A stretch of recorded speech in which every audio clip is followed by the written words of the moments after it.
All right. All right. We're back. We're back for day 3 of the Karen Reed trial. And Vince, thank you for being first and avoiding work. So yeah, so I'm amused. I'm amused. So in the first 2 days of the Karen Reed trial, plus the introductory stream I did on Sunday, we have had mainly uh, the audience, the chat has mainly been geared towards the Karen Reed is probably guilty camp. Not a lot of free Karen Reed people. But as I mentioned, all are welcome so long as you follow the rules. You know, no spam, no personal attacks, no isms, racism, homophobia, that sort of stuff. Follow terms of service. But we have had one or two, but a few free Karen Reed people found my videos the and left some comments that amused me. And most of them were on the preview video. And it just it amuses me. I'm stalling right now, and if you didn't realize, giving people a few minutes to come in, it's breaking the ice. Um, People tell me I am a little long-winded, but apparently I know nothing about the facts of this case, which I said that's my intention. I want to come at it as if I'm a lawyer who is on the jury. That means I want to base my decision at the end of the trial when everyone's rested after closing arguments. I'm going to give my verdict, and I want it based on the evidence presented in trial. So I don't want it based on pretrial rulings, motions, that sort of stuff. Now, you hear me speculating on what those motions might be due to objections and bench conferences and stuff, which is what I'd be doing on the jury. I couldn't share it with other jurors, though, because that would be inappropriate and grounds for a mistrial. But the commenter also brought up the proffer, which, as I mentioned, it doesn't mean anything. Now, the commenter basically said, the fact that the feds have investigated is proof that there's a cover up. To me, it actually works the other way because it's so wildly inappropriate for the feds to interfere in a local investigation and prosecution that it screams to me corruption in the U.S. Attorney's Office, which that's my take on it. It's not like on South Park when the boys are playing detective and the richer kids come in. We're the FBI. You guys can get lost. That's not how it works. The FBI doesn't outrank the local police. They have different jurisdictions. So, Valerie, good to see you. Happy to have you lurking. But yeah, so it screams to me corruption in the U.S. Attorney's Office. And once that old U.S. attorney was replaced, it stopped, from what I have seen. But and then they said I'm a moron for bringing up Turtle Boy because no one wants him in the case anyway. And that's what I said. That's what I said. Both sides brought motions to exclude mention of him, talking about him, because he's not a witness. I did give my opinion on what might make him a witness who could testify, and that would be if Karen Reed has made admissions to him, because from what we've seen, they've most likely talked. And if she's made admissions to him, that wouldn't be hearsay because it's a statement against interest, statement of a party opponent. The prosecution could get that in. So, but that's the only way anything Turtle Boy would say is relevant. And I'm apparently the most incompetent lawyer ever because I based my introduction on media instead of the motions I mentioned. But I'm doing this as media.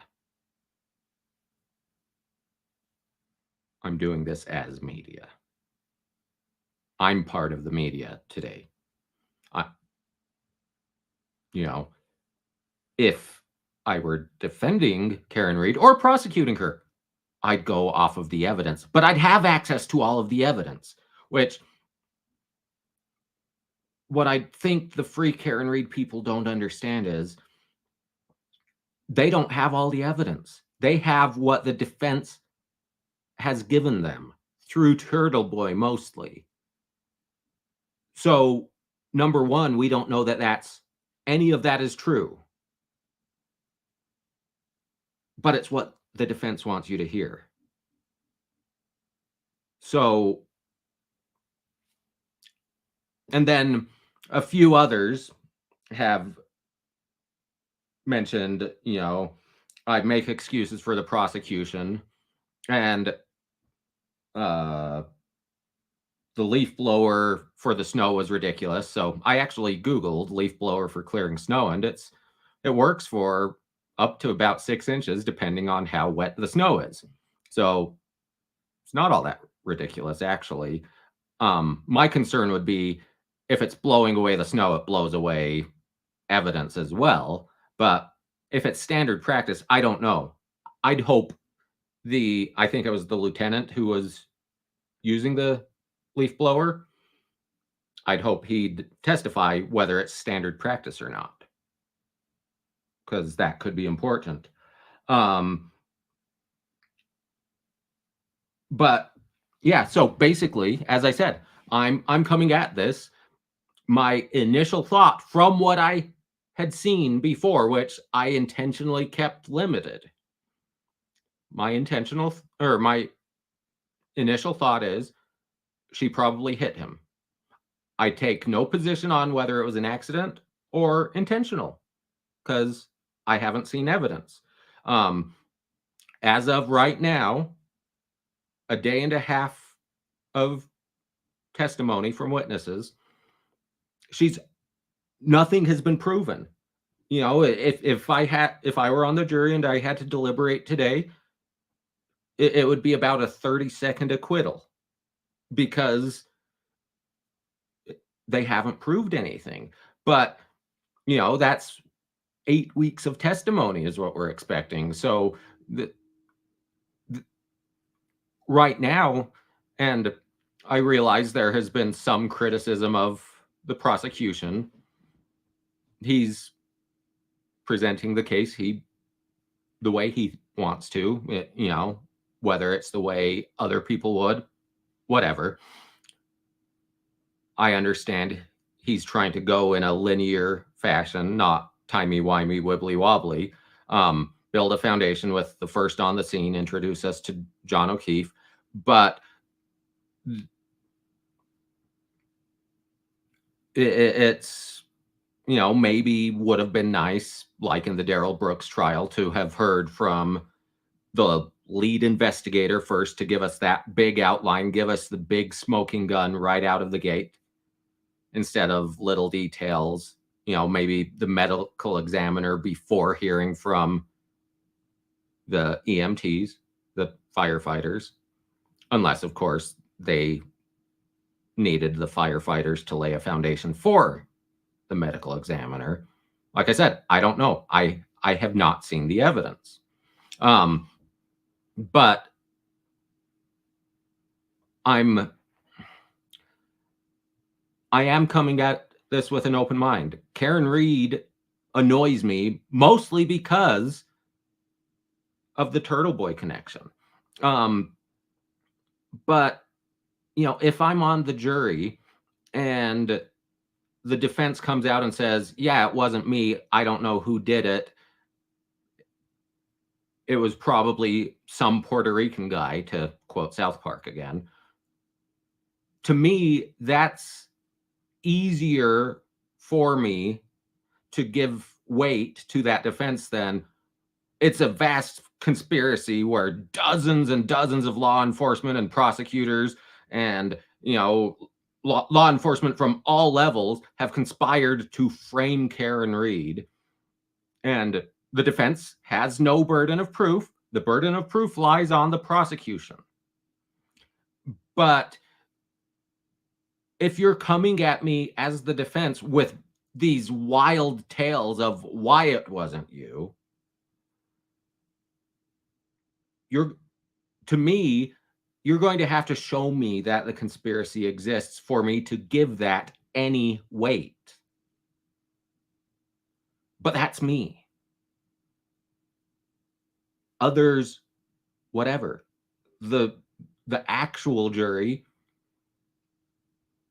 they might love this. They might love this defense. But that's why we watch the trial. So, yeah. And that's it, Valerie. Be aware of your biases. I'm aware of my biases. I, like I said, I'm skeptical. I am not a huge fan of what I've seen of Karen Reed. But that's a lot of, I judge her by the company she keeps. Turtle Boy. Because he's an odious provocateur that is just terrible. And Darcy, that's it. The prosecution, you're trying the murder of a dead cop, the alleged murder. You can be passionate. You can show emotion. You need to be level-headed, but you can show emotion. But that's exactly what I said. You go Occam's razor. You insert a conspiracy as your defense. That adds to the burden for the defense to me. And so, Shelley, good to see you. Idaho absolutely has its hands full between Koberger and Daybell. As I often say, Idaho exists to make Utah look sane by comparison. And, we have, what's her name? Corey Richens. They have multiple, although Daybell did live in Utah until about a year and a half before those murders when he moved to Rexburg, which frankly, Rexburg is more Utah than most of Utah. It's just in Idaho. And that's a good question, Vince. It's especially with these initial witnesses, it's been a pretty clinical subject matter. What did you do? How did you arrive on scene? It's hard. So,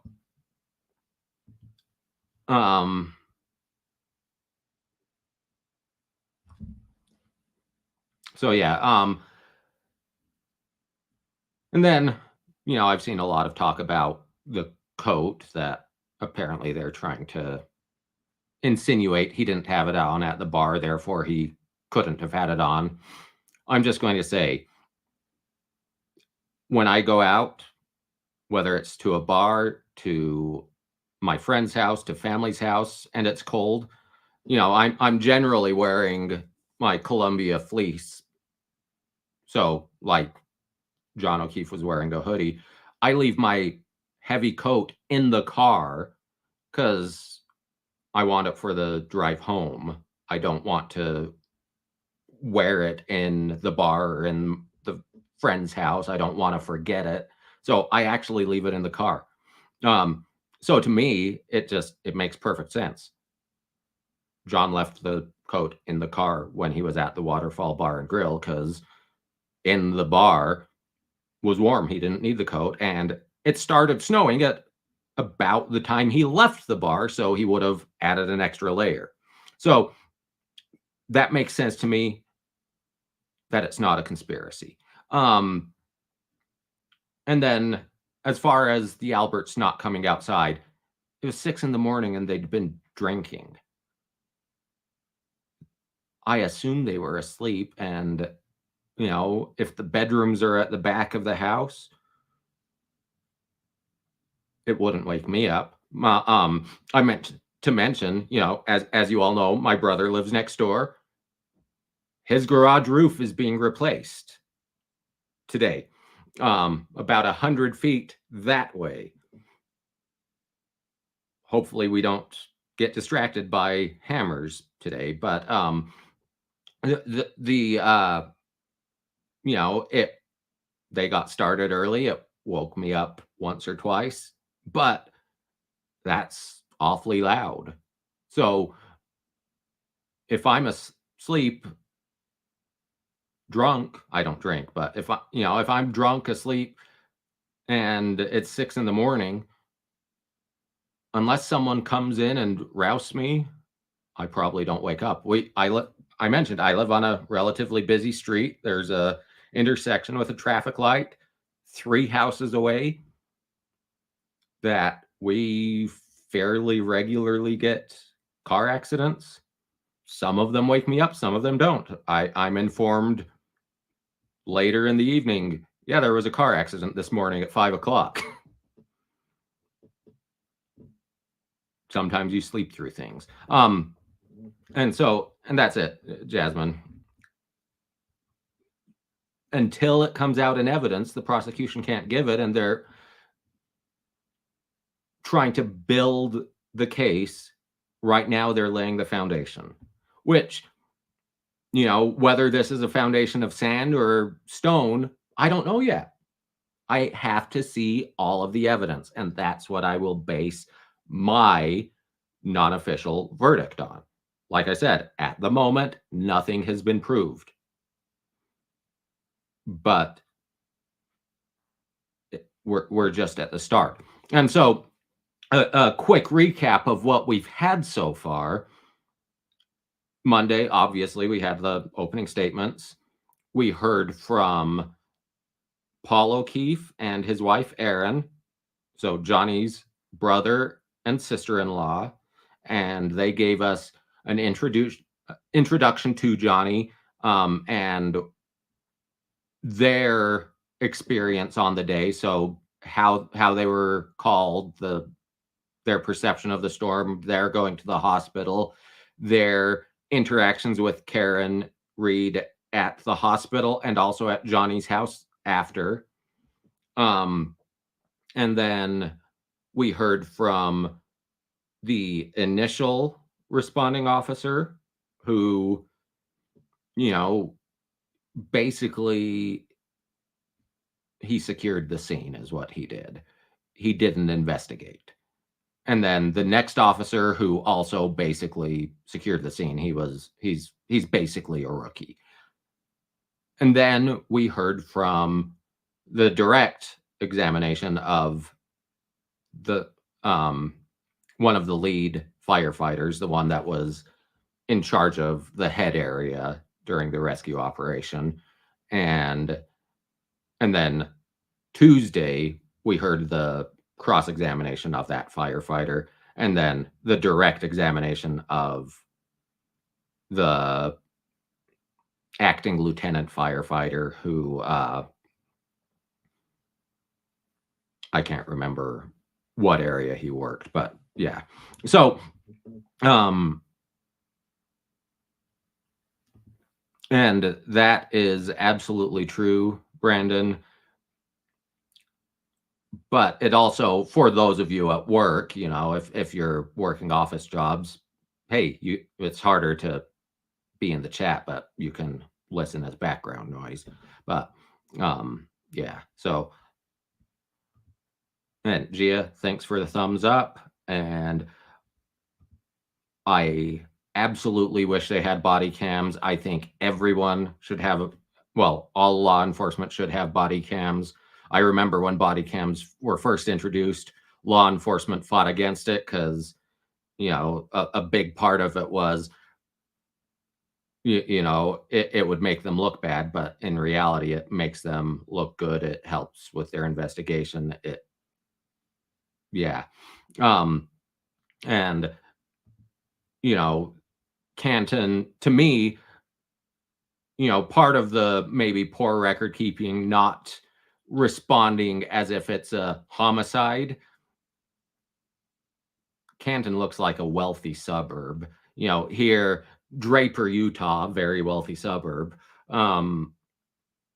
You don't get a lot of homicides there. I don't know that the Draper police, although I don't think Draper has its own police department. I think it's the Unified Police Department, basically. But, or no, Draper does, because I've mentioned in other media that their former captain, Bo Babko, was fired for using the gas card on a personal vehicle. But they, you know, compared to Salt Lake City or West Valley City or, you know, the bigger, more urban cities, would have more experienced law enforcement when it comes to homicide. They have their own homicide department. It's, you know, the plotting country copper versus the hardened homicide detective. So to me, it's, I'm not making excuses. If you are inexact, you need to do better. But to me, I have a feeling that's what it is, not conspiracy. But that being said, I've blustered long enough. I know I'm going to have 15 comments saying, you talk too much. You need to have a script and get started and get straight to the video. But, you know, if you want to get straight to the video without legal commentary, you know, Law and Crime, you can watch it. But let's get started. Now sitting in the ghetto, here in court, within the Colbert County of Norfolk. From near future attendance, shall be heard. Outside the Commonwealth Municipal Court. Thank you. Your Honor, this is 22-82117, the Commonwealth versus Karen Reed. Can I have counsel identify themselves for the record, starting with the Commonwealth? Adam Malik for the Commonwealth. Good morning, Your Honor. Good morning, Mr. Lally. Good morning, Your Honor. Laura McLaughlin for the Commonwealth. Good morning, Ms. McLaughlin. Alan Jackson on behalf of Ms. Reed. Good morning, Your Honor. Good morning, Mr. Jackson. Elizabeth Little also on behalf of Ms. Reed. Good morning, Ms. Little. Good morning, Judge David Unetti for Karen Reed. Good morning, Mr. Yannetti. Good morning, Ms. Reed. Good morning, jurors. So I have to ask you those same three questions. Were you all able to follow the instructions and refrain from discussing this case with anyone? Yes. Everyone said yes or nodded affirmatively. Were you also able to follow the instructions and refrain from doing any independent research or investigation into this case? Yes. Everyone said yes or nodded affirmatively. Did anyone happen to see, hear, or read anything about this case since we left here on Tuesday? No. Everyone said no or shook their heads. So, jurors, from time to time, I will give you instructions or talk to you for a few minutes about how you evaluate evidence. So I just want to take a couple of minutes today. It's part of my job, where my job is to teach the jury about the law. So in considering the testimony of any witness, please remember that questions are not evidence.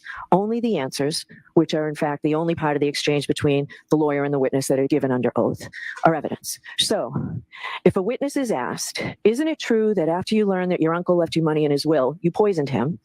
And the witness answers no. Based solely on that question and that answer, there's no evidence that the witness has an uncle, that the uncle had a will, that the uncle left the witness money, that the witness knew that he did, or that the witness poisoned him.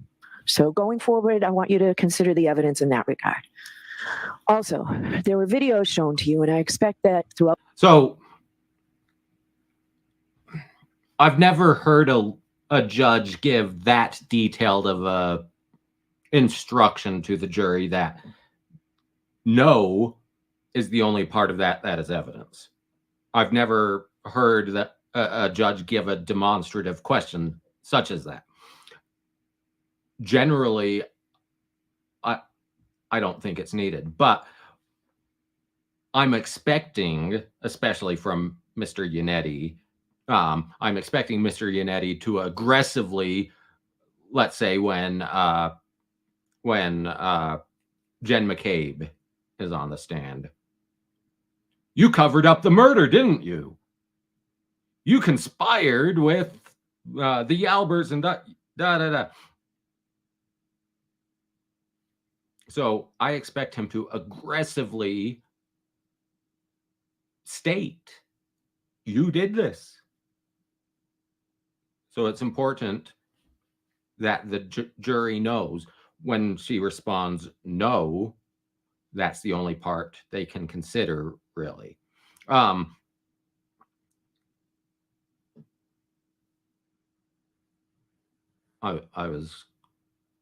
There was another point that I meant to make, and I remembered it as I was saying that. Now I don't.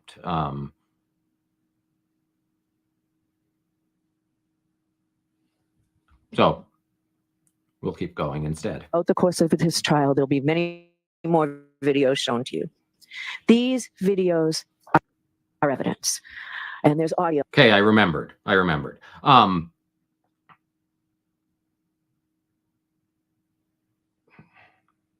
No. Wait. Okay. For the conspiracy,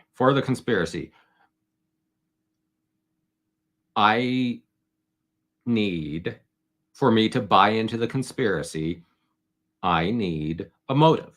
Because now, you don't actually have to prove a motive as prosecution. It's, good police work. You're going to look for a motive. You're going to look for an opportunity. You're going to look for evidence. But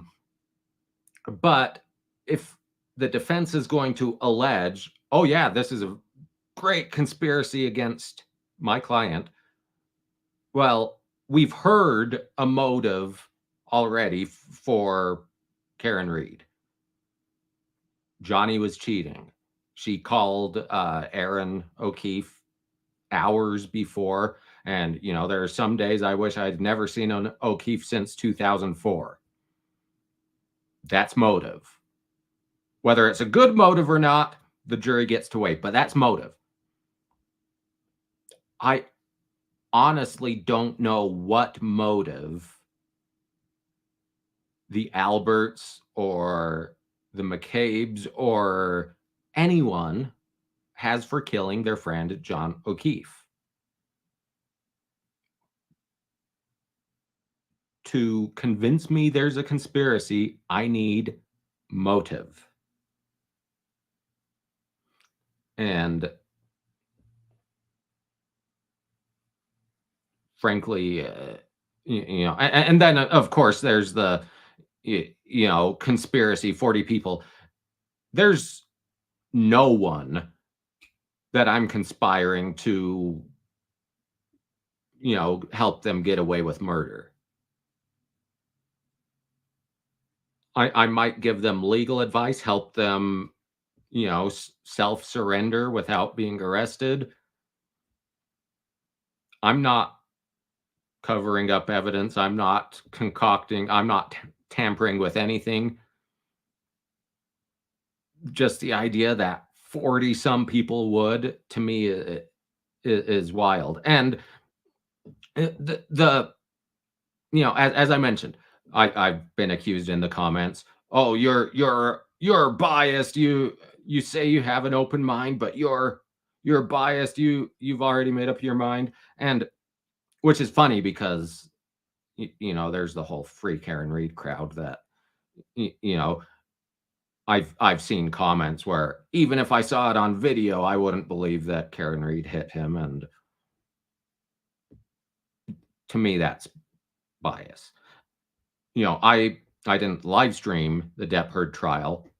I went in, I was on Amber's side going in to the Johnny Depp trial. the evidence swayed me.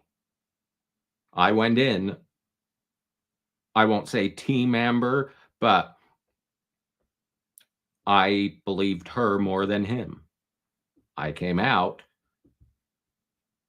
Team Amber Turd. So I can be swayed by the evidence.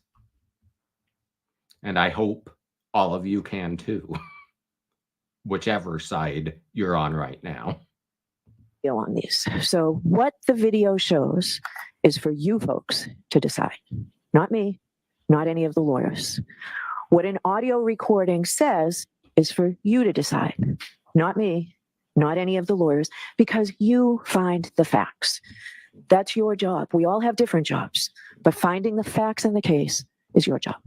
Okay, so with that, please get the Commonwealth's witness back on the stand, Exactly. Mr. Flamati.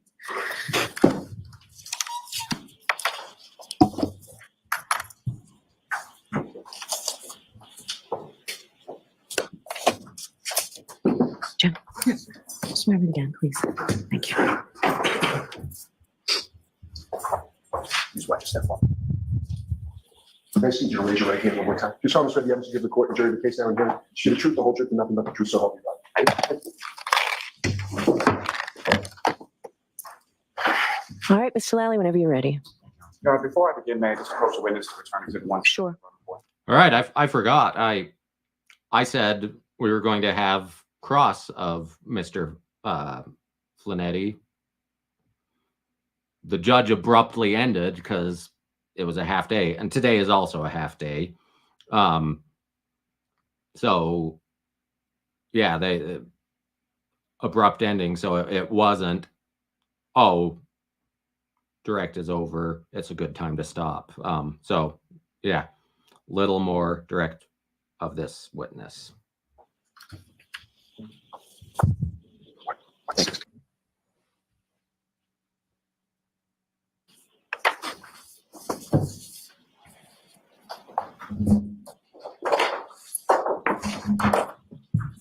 Good morning, sir. Good morning.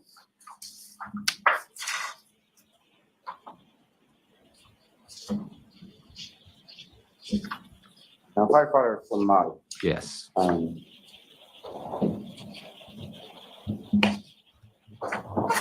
believe when we had left off the other day, Oh, you had, meant to arrived at the go area, 1 and a 34, quarter. 30, Oh, is that correct? we're on 1 and a quarter. and when you arrived there, what, if anything, did you do upon your arrival? So on arrival, positioning the apparatus is going to be our most important thing, trying to figure out where our patient is and parking our apparatus close enough, especially at nighttime, that we can light up the scene as well as we can.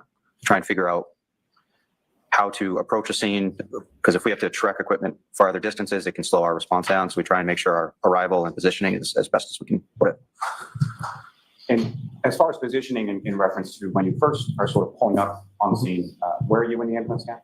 So I would have been the passenger of the ambulance.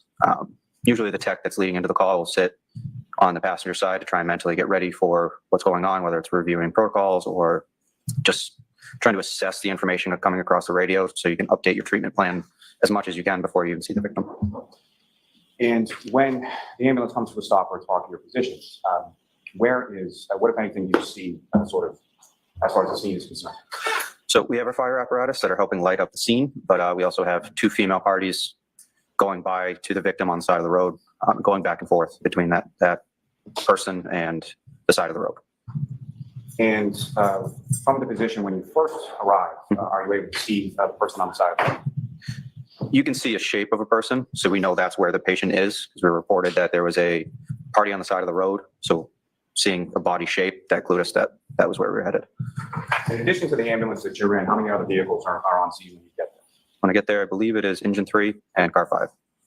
And beyond sort of the vehicles from your department, what if any other vehicles do you see when you get there? If I remember correctly, it was just a personal vehicle. I don't remember if there's any police cars on scene at that time. And from your orientation when you pull up, where is the body position? And remember, I don't know if it was both the fire truck and ambulance or both, but they arrived within about a minute of the first officer arriving on scene. So I have seen some people making a big deal. Oh, the officers weren't rendering aid. They weren't doing CPR. And the fire truck was literally pulling up as they were getting out of the car. So there wasn't a lot of time for the officers to be doing CPR, to be rendering first aid. Literally, they got there and started securing the scene. Positions to your left, your right, or something. To my left. And so after the ambulance is positioned, what do you do? So then it's going to be bringing all the equipment over to the patient side to be able to extricate them from that situation, whether it's a house or a street or a road. We assess where they are, and then the best tools to get them out into the ambulance to be able to work effectively on the patient. When you proceed over to, now, again, at some points subsequent later on, are you able to identify who the person on the ground is? Yes, we will try and get a general idea of the age of the patient, the positioning of the patient, how they were found, and then when we get them into the ambulance, we can start identifying ways to register that patient in the emergency room. So identifiers, whether it's a license or witnesses, or we try and figure out who they are so they can get registered at the hospital. And at some point, were you able to identify who this person was? That's correct. His wallet was in his pocket, and we were able to grab his license. And who were you able to identify as? That was John O'Keefe. And so, with reference to Mr. O'Keefe, when you first observed him on the ground, how far away from the street or the roadway is he at that? I'd say approximately 10 feet away from the road. And how is he positioned as far as how is his body positioned on the ground? I'd have to review, but I believe he was supine on his back. Just in general terms, first, when you're responding to a call of this nature, what are some of the protocols that you were speaking about? What is it that you're seeking to do or assess when you first arrive? So we're trying to determine if it's a cardiac arrest, that whether it's a viable transport or workable arrest. We have certain protocols within the Massachusetts protocols for whether we work the patient or we relieve the patient on scene if it's a police matter, if there's injuries not sustainable with life. So we're trying to make that assessment before we make any decisions. Let me stop you there just for 1 second. You use the term as far as cardiac arrest. Based on your training experience, what do you want to say in that term? So cardiac arrest, to the best of my knowledge, is just the cessation of electrical and mechanical activity in the cardiac muscle. So the cardiac muscle pumps blood throughout the body, and when that stops, all life stops after that. Now, in particular reference to the conditions, the weather conditions that you find yourself in, what, if anything else, is sort of on the scale or spectrum in regard to diagnosis? So cardiac arrest, depending on where they're found, we try and figure out what led them to be at that point. So we're looking at weather conditions as well. That can also affect viability of resuscitation. So due to the extreme weather, extreme cold, we'll attempt resuscitation on that patient due to the fact that it'll prolong viability of the arrest or ability to recover from cardiac arrest afterwards. So, and that's that hibernation effect. A cooler body temperature, while hypothermia is deadly. If your heart is stopped, tissue is not going to die as quickly if you're cold. It will eventually, but it prolongs that time that you have to rescue to get the heart started before the brain dies from lack of oxygen. Weather is definitely a key factor in where they're found. And you're familiar with the term based on your training experience called hypothermia? Correct. And so what, if any, sort of relationship does cardiac arrest have? Well, let me ask you this first. What is your understanding of the term hypothermia? Exposure to extreme cold that lowers your core and extremity temperatures down to below 95 degrees, usually.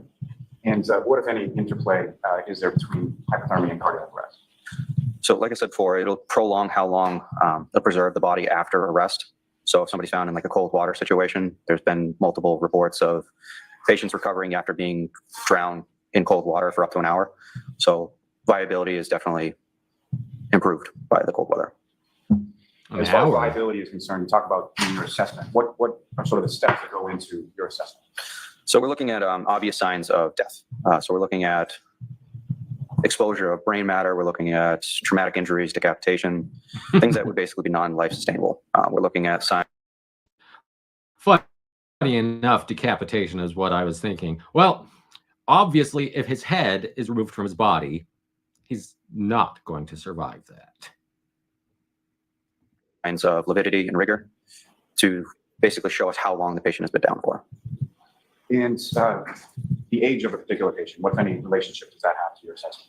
So it'll show the extent of frailty the patient has. If somebody's an elderly patient, severe cancer patient, their ability to sustain a cardiac event like that is less. So somebody that's younger or middle age will have a much better chance of recovery afterwards. So an in shape police officer who is, I believe, 44 years old has a better chance of survival. But that would really be the only key that we're looking at. And what, if any, observations did you make of Mr. O'Keefe during your assessment of him initially?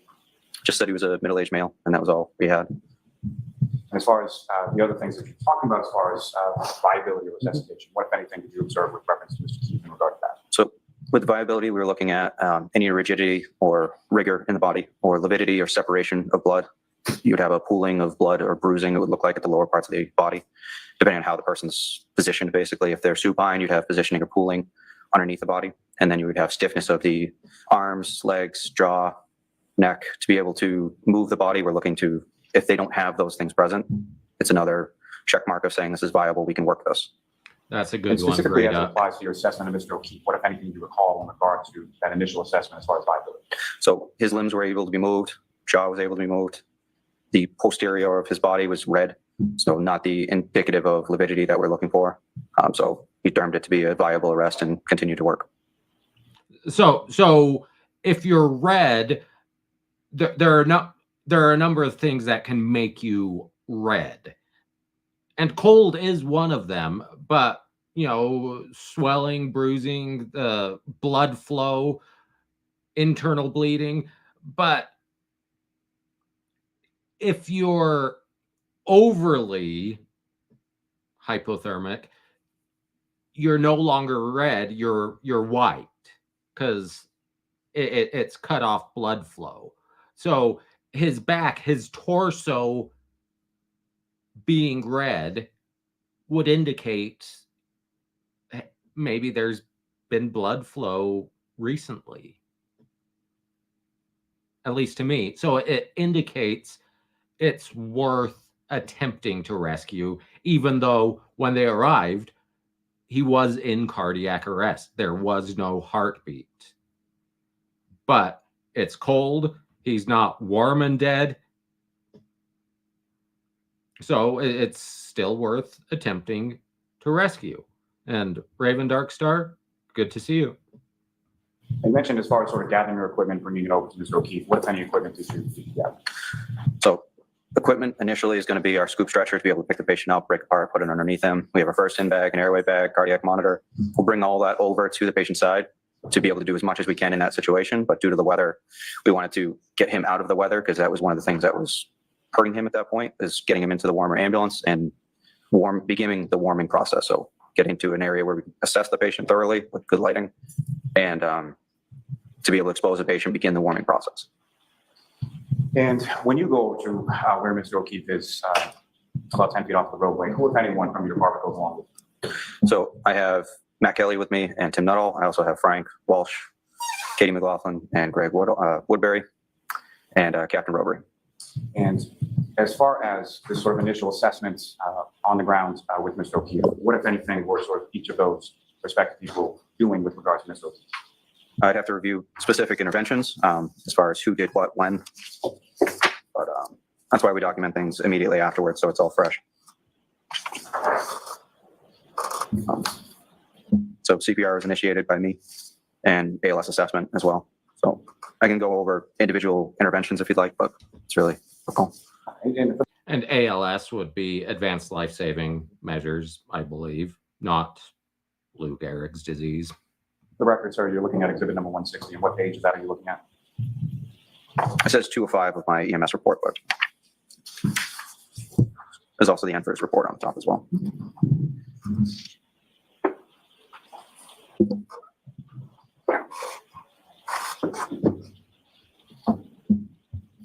So initially, when you go over to Mr. O'Keefe, how many other people are sort of in that area at that time?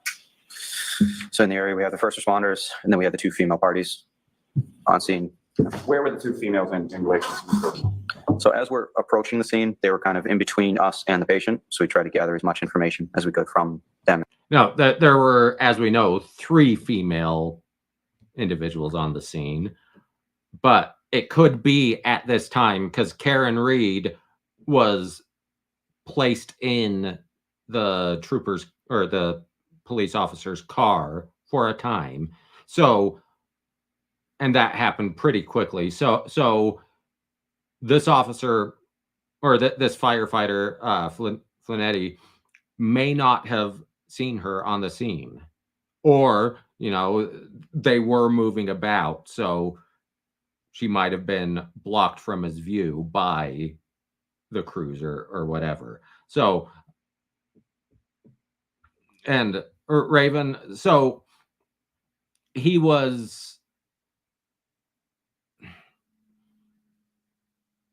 the second EMT to testify. Let's put it that way, because they arrived as a group. So As we could.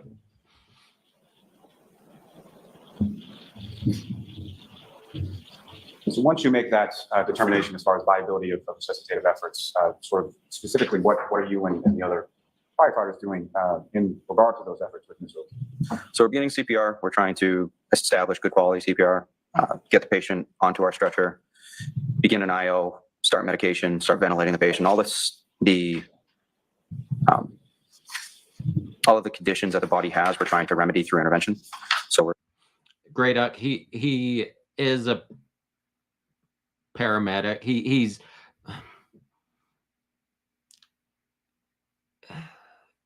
his official title is firefighter,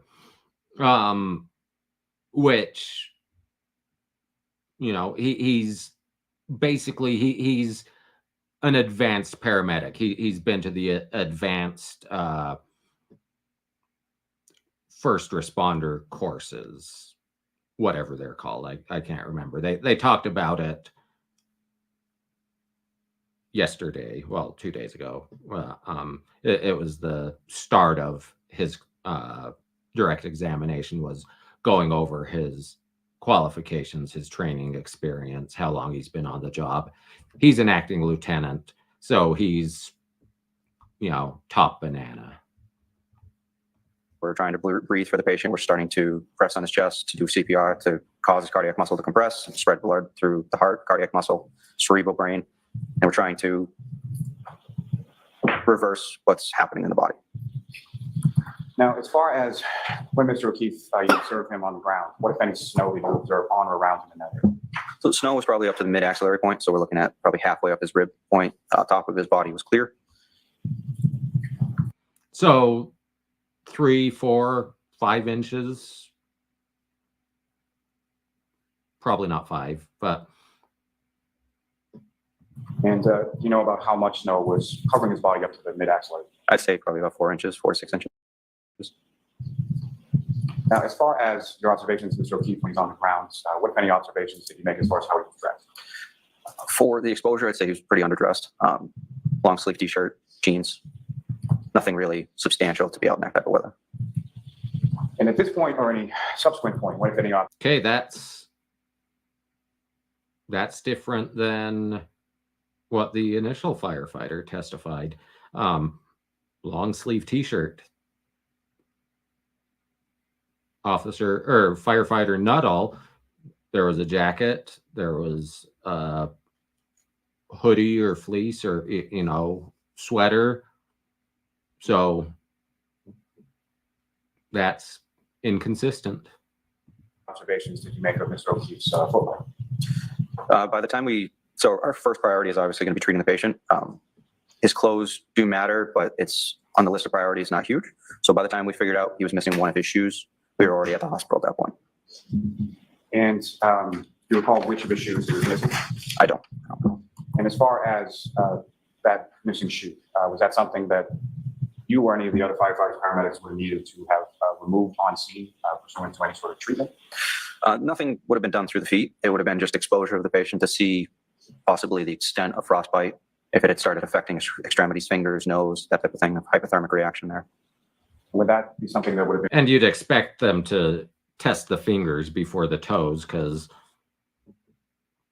the toes are more likely to be covered than the fingers. removed by one of you or one of the other firefighters while he was on the ground?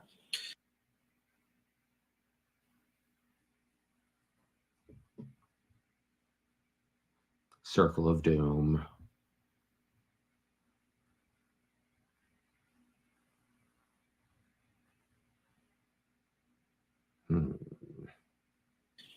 If it would have been removed, both of them would have been removed to assess. Come on.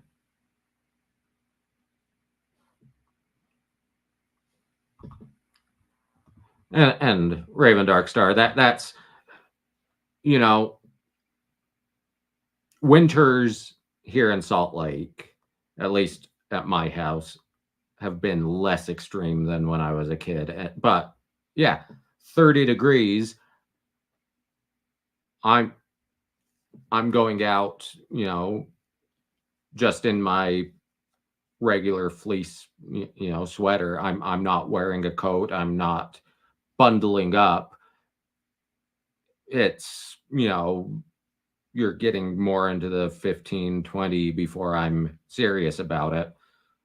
Salt Lake doesn't often get below 0. That's for up in the mountains, but yeah.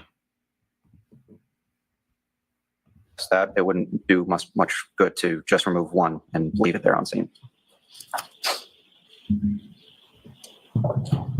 Now, as far as the two females that you observed, did they sort of remain in the same position you initially observed them? Did they move around or something? They kind of cleared a little bit away from the scene. I would say they moved off to the right of the apparatus so we could work on the patient at that time. And what, if any, conversation or what, if anything, did you ask either of those two? So how the patient was found and what brought them to that situation is critical. So we're trying to figure out as much information, past medical history that we can of the patient. So we're trying to find somebody who has knowledge of the event. So as we approach the scene, begin to talk to one of the females. What is going on? Why are they there? What happened? And you say you're speaking to one of the two females, is that correct? That's correct. You see any of those females in Portland today? That's correct. Ms. Reed. Could you just identify as to whether it's to be seated or an article closed? Right there. That's the record reflected identification. Okay.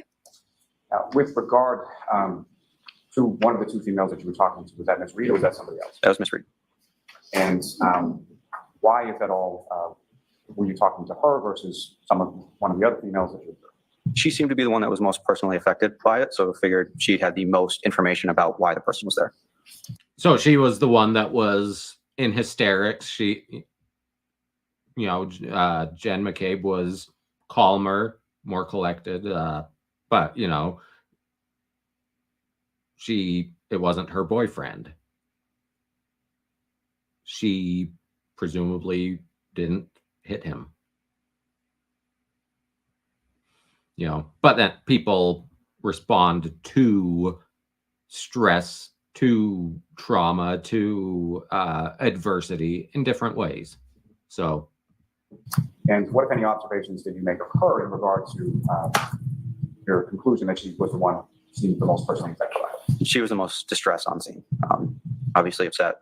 So personally related to or had a kind of relationship with the person.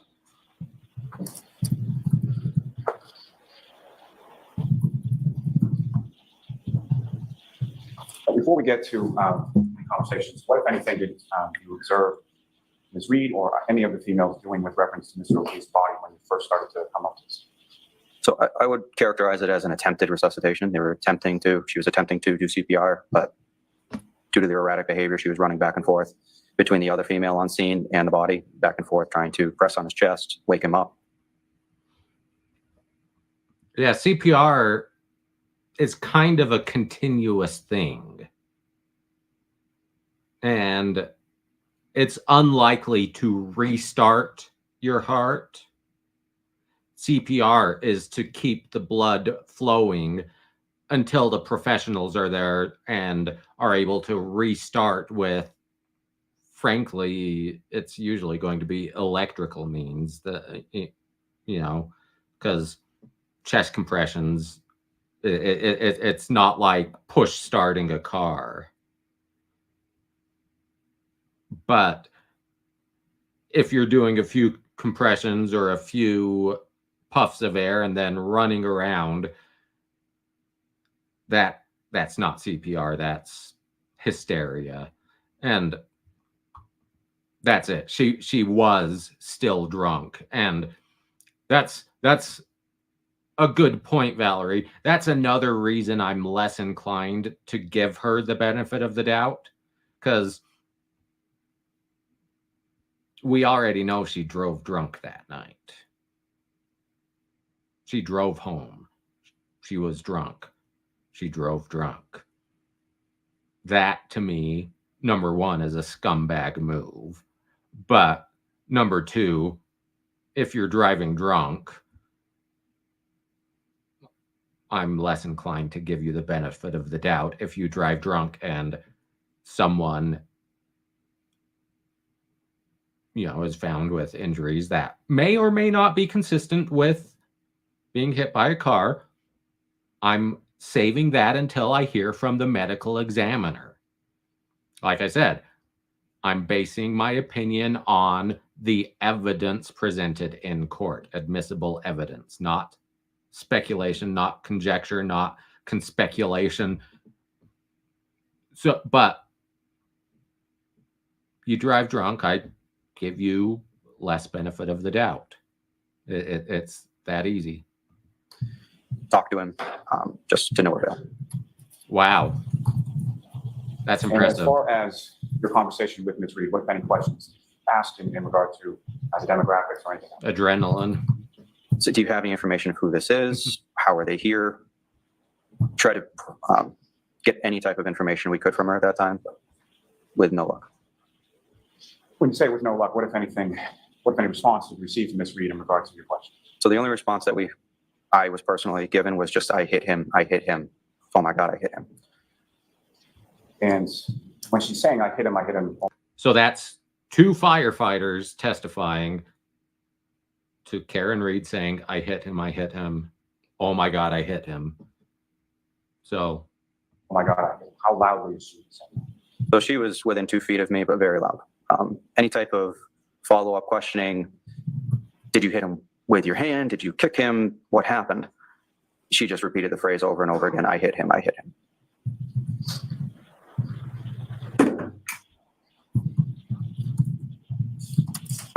And just to be clear, where does this conversation occur? This was as we're bringing equipment over to the patient. The interventions are going to be started basically by whoever gets over to the scene first. I'm trying to gather information as a lead paramedic to try and coordinate interventions and therapy to kind of holistically be the team leader in that situation and treat and transport the patient. So it was on approach to the patient, probably halfway between the ambulance and the patient. And with regard to that treatment of Mr. O'Keefe, you referenced it earlier being within your report. What were sort of those steps or what, if anything, did you and the other firefighters do with regard to treatment? Before you answer that, Your Honor, may I request, may the witness just refer to the EMS report as it goes? Yes, if need be. Thank you. So we try and document through our flowchart of all of the interventions that we're doing. So CPR is obviously going to be our first priority. CPR was initiated, unchanged, but successful in the actual intervention itself, no complications. We do our ALS assessment that we. So, Great Up, that's an interesting question. So, the thing about intoxication is it's not a defense, at least voluntary intoxication. So, if you slip me a roofie into my drink and I've been drinking Coke all night, I get into my car and I hit someone, I'm intoxicated and I'm driving, but I didn't have the mens rea to get intoxicated, shall we say. It was involuntary intoxication. So I probably couldn't form mens rea. But if you're voluntarily drinking alcohol, voluntary intoxication is not a defense. But it could be that that's the difference between intentional and reckless or negligent. And so that could be the difference between, let's say, first degree murder, second degree murder, or manslaughter. Because, you know, what mens rea were you able, what level of intent were you able to formulate? But it's not a defense. And like I've said, to me, the drunk driving manslaughter is a crime that shouldn't exist. It should just be second degree murder, because to me, that's depraved indifference. That's the element that meets second degree murder. You know, you killed someone with depraved indifference. Drinking and getting in a car and driving and hitting someone, to me, is killing someone with depraved indifference. So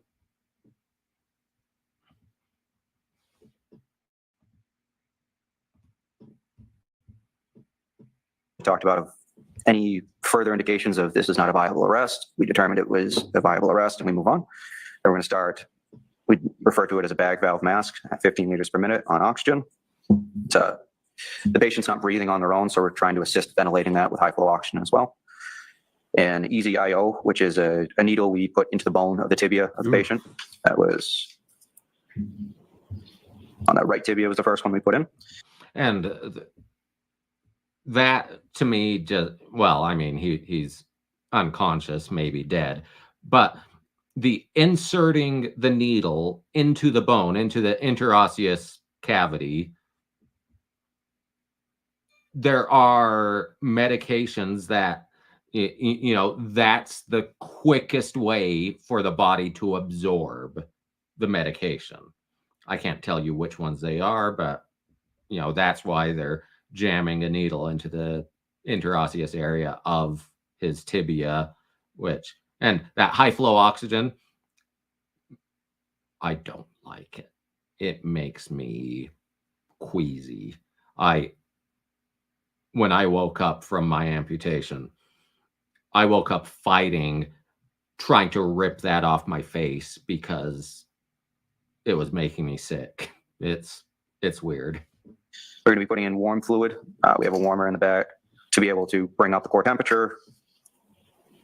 Then we start with epinephrine, 1 milligram through that IO. If I could just stop you there for 1 second. When you say as far as IO and put it into the leg, how is that sort of inserted into the leg? So we have two different methods we can do. We have a drill, a power drill that drills through the outer layer of the bone into the capillary area of the bone, the soft, spongy material. So we drill through that, or we can do it by hand if that fails. And Good point. when it comes to the epinephrine, what is sort of the purpose of that medication? What are you trying to do with that medication? So that Kickstart medication your will heart. improve, it's a vasoconstrictor. It'll cause the vasculature to constrict. So it'll improve the quality or effectiveness on the cardiac muscle, cardiac vasculature, and the cerebral area. So as far as the administration of epinephrine is concerned, is that something that's done once or more than once? And is there a protocol? And that's, Valerie, I think it's, I don't think it's in evidence yet. I think this was from the opening statements. I don't remember if it was prosecution. You know, you sometimes you don't bury the lead. You'll say, you know, the defense wants you to believe that she was in a separate car accident. Don't believe them. She hit John O'Keefe. That's what damaged her car. But the defense contention is she backed into Johnny's car in Johnny's driveway when she was leaving to go find him in her frantic state at 5:30 in the morning. But number one, we don't have the video for that. We have all the other Ring camera videos. We have everyone arriving at Johnny's house after the hospital. We have Paul O'Keefe shoveling the snow. We have the niece's friend's dad out with the snowblower, but we don't have that video, which either she wasn't there, she went to her house, or someone deleted it, is what I think. That's what it leads me to believe. But it also, you know, I would think, especially with the snowblower, which we saw the snowblower going in the area where Karen's car was parked, I would think you'd hear the plastic of the taillight getting crunched up in the spinning blades of the snowblower. So that's where she says she was in an accident, which, you know, it being on private property, is it a DUI accident leaving the scene, or is it, you know, hey, I'm on my own property, my boyfriend's property. I don't need license and registration. I can drive my unregistered vehicle all I want on this little driveway. So I think that's what they're trying to say for the accident. But once again, at least based on what I have seen, like I said, I realize I'm going to get people in the comments, you're biased, you're biased. From what I have seen in evidence at this point, I don't buy it. I can be convinced. So it's going to be serial every 3 to 5 minutes during the cardiac arrest to try and bring them over to the hospital. So it continues that entire time unless there's a rhythm change, or that can change our algorithm of how we approach the patient, if there's a rhythm regain or return of spontaneous circulation. And so how many times or what times was the epinephrine administered via the IO to the stroke? Okay, so I have epinephrine at 6:20, 6:25, 6:30, 6:35, 6:40, 6:45. And when was that first administered? Would that have been at some point when he was outside of the ambulance on the ground, or in the ambulance, or something else? It would be dependent on transport time. You'd think.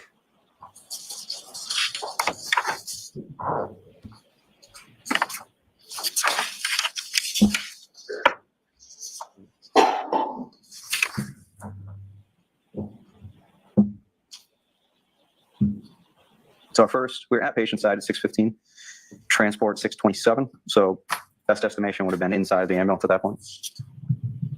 I'm sorry to interrupt you before, but after sort of the introduction of the epinephrine, what if anything, did you and the other firefighters? After the first round? Yeah. So first round of epinephrine. After that, we would drop in what's called OPA. That would be to push the tongue out of the way, open up the airway to improve our bag valve mass, so as an open air way to get the oxygen into the lungs. We would begin external warming, stroking the patient, getting heat turned up in the back of the ambulance. We would then switch over from manual CPR done by hand to a mechanical CPR device to ensure adequate, consistent CPR compressions of the chest. It was a Lucas device. So take out the human element, and CPR is a violent activity. You expect broken ribs, but I think with the mechanical compressions, you're getting a consistent compression pressure, consistent timing. You know the old adage is 100 beats per minute. So sing the Bee Gees song "Staying Alive" as you're giving compressions, and do it in time to the song, because that's 100 beats per minute. With the machine, well, number one, it's tiring because it's aggressive. It's aggressive. One of the things about CPR in the movies is you've got people bending their elbows and, just giving little tappy. You're breaking ribs. You're pushing hard. You're trying to get the heart to pump. So having mechanical means would actually be Good. Put that on the patient. And then we continue with another round of epi. Patient's starting to warm up this time, so we would do suction at that point to try and suction fluid out of the airway to improve ventilation efforts. Another round of epi is done. Add another suction, this time through a deep suction via the endotracheal tube. Sorry, at 6:22 after warming, we intubated the patient. We have a 7.5 tube to paste at 27 centimeters, and then verified through various means, through chest rise, auscultation, waveform, and tidal CO2. So we had complications listed as patient vomiting, aspirating. Suction was then done with a rigid tip suction device. After successful intubation, we then suctioned via French tube through the airway established. Jump back up to 6:31. Another IO line was established on the opposite tibia on the left side. And then another 3 rounds of epi, and then arrival at the hospital. What was the arrival time at the hospital?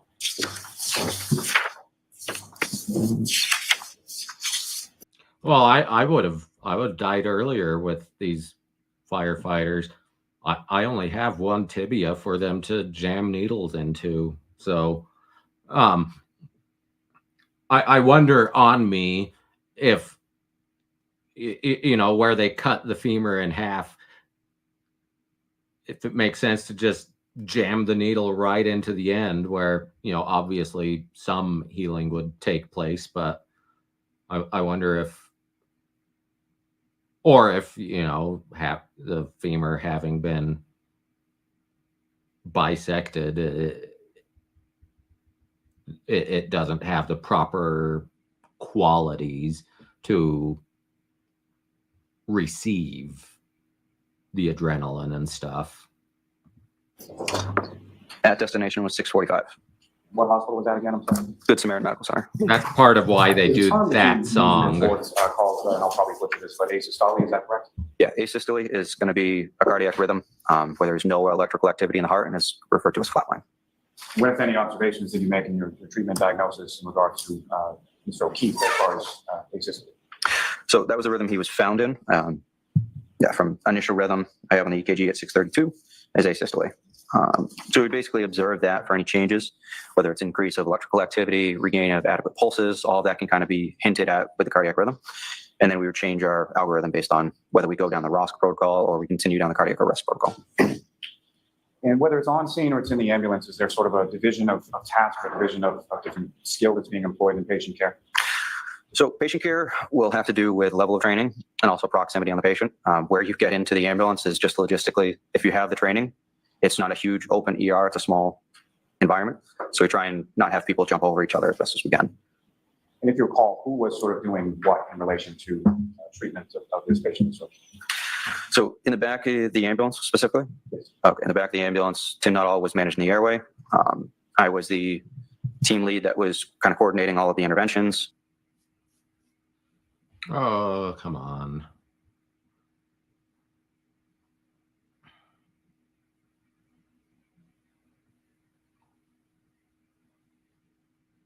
Come on. Really do have good internet here. I blame YouTube. I blame their servers. Matt Kelly was assisting in gathering equipment, doing CPR before the mechanical device was placed on. Basically, they act as an assistant to hand equipment, place things in strategic areas around so we can actually work without having to go get those physical things ourselves. Now, as far as you indicated removal of Mr. O'Keefe's clothing once in the ambulance, correct? Yes. What was it about the sort of the condition of the clothing that led to the removal of that? So removal of clothing is actually pretty standard for any cardiac arrest, any traumatic injuries. We're basically trying to get further clues. This is all happening very quickly. So we're trying to get more evidence of why are they here. We're looking for extremity injuries, crush injuries, bruising, anything that we could document, that we could pass on to the emergency room staff and doctors. So we would strip most patients. And as far as were you involved personally, as far as sort of cutting the clothing and stripping the patient? Yes. And upon removal of the clothing, what, if anything, did you observe as to sort of the condition of clothing or texture of clothing at that point? Condition seems pretty well intact, but just wet and cold. And what, if any, relationship would the wet and cold clothing have to any of the diagnoses that you were running through in regard to those? It would really just be the exposure to the weather would be our biggest trigger off of that, or if you had protruding injuries through the clothing, compound fractures, things like that. The clothing was intact, but we knew it was wet, it was cold. So as we strip things off of him, we can see underneath basically if there are any not every fracture breaks through the skin, not everything causes obvious things, obvious signs. So as we strip the patient, we can begin to further assess. Take you back just for a second to outside. And that's it. A fracture isn't necessarily breaking through the skin. It's, you know, that would be an open fracture. Not every fracture is displaced. That would be a compound fracture. But chances are, even if it's not compound, I can't remember. It's been too long since I learned this. A simple fracture is still going to have massive swelling, massive bruising.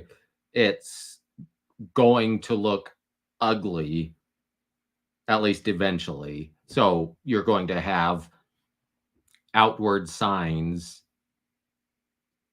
that aren't necessarily visible through clothing, but eventually you're probably going to have signs. But Out of the ambulance.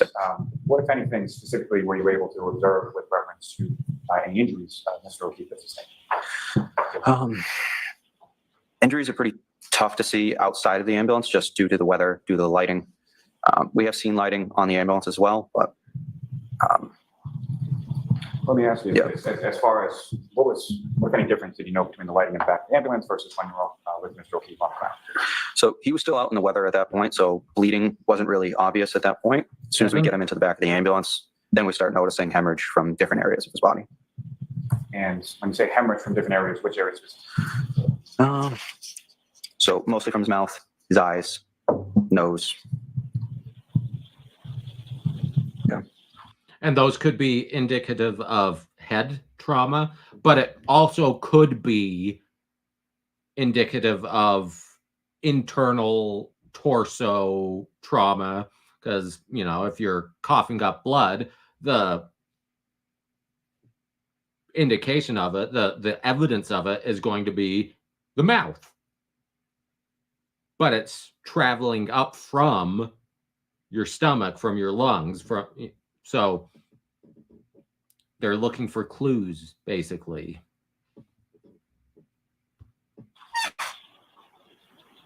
And just to be clear for the record, when you use the term hemorrhage based on your training experience, what do you understand that? Bleeding, external bleeding. Now, you mentioned that there was some suctioning of Mr. O'Keefe's airway, is that correct? Correct. And what, if anything, specifically was suctioned from Mr. O'Keefe? Suction from the airway was mostly blood, blood, sputum. And as far as how much, what if anything you have to sort of measure how much blood was suctioned out of Mr. O'Keefe's airway? So we have a canister that has marks of milliliters, so we can determine as we're suctioning how much is in that container at different times. And about how much, based on that, was suctioned from Mr. O'Keefe's airway? So the initial suctioning with the rigid tip was about 150 milliliters, and subsequently, so that would have been above the airway, in the mouth, in that type of area. So the human body, I believe, has an average of 8 liters, I think. Or is it 8 pints? Either way, 150 milliliters, that's a lot of blood, especially suctioned from the airway, suctioned from the mouth. That's a lot of blood. We established the intubation, and then deep suctioning with that soft tip through the intubation tube would have been another 50 milliliters of fluid. Now, with reference to, you mentioned some observations of Mr. O'Keefe's back, correct? What's up? You Sorry. mentioned some observations you made earlier in reference to Mr. O'Keefe's back.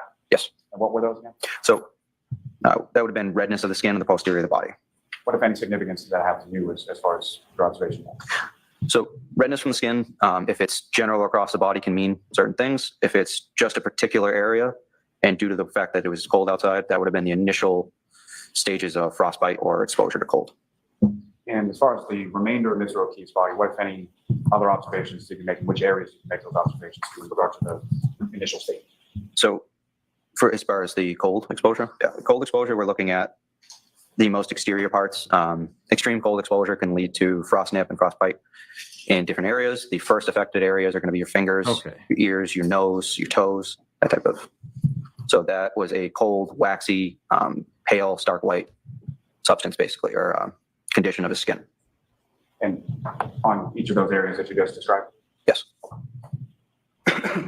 Now, sort of up in the area of Mr. O'Keefe's head, you mentioned some bleeding from the eyes and the nose, correct? Yes. As well as the mouth. Yes. And beyond that, what if any observations did you make of any other sort of injuries to his head or his? So his eyes were pretty well swollen. We were trying to clear areas of blood to figure out if there were any contusions around the head. I believe there was a contusion on his forehead. Also had some markings on his extremities as well. And firefighter, not all the contusion on his forehead, he referred to as an egg. We'd call it a goose egg. And just as far as your understanding based on your training experience, when you use the word contusion, what do you understand that? Bruising. And before we get to the extremities, what if any observations did you make as far as Mr. O'Keefe's abdomen? Abdomen we noted as significant as distension or swelling of the belly. And what if any significance did that have to you in regard to Mr. O'Keefe? It's another of our detailed assessments. We go through the body in a more detailed way to try and find more clues that we can pass on for the assessment. Distension in the belly could be due to trauma or bloating. It could be, those are usually our biggest triggers for distension. Cirrhosis. Now, you mentioned as far as the extremities are concerned, what if anything did you observe as far as injuries to Mr. O'Keefe's? So we're looking at, so we had the cold, rigid fingers, hands, feet, and we had multiple dry blood lacerations to the right arm. Recall specifically where on Mr. O'Keefe's right arm? Would have been his upper arm. And you mentioned dry, is that correct? Yes. So these were not active. So one of the things I do question, I believe we have testimony, he was 6'2". So upper arm in relation to a Lexus SUV. To me, that's above the taillight area. The taillight, if it hits his arm, I'm thinking it's just above the wrist. So the upper arm, I'm thinking, is that the wiper on the rear windshield? Is it what could have struck him to get that? Or was that from,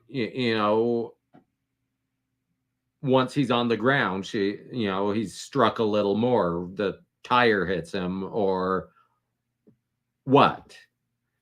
And then his head, is the goose egg from hitting the ground? Is it, the bumper hits his wrist area, and then his head goes into, frankly, near the top of the SUV. So that gives me, concerns. But once again, that's me overthinking things. That's me using my real life experience. I'm not an accident reconstructionist. I'm not a medical examiner, so I'm not forming my opinion until I hear all the testimony. So for all you free Karen Reed people, that's me keeping an open mind. That's me playing devil's advocate to the prosecution.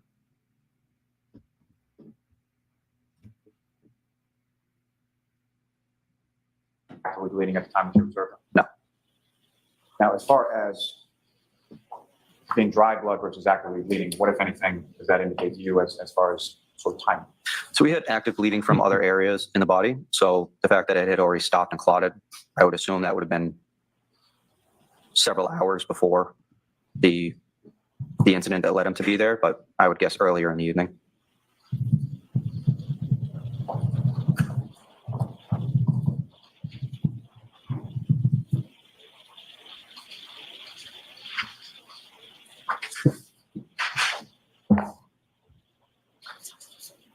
Now, as far as the history is concerned, your attempts on scene, and then what, if any, attempts were made subsequent when you were in the ambulance to obtain any sort of history of how Ms. O'Keefe came to be there, or what, if anything, caused some injuries you observed?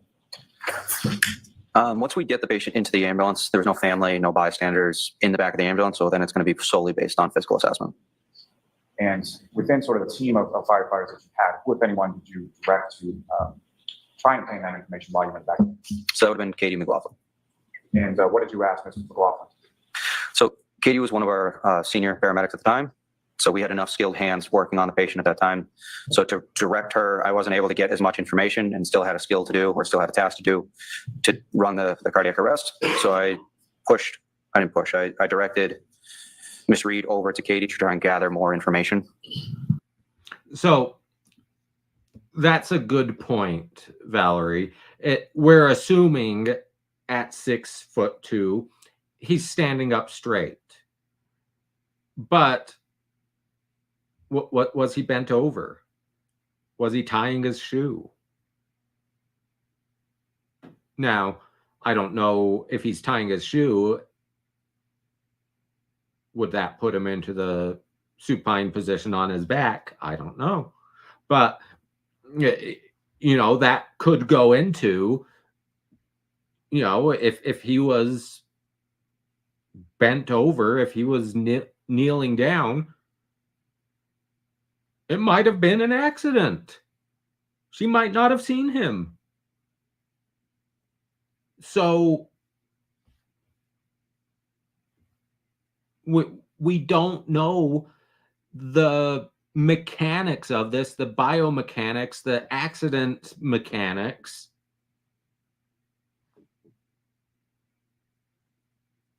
We're at this point, we're speculating. We haven't seen the evidence. Now, Turtle Boy also hasn't seen the evidence. He sure has given lots of factual statements about it, but once again, witness testimony is the only evidence that matters. Admissible evidence, relevant admissible evidence. And that's what I'm going to base my verdict on. But yeah. As to why they were there, if you could get any more information about who he was, and then moved on to the patient at that point. And so firefighter McLaughlin is having this conversation outside We'll of the listen ambulance. for Is that it. correct? That's correct. This is going on while you're inside of the ambulance, actively treating Mr. O'Keefe. It was a very quick process. So I start the conversation, wasn't productive, wasn't moving forward, moved her over to firefighter McLaughlin, continued on to the patient, and then started treatment, moved the patient in, and then Katie came in. That's a good point, Linz. This is what the officers found, the first responders, the police officers, the Canton police officers, the firefighters. We have not heard from Karen Reed, who, you know, probably Fifth Amendment, probably won't testify, but we haven't heard from Jen McCabe. We haven't heard from, I keep forgetting the third woman's name, but we haven't heard how they found him. He might have been on his side when they found him and they repositioned him for CPR onto his back. We've only heard how first responders found him, and the ladies were already on the scene. So, To the back of the ambulance to help. So it was a very quick process.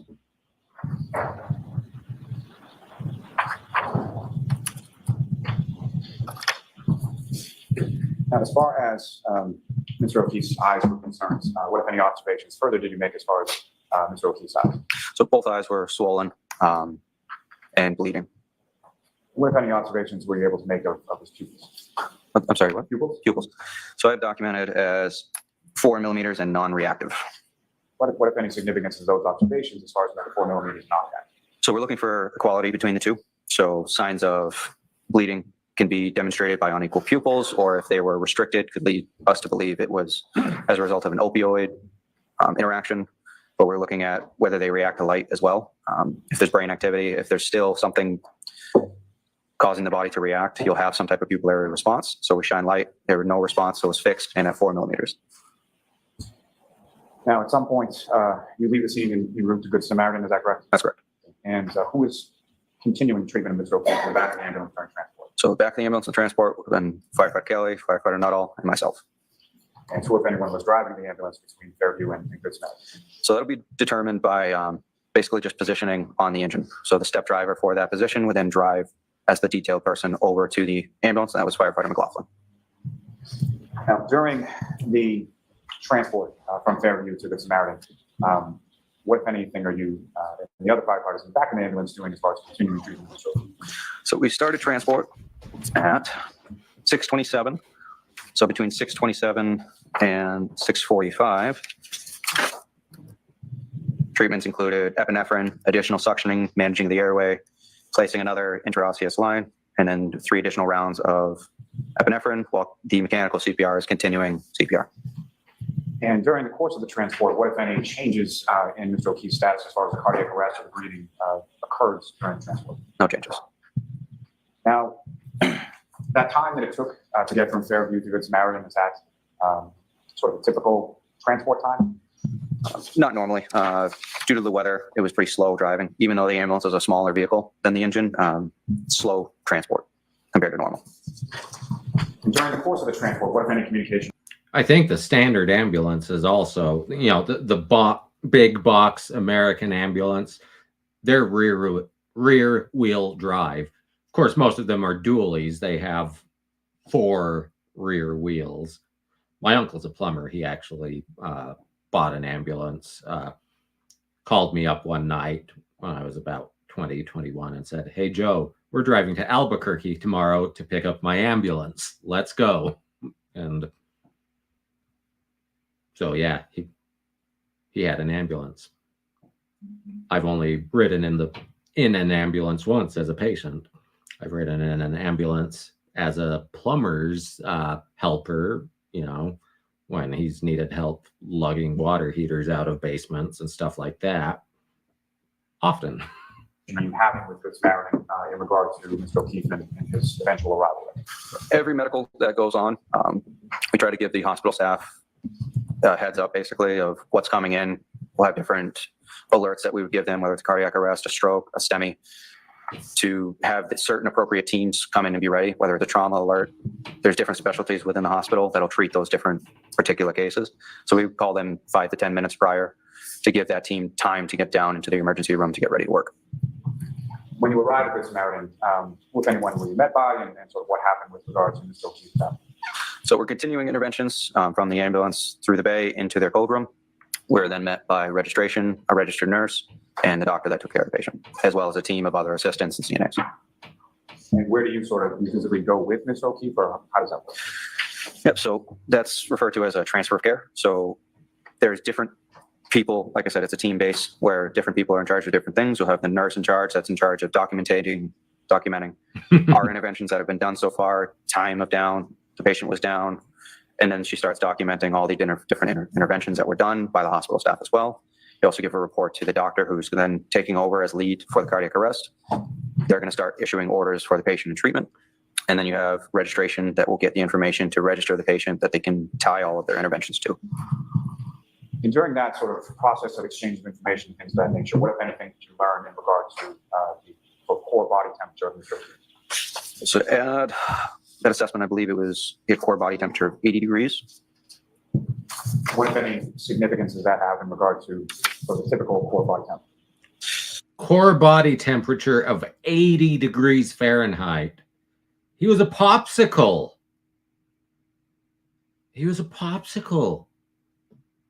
And if the core body temperature is 80 degrees, extremities, what are they, 50?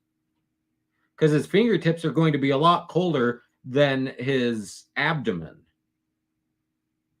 Because in the cold, that's why your fingers get cold quicker, is the body needs to protect itself. It's going to sacrifice the extremities to keep the core and the head alive. So if the core temperature is 80 as opposed to 98.6, the extremities are going to be popsicles. Typical core body temperature is going to be in the high 90s, where body temperature being at 80 with a rectal temp or core temp is going to be extreme hypothermia. Now,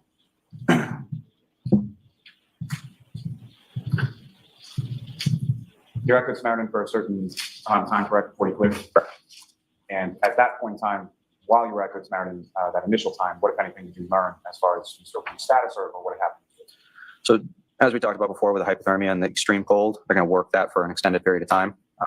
Most cardiac arrests, I will try and hang out by the patient or in the area. As new staff come through, different things are found. The doctors and nurses might have follow-up questions. So I try to stay available as an asset that they can bounce those questions off, at least for 10 or 15 minutes afterwards, to make sure the whole process is completely transferred from all the interested parties. And during that course of time, what, if anything, did you learn as sort of the eventual status of Mr. O'Keefe? We didn't learn anything while we were at the hospital. We then cleared the hospital, returned back to quarters to decon the ambulance and to replenish all the equipment that we had used, get back in service, and move on with the shift. At some point during the course of the shift, did you have occasion to go back to Good Samaritan? Me personally, no. It would have been for an additional medical call if there was any calls or service afterwards. Did you recall whether or not you went back to Good Samaritan for any additional medical calls or anything of that nature? I don't recall.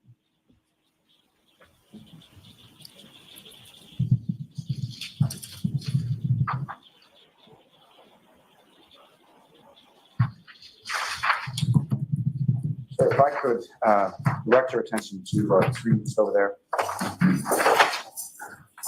Ms. Gilman, if I could please have exhibit number 9.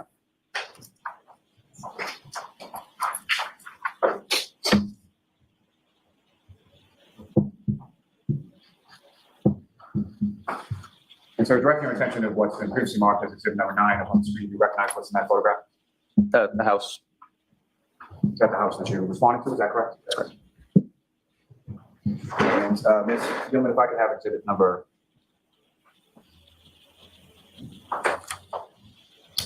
Ms. Gilman, if I could have exhibit number 14.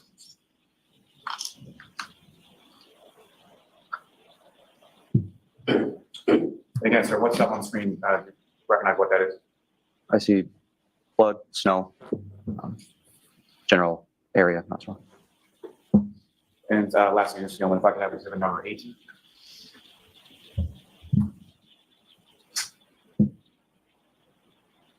And again, firefighter for Monty, you recognize what's depicted up on screen as exhibit number 18? Yes. Can I approach the witness room? Yes. We've seen all of these exhibits already. Very much. So, sir, I'm going to hand you a laser pointer. Basically, just press on this button here. This direction of the screen. All right.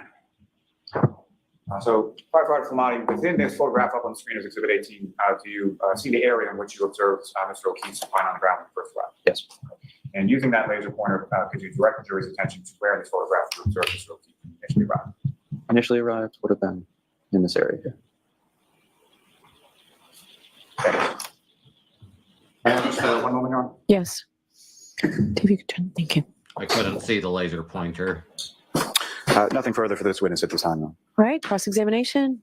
Thank you, Your Honor. So that witness, we had some good things for the prosecution. I think there was 1 or 2 points for the defense. The inconsistency with the coat, but I don't know how relevant that's going to be, how big a deal that's going to be for the jury, but his memory of what Johnny was wearing was different than what the other firefighter remembered. But both of them testified to Karen saying, I hit him, oh my God, I hit him. They testified, basically, they observed the same injuries. They observed marks on his right upperish arm and head injuries. lots of blood. They both testified about giving the same treatment overall. They did different parts of the treatment individually, but so that's basically what we got off of the direct examination. But let's see what Cross brings out.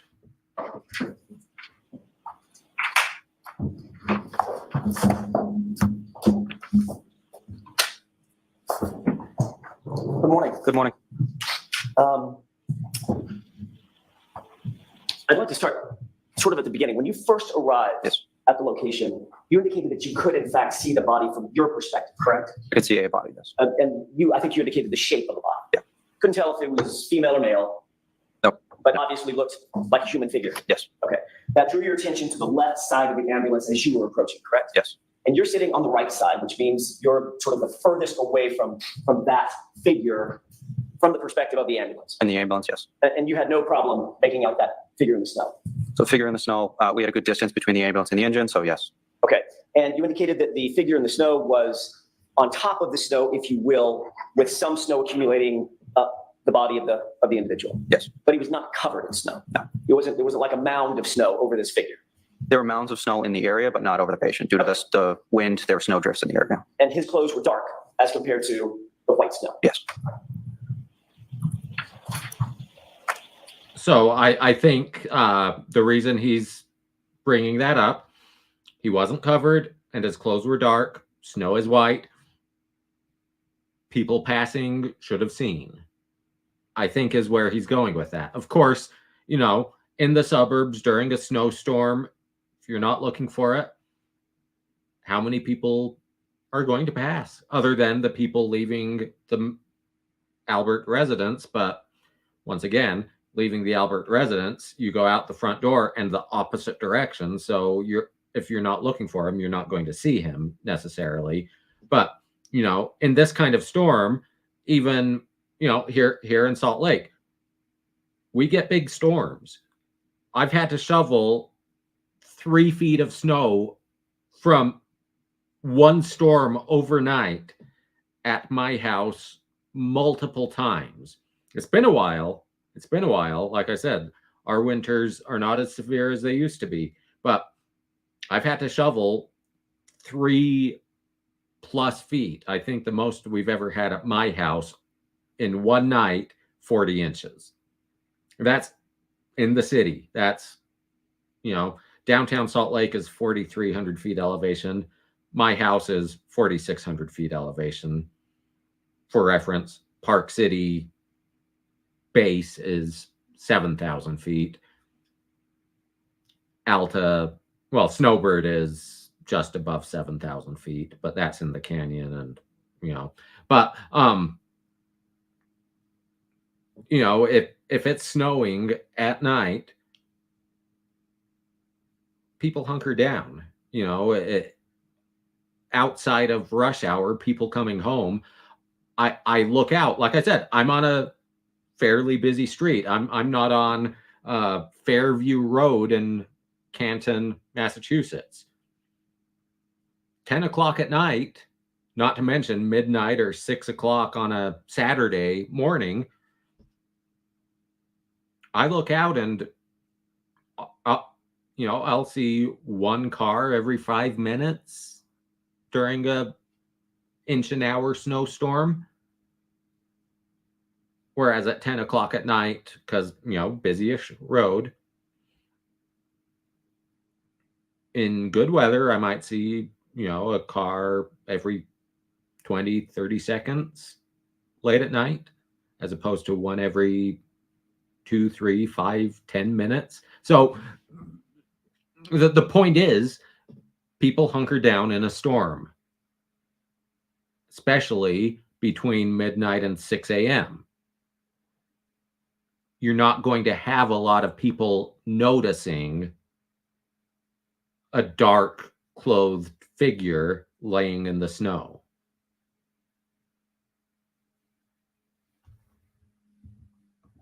And that's it, Vince.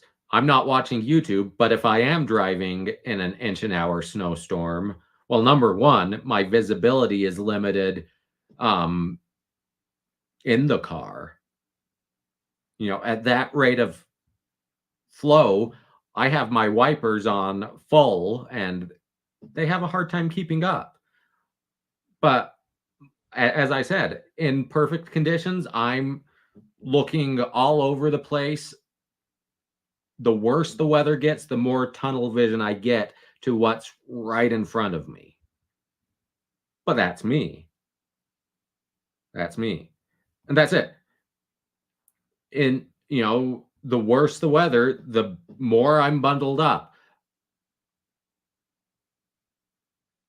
The more tunnel vision I get, the, you know, the hood blocks the peripheral vision. I mean, especially me, you know, prosthetic legs, frankly, they're great. In normal conditions, I walk normally. I don't have to think about it. But especially for me, but for anyone, if it's slippery outside, you're looking at your feet, making sure you're not stepping on a patch of ice. Your bad conditions narrow your scope of perception. At least that's my experience. And snow absolutely is reflective. I mentioned the other day that what I call the high definition night during snowstorms. And they also, during snowstorms, you don't hear things. You know, you don't hear from inside your house. I'm talking to, you know, the Alberts not hearing anything, drunk, asleep, you know, if the bedroom's in the back of the house. But snowstorms muffle sounds. Whereas after a snowstorm has stopped, you know, during the day, I don't hear the train horns from the train tracks down by the interstate, down by I-15.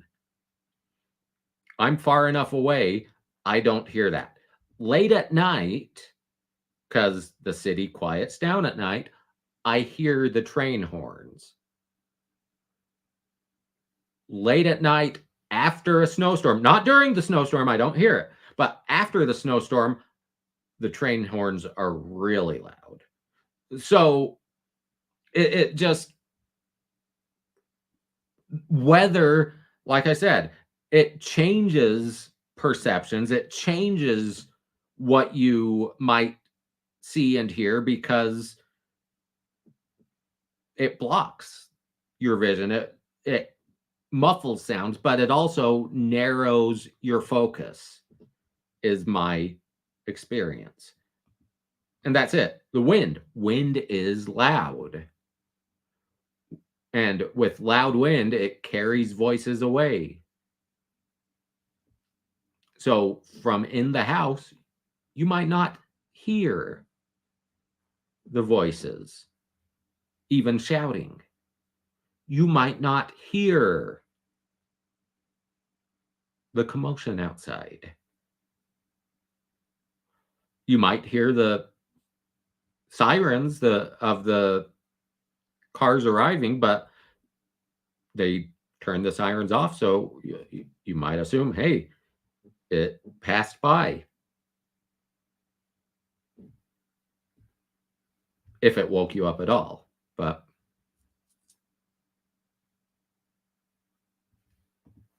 and that's it. But the paramedic saw the body because the police had already arrived. He was looking for it. He was looking for the body.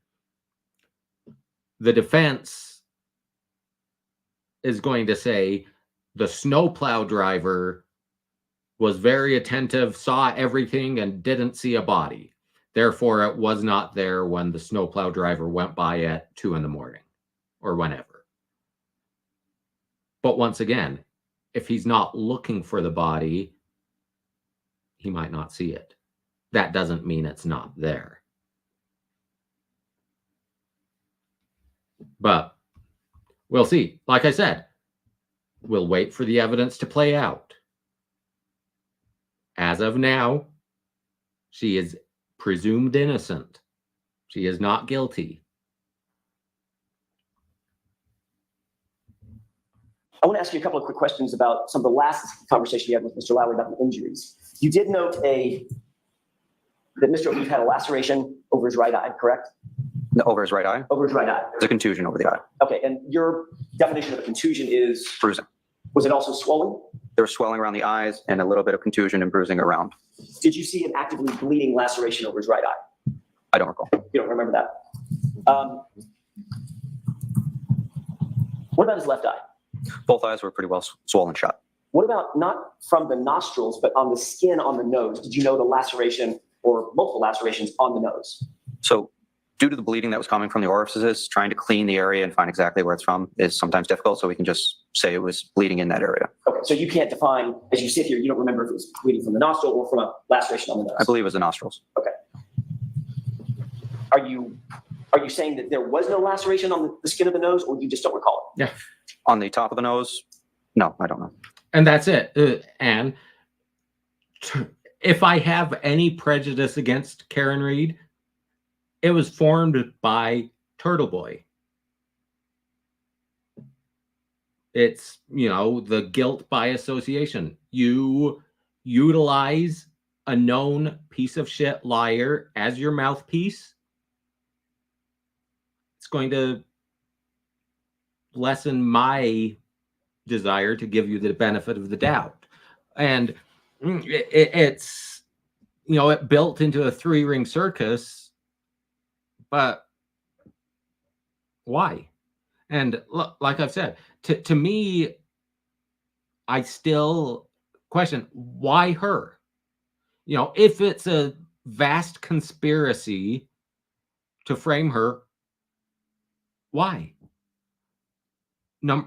First, what's the motivation for them to kill and then cover up the murder of John O'Keefe? But number 2, why frame her? Why, if I am trying to cover it up, especially with law enforcement resources, it's some Puerto Rican guy. My cover up would be some Puerto Rican guy. Remove evidence that was me and put it towards some rando. I don't understand why her. Why her? And that's it, Tim. That's exactly what he's been trying to do. Taint the jury pool. But that's, as I said, if it's a mistrial, if 1 or 2 Turtle Boy fans got on the jury and everyone else votes guilty, they vote not guilty. If there's a retrial, I expect it'll be in Boston. I expect it'll be in Boston. And with Turtle Boy, I think he wants to have sex with Karen Reed. He likes the resting bitch face. I'm sorry. On the top of the nose, I don't recall. You don't recall. Okay. With regard to his abdomen, you indicated that it was distended, Yes. a medical term for swollen. Yep. You said that could be from trauma or it could be just bloating, correct? Correct. Did you notice any contusions on his abdomen? No. Any skin that was abraded? No. Cut? No. So there's no bruising, no contusion, but there was a distension, correct? Yes. So there was no visible trauma to the abdomen. Visible trauma Yeah. doesn't really. And to me, Kevin, that I mentioned at the beginning before you got here, to me, incompetence is easier for me to buy as a juror than a cover-up, than a conspiracy. The cops fucked it up. They didn't investigate it properly. To me, that's easier to believe than they got 40 some law enforcement officers and the prosecution to go all in on framing Karen Reed. And the defense doesn't have a burden of proof. The burden is on the prosecution. But with a third-party culprit defense, for me to buy that, you've got to convince me. And police incompetence is a lot easier to believe. Now, I'm not a law enforcement apologist. I've mentioned before, I'm skeptical. I'm faster to condemn police actions than to defend them. And frankly, that's one of the benefits to me of covering sovereign citizen videos is it reminds me most cops are a lot more patient than I'm inclined to believe they are. They're not as violent. They're a lot more patient than I am. But I've mentioned before, there are good cops and there are bad cops, and good cops who cover for bad cops are themselves bad cops. But I don't have evidence of it. So, and that's another thing. Turtle Boy is a clout goblin. He's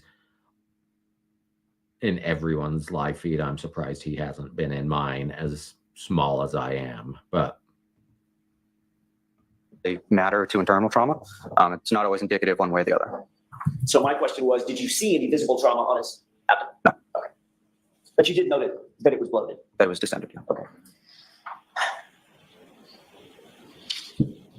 I want to talk to you for a second about, if I could shift gears, about the conversation that you indicated to Mr. Lally that you had with Ms. Reed. You were also asked about that conversation at the grand jury when you testified, correct? Correct. You testified that as the lead paramedic, you were specifically trying to get as much information. yeah, there might have been a mandatory minimum because, like I've mentioned before, here in Salt Lake, Utah, there's the DUI rubric that basically, first DUI, whether you plead guilty or found guilty at trial, you have to serve at least 2 days in jail or 48 hours community service, either or. That's the minimum. Now, DUI manslaughter might have a different mandatory minimum. It might be that same 2 days. And of course, Massachusetts is not Utah. But I could see, had she could have worked out a deal, DUI manslaughter. It might have even been reduced to, DUI hit and run, leaving the scene, 2 years probation, 90 days suspended sentence, 1 year suspended sentence, whatever. She's a good girl. She does a day or two, maybe a week, maybe a month. But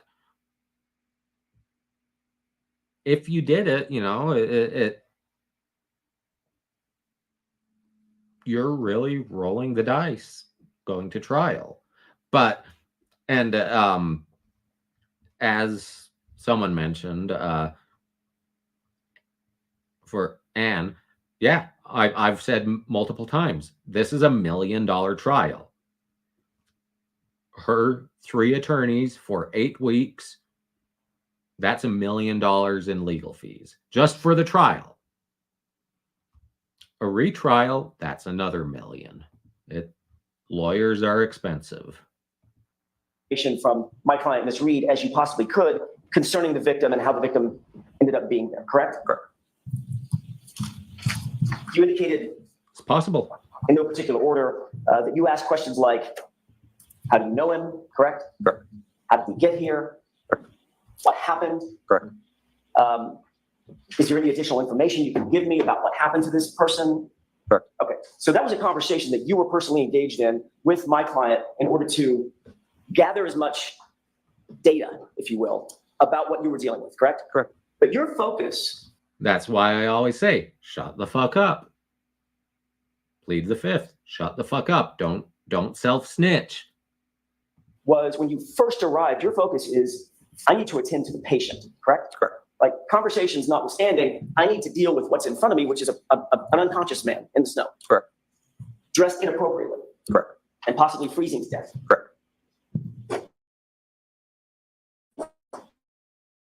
But you did say that you had enough of a conversation with Ms. Reed that she answered you and said something to the effect of, I hit him, oh my God, I hit him. Correct. So then you followed up on that conversation, correct? As much as I could, yes. But in fact, you said that you asked her additional elaborating questions. Correct. Well, did you hit him in the face? Or did you kick him? Or did you hit him with your hand? Okay. So that's a conversation that you're having with Ms. Reed face to face. Correct. You're talking to her, you're looking her in the eyes, she's looking you in the eyes, you're standing still, and you're attempting as best you can to converse with this woman so that you can gather as much information as you possibly can as you attend to the victim. Correct. You indicated that that conversation lasted long enough that the conversation was frustrated by the fact that you weren't getting information that was helpful to you. So you turned that conversation over to Katie McLaughlin. Objection? Sustained. Ask it a different way. Sure. Did you have, was your conversation in some way in your mind, and when I use the word frustrated, I mean, it's just, you weren't getting the information that you were seeking, correct? It wasn't productive. Okay, better way to put it. So right there, you'll notice he was asking what Karen Reed said. That's why is the prosecution able to get that in, but the defense isn't? Remember in the Miranda warning, anything you say can and will be used against you. It doesn't say anything you say can be used to help you. Because for the defense, Karen Reed is not a party opponent. So there's no hearsay exception for statement of a party opponent. She is the party. Statement against interest, that's all you can get in. So the defense can get in a statement against interest, but they don't want to. They want to keep that out. So anything you say that could help you isn't a statement against interest. So it's hearsay. So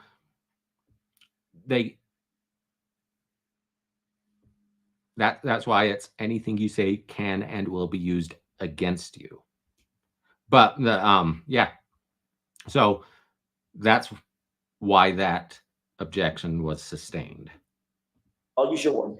That conversation was unproductive enough that you then moved the conversation over to Ms. McLaughlin, correct? Correct. Firefighter McLaughlin. And once Firefighter McLaughlin engaged Ms. Reed, you then began to attend to the patient again. So the patient was already being treated by the other personnel on scene. Okay. I started the conversation, realized it wasn't going anywhere. I had other responsibilities. So regardless of how they ended there, they still needed treatment and transport. So that began my priority and moved her over to try and get as much information while treatment was being done. What part of the treatment were you responsible for? All of it. Sorry, that's a great answer to a very vague question. Yep. What physically were you doing with Mr. O'Keefe? In which particular moment? When you first arrived and attended to him and physically touched him. In other words, were you the airway person? Were you the cardiac person? Were you doing? And Kevin, that's get my mouse on the right screen. That's what I'd be arguing. That's what I'd be arguing. It's, did it sound like it was in the form of a question? Did it sound like it was just hysterical muttering? But, that's one of the hearsay exceptions is, this spontaneous utterance, because that has an indicia of being the truth. You're not going to spontaneously blurt out, it was some Puerto Rican guy. You're going to blurt out, oh my God, I did it. Oh my God, I hit him. So, oh my God, it was some Puerto Rican guy. You're going to think, oh, well, you thought that up. That's not natural. Whereas, oh my God, I hit him. number one, that's a statement against interest, but it's also it's a spontaneous utterance that you're going to take that as being true, or at least her perception of the truth at the time. But you can ask, what was there an upward inflection at the end? Did it sound like a question? Did it sound like a defensive statement? Did you think I hit him? But you always use the South Park references. That they're just, there's the South Park reference. Simpsons did it, but by now there's enough South Park that there's a reference for everything that most people are going to get. Doing chest compressions, were you squeezing the bag? I would have been doing chest compressions initially until I could delegate that task to somebody else. Okay. And chest compressions, I'm going to butcher this because I've never been trained other than my little toddler. They look a little like what I'm doing now, correct? Correct. And I indicated one palm over my hand, arms extended, and you can see my shoulders moving up and down in a rhythmic fashion, correct? So if I didn't get an answer, correct? yes, I'll wait a minute. Once again, CPR, you want your elbows rigid. What was I wearing? My uniform. Didn't expect that one, did you? That was a different one. Heavy winter coat. Okay. Uniform. Do paramedics wear sometimes bright yellow for safety? Yes. Were you wearing a bright yellow heavy winter coat? I don't recall. I have a few different coats. Got it. Do you remember what Miss McLaughlin was wearing? I don't. Okay.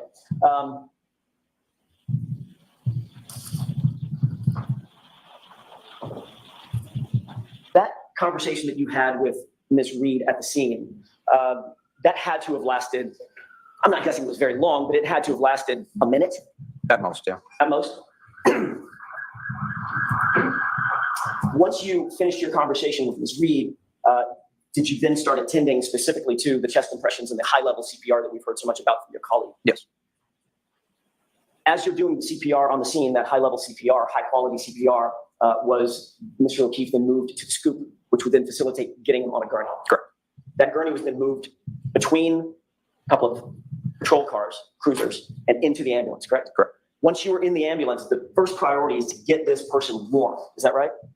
First priority is always going to be CPR. The secondary would be getting them warmed up. Okay. So obviously, when you got into the ambulance, you can shut the doors. There's a heater on in the ambulance. Yes. You never came back out of that ambulance after you got Mr. O'Keefe into the ambulance, did you? No. Okay. And you were in there with firefighter Nuttall at the time? Nuttall and Kelly. And And that's it. And if the defense is able to poke holes, that's their job. Now, I like this attorney a lot better than I like Yannetti. He's, as I've said, the aggressive douchebag defense lawyer. That might turn off some of the jurors. Some of the jurors might like it. It turns me off. I don't like Yannetti. He annoys me. Frankly, I think this is the best lawyer in the courtroom that we have seen. We haven't seen lawyer number 3 for the defense yet. I don't know if she will take any of the cross-examination or direct once it's the defense case in chief. Think back to the Gwyneth Paltrow trial. Paltrow had 5 attorneys, I think. I think we heard from 3 of them. We heard from Owens, we heard from James Egan, and we heard from one other, I think.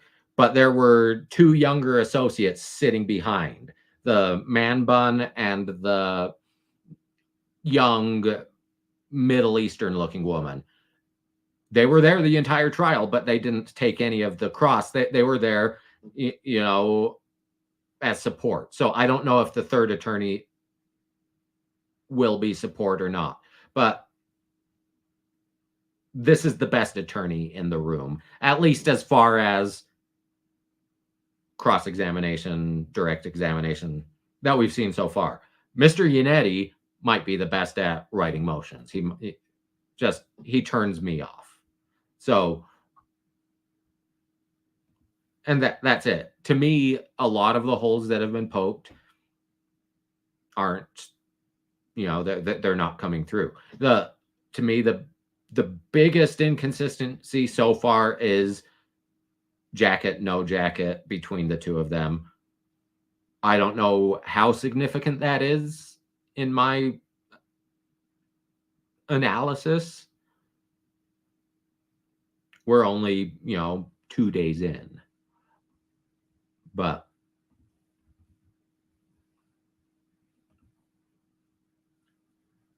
I didn't watch the Weinstein trial, and yeah. It's wonderful that they get to retry him. But that's why prosecution needs to not fuck up the first trial. And judges need to not allow inadmissible character prior bad act evidence. So Firefighter McLaughlin was outside the ambulance doing whatever she was doing. Initially, and then she came in afterwards to assist. Yeah. And did I hear you correctly when firefighter McLaughlin got in the ambulance? And that's actually, Kevin Campbell, John O'Keefe's blood alcohol content could be very relevant, not just for, did he stumble, but for how long he's been out in the snow, because your blood alcohol content can play a role in how long you survive in the cold. So, yeah. And then she took over the driving responsibilities? So there's two different compartments. They're not connected. There's a little window between the two areas. So she assisted with interventions in the back. And then after we had established everything we needed to on scene to begin transport, she then got out and then started driving. Got it. Thank you. I'd like to play, but first I'd like to have marked. I think it's already been marked. Exhibit 379. It's a video, a snippet of a video. It's probably 3 minutes long. It's not that long. I'd like to play that portion of the video for you. And when it's done, Firefighter Famati, which is not that easy to say. Did a great job. I'm going to ask you to show me exactly where on the video, if you can, that you had this conversation. For the laser pointer? With my client. Yes, you can use the laser pointer as you wish. This is just to orient you, if I may, Your Honor. The top, this. Let me see if I can do this. Here we go. The top is a dash cam from one cruiser. So I'm going to see counsel at sidebar for a second, please.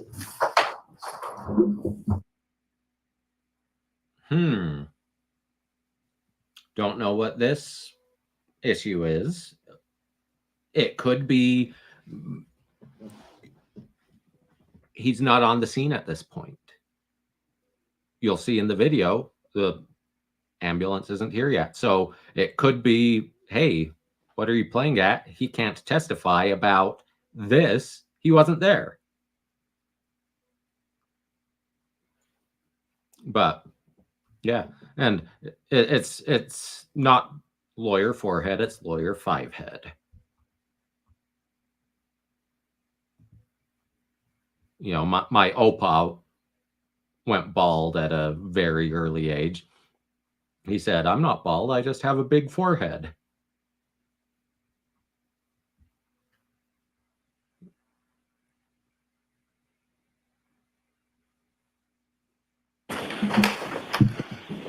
For this, until we pause it, I'm going to ask you to focus your attention on the top dash cam video. I'll go ahead and play that.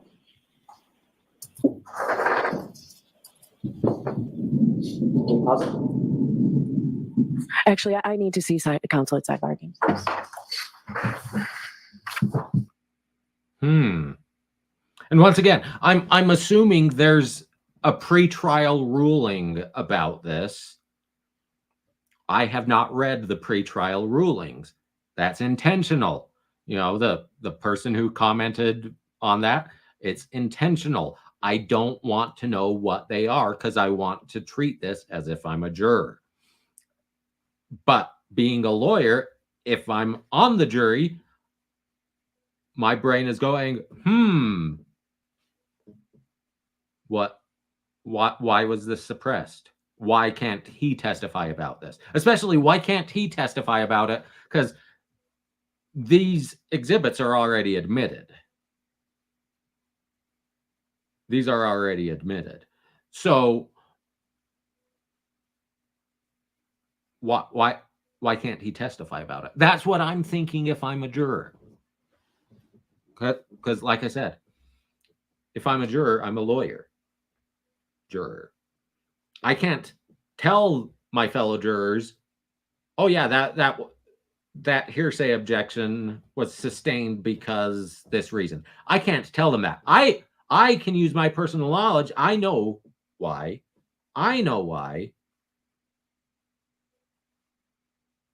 But I can't tell them. But this is why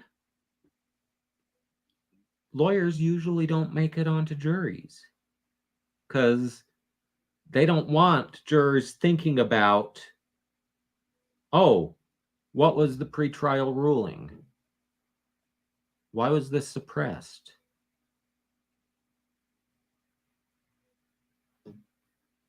So let's see this.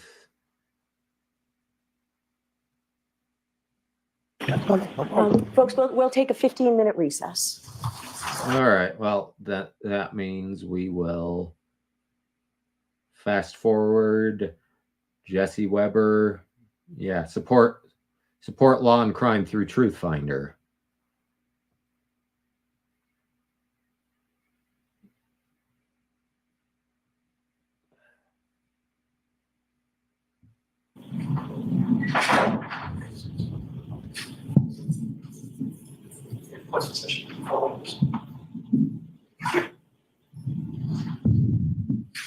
Okay, this is weird. That wasn't a 15-minute break. That's been 4 minutes. Is Law and Crime just playing this without testimony? This is, yeah, that was weird. So we'll fast forward through that because that's just Law and Crime being weird.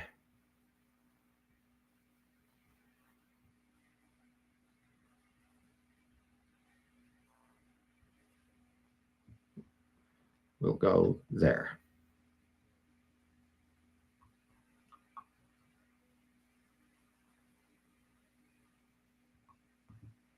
Yeah, oh yeah, I'd hate to be a defendant. That's why I don't go committing crimes. Well, and because it's, not right to go out committing crimes, but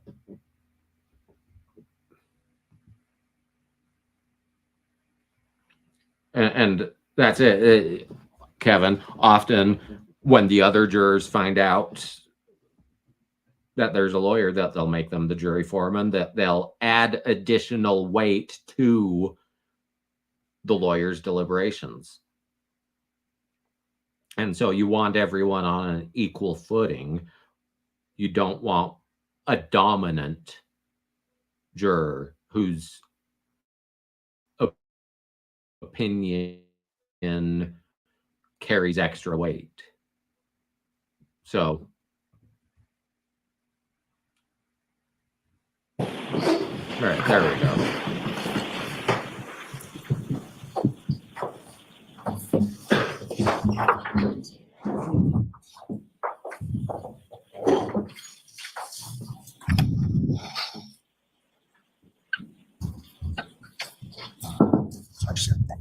Ooh.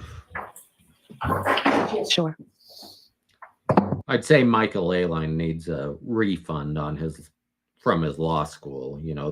They owe him an apology, but well, that's not the case.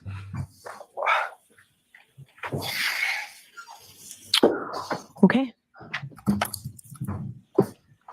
That's definitely a quirk of this smaller courtroom. I don't get why they have his family sitting here, although maybe having her family sit right here would be even worse, because normally they'd be sitting on the same side of the courtroom as you but behind you, and so maybe they didn't want her seeing her family. But I don't know that. Thank you, Your Honor. Firefighter from Flamati, I want to draw your attention to the top video, and I may pause it and ask you a couple of questions. Let's go. Awesome. Did you see a person run into the screen? Yes. Run into the frame, rather, from screen left? Yes. Who's that? I don't recall. Okay. Let's go ahead and play it. And pause. I mean, he's not on the scene.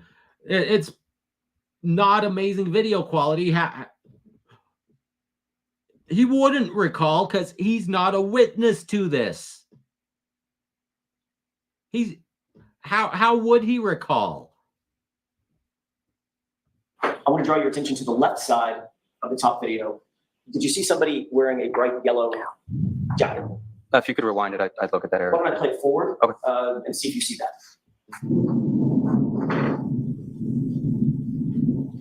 Yes. Pause. And do you recognize that person? I see a yellow jacket. I can't tell you who it is. Okay. Based on your memory, have you seen this before, by the way? No. Okay. Based on your memory, is that the approximate position that Mr. O'Keefe was in when you or your colleagues made contact with him? Approximately, I'd say a little bit more to the left. That would be, I guess. Okay. Go ahead and play it.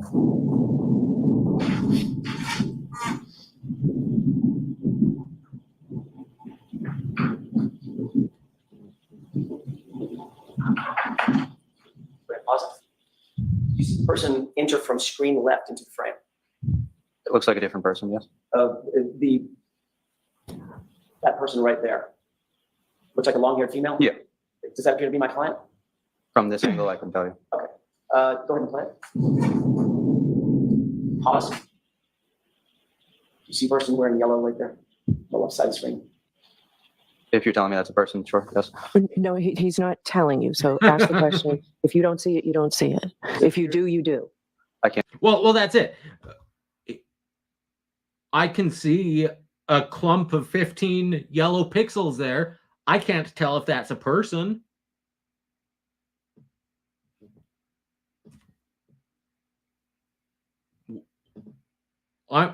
I didn't create this video. I'm not a witness to this. I'm not on the scene yet. Can you see this person in yellow? I see something. I don't know what I'm seeing.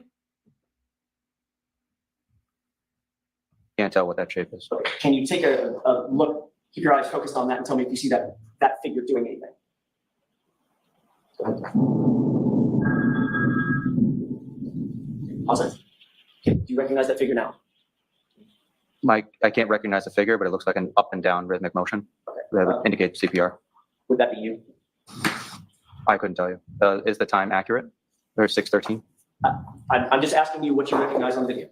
I couldn't tell you if that was myself or not. Was there somebody else doing CPR? Multiple people rotate through CPR, so yes. Who's responsible for doing the chest compressions?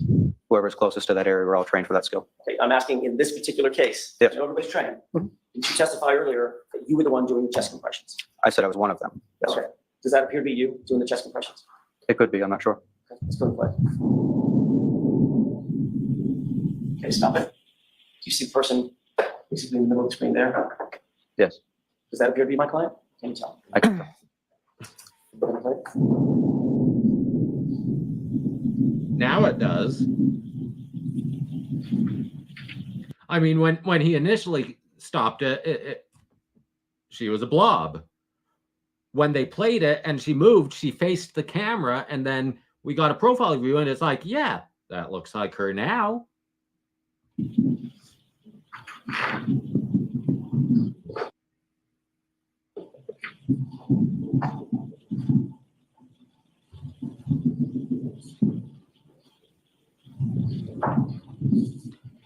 Pause it.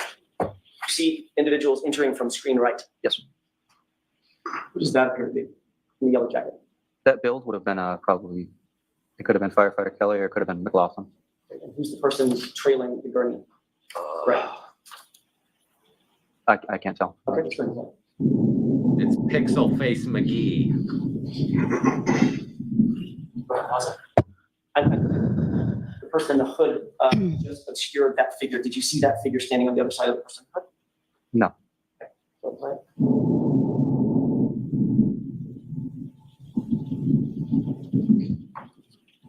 Positive. The activity that's going on just to the sort of left side of the SUV in the frame, can you describe for the jurors what that activity is? So that would be lowering the stretcher to get ready to load the patient on. Okay. And that's positive. Now, this person now appears to be facing the camera. Do you now recognize that person? I don't. Go ahead.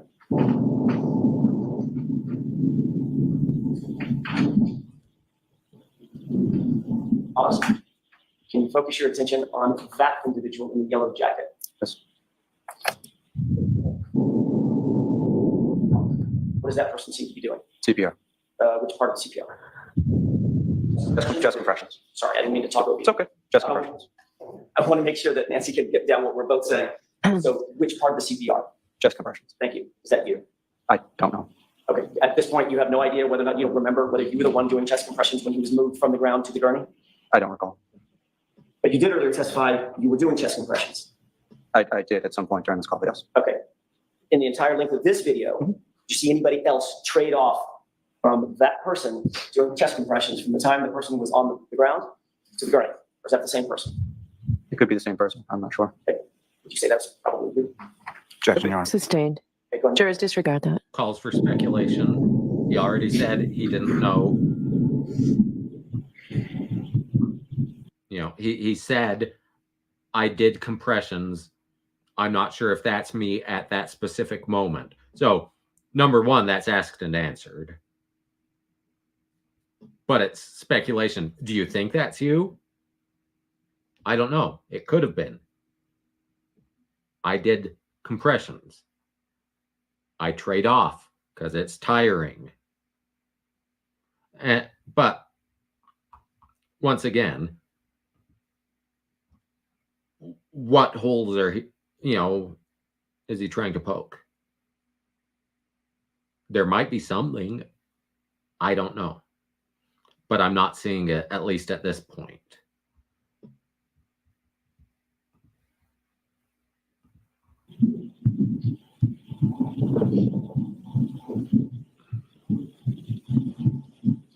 Positive. I want to direct your attention to this person who appears to be a firefighter in the middle. Do you see that person? Yes. Who's that? Objection, may we? The objection sustained. I'll see counsel at sidebar. Did you see this firefighter? That's, he's testifying there. You're able to ask leading questions, but he's testifying. He's asserting that this is a firefighter. But once again, I'm thinking, as a lawyer on the jury, why is the judge asking for a sidebar? What's the evidentiary ruling? What was there malpractice committed by the first responders? And that's been suppressed? Would John O'Keefe have survived but for some mistake made by the firefighters? I'm not saying that's what happened. I'm saying that's what I'm thinking. What was suppressed? What was suppressed is what I'm thinking. Why did the judge want a sidebar instead of just ruling that that was an inappropriate question? That was assuming facts, not in evidence.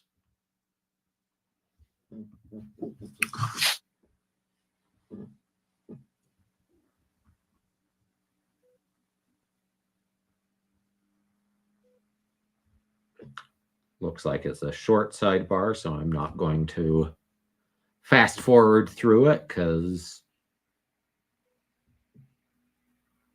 like I said, it's short, so I don't want to go too far. Instead, we can watch Karen Reed look quizzically at her attorneys and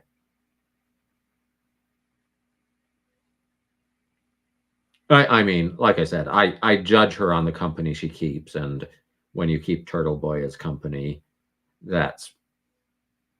I'll judge you for that. But I really do think, you know, it would suck going through a trial like this. It sucks for everyone involved. It sucks for the defendant. It sucks for the victim's family, jurors. Mayor, Yes.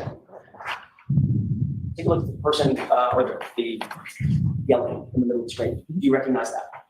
As a fire jacket, and build, I would guess it was either firefighter Kelly or So we don't want you to guess. my best estimation would be firefighter McLaughlin. Firefighter McLaughlin? Yes. Okay, let's go. Pause. Recognize the person in the yellow jacket to the right of who you just described as firefighter McLaughlin? No. What is that person doing apparently? My guess would be, I'm sorry, Not even an estimate. Do you know? I don't. Next question. I'd assume they're charting something. Pause. At that point, did you join your colleagues in placing Mr. in the ambulance? Yes. Okay. Based on that, could be you following the gurney in the yellow jacket over to the ambulance? Yes. Okay. And who is the lead firefighter? When I say lead, I mean the one to the right, leading the gurney on the front side of the gurney. I'm not sure. Okay. One of your colleagues, though. Yes. What did you do once you left the frame? Where did you go? That would have been into the ambulance. And as you earlier indicated, shut the doors, correct? Correct. Okay. And you never came back out? No. Okay. I'd like to draw your attention to the lower video, Okay. and we're just going to let that play for a couple of minutes and see if you recognize anything. I'll ask you to pause it in just a second.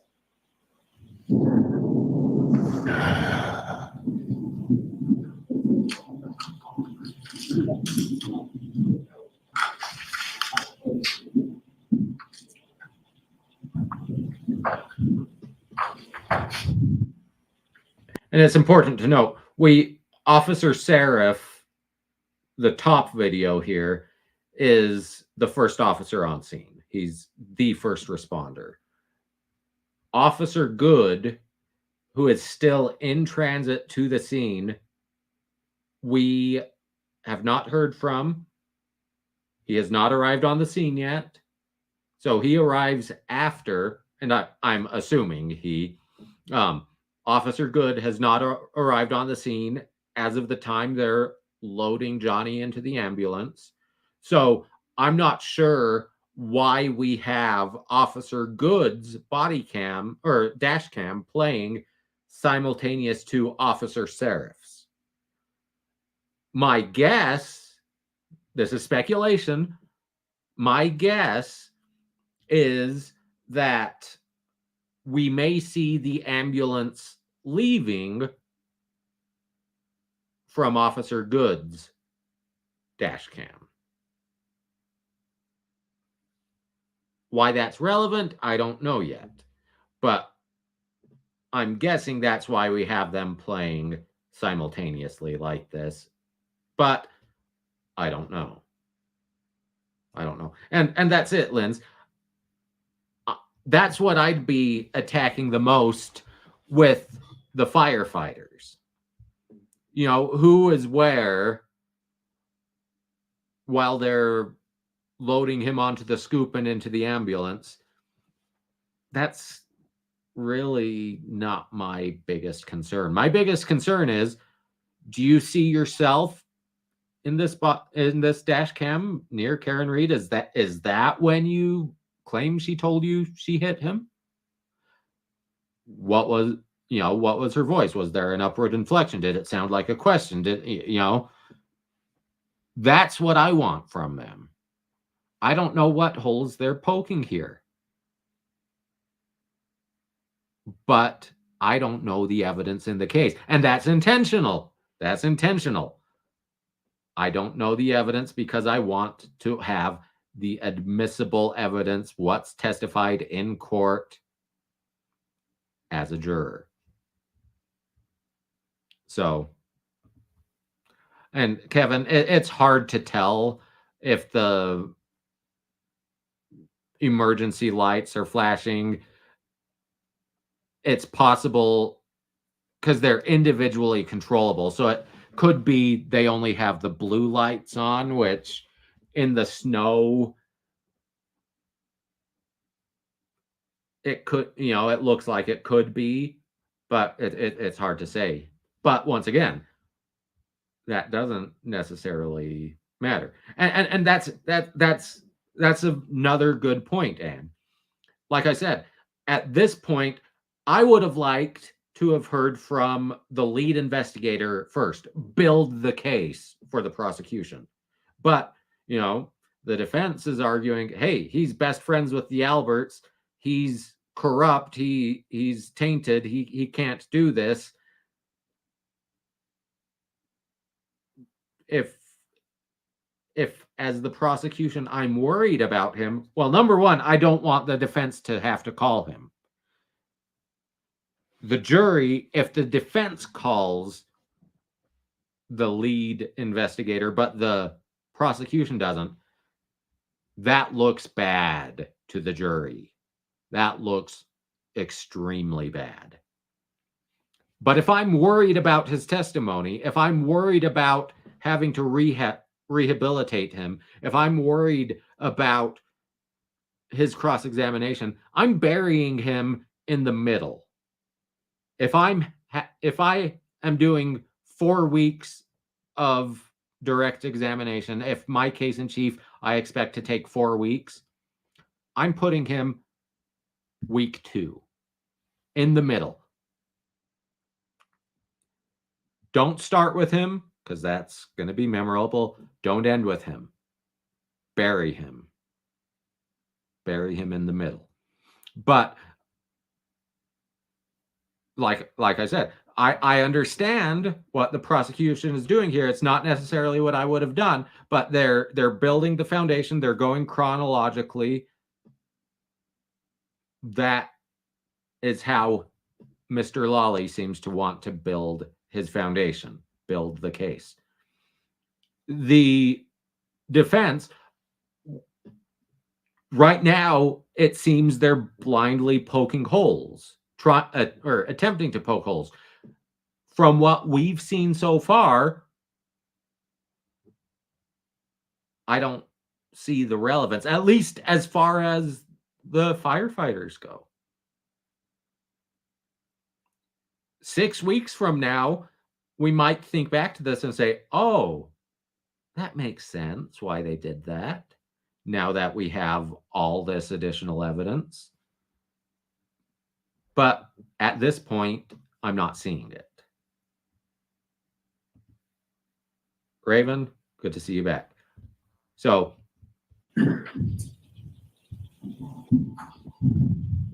Awesome. I'm going to ask you to look up to the top video. You see what appears to be a person wearing yellow too, right? Yes. But that's who that is. No.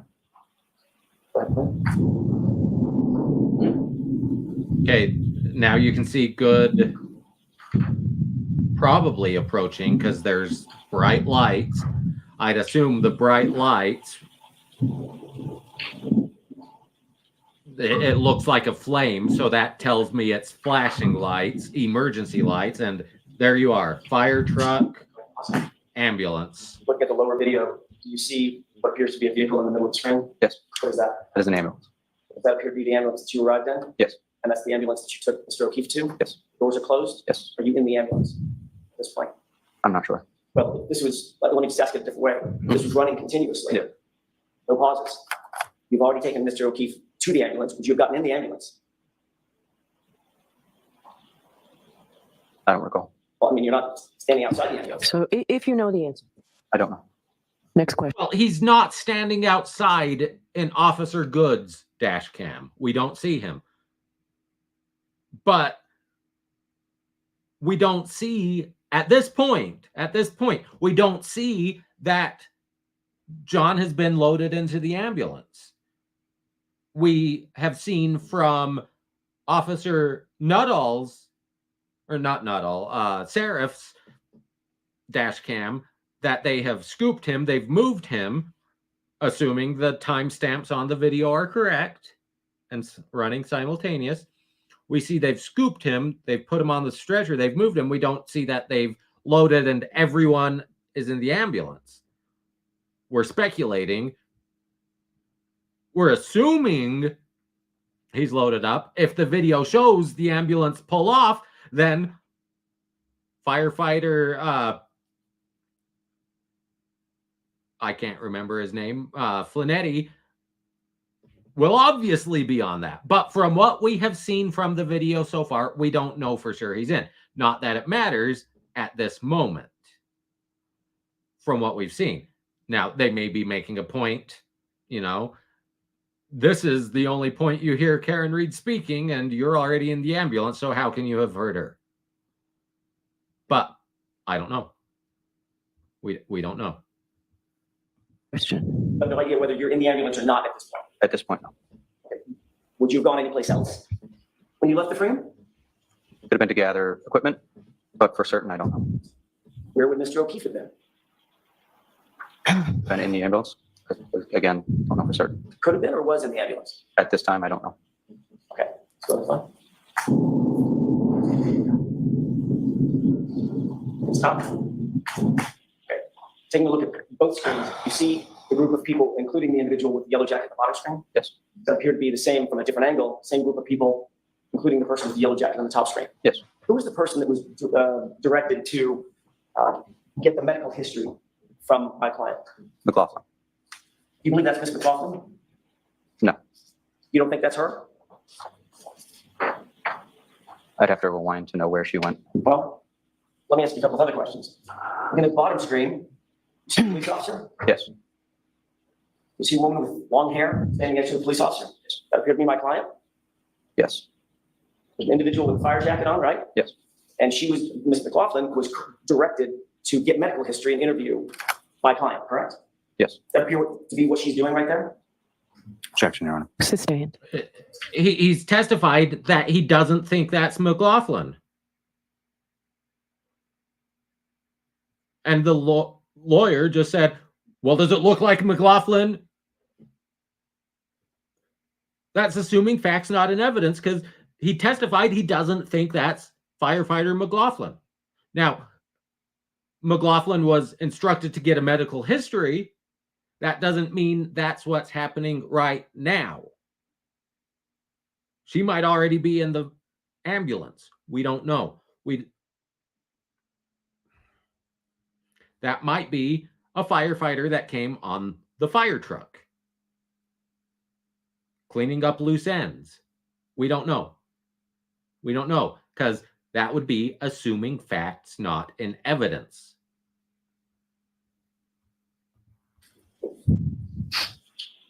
At this point, Okay, and the defendant is in the middle. So she has the long hair that's free. In the blue jacket with the hood up, that is, I believe, not Jen McCabe. It's the other woman that was with her. I can't remember her name. I think.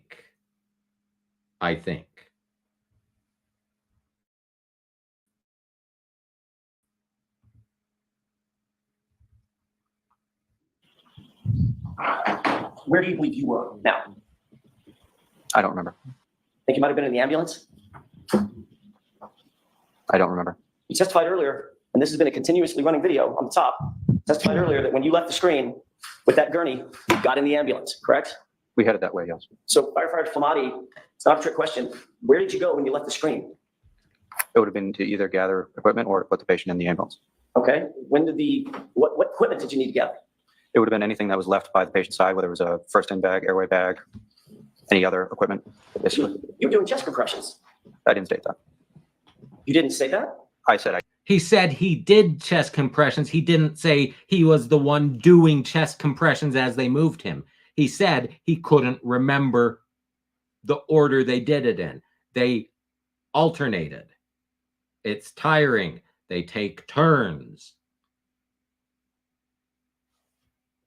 I did chest compressions at some point. I didn't say I did them continuously throughout the call. So you just put John O'Keefe in the back of the ambulance and went to look for some equipment? Not what I said. So chest compressions were done continually throughout, whether they were done by me or by another provider. I can't tell you specifically. So when you left the screen and John O'Keefe is on the gurney, you're engaged in vital life-saving, a vital life-saving endeavor, correct? Yes, That had to have been your focus, correct? that was at the time. Yes. And you wanted to get him out of the cold, the weather. Yes. Because it was inclement, it was freezing out, correct? Yes. So you wanted to put him in the ambulance, right? And you wanted to continue CPR because in your words, you testified on direct examination, you believed that there might be some viability left. Yes. So CPR and life-saving measures were absolutely vital at that point. Yes. You didn't go find equipment, you got in the ambulance, didn't you? Yes. So at this point, you're in the ambulance, correct? At this point, I don't know. You indicated you never got back out of the ambulance after you got in, correct? I don't believe so, no.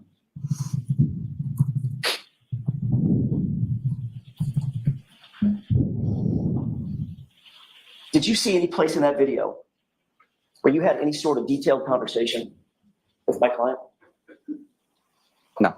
Did you see any place in that video where you engaged my client and said, how'd you get here? What happened? And she said, I hit him. And you said, how'd you hit him? But this video is at the tail end. This video is as someone is providing compressions and moving him. That he said he asked at the beginning what's going on here. So if he's the one performing chest compressions, they started it when that yellow blob was performing chest compressions. So if they're assuming that's him, he has already asked her what's happened, what's going on. She has already told him. And so they started the video after. Yes, you've played it continuously, but you started after. You started after. If I am the prosecutor, if I'm Mr. Lawley, on redirect, I say, let's put that video back up, but let's back it up a minute. Let's back it up 2 minutes. Let's back it up to the very beginning. Let's get the complete evidence, not where you conveniently wanted to start it.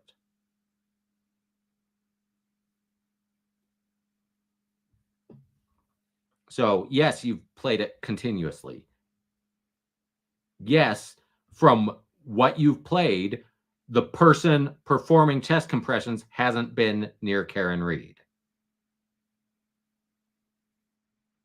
But that doesn't mean they weren't before.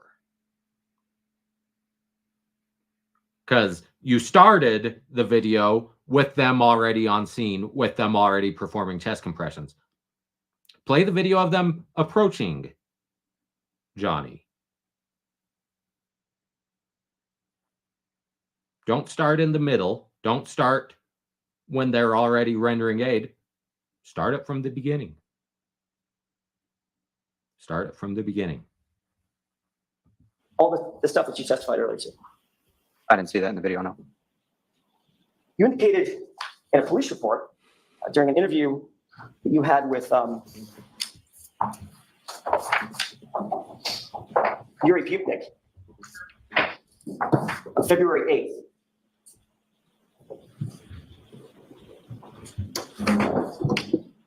That my client said, I hit him, correct? Correct. You remember having that conversation with Sergeant Pupnik? I don't recall the conversation, but I'm trusting that your records are accurate.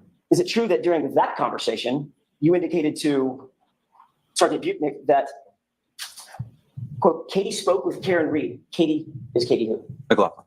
Katie spoke with Karen Reed, collecting medical history for the victim, and was also told by Karen that the last time she saw the victim was 1 a.m. that morning. That is when Anthony, who's Anthony? Would have been myself.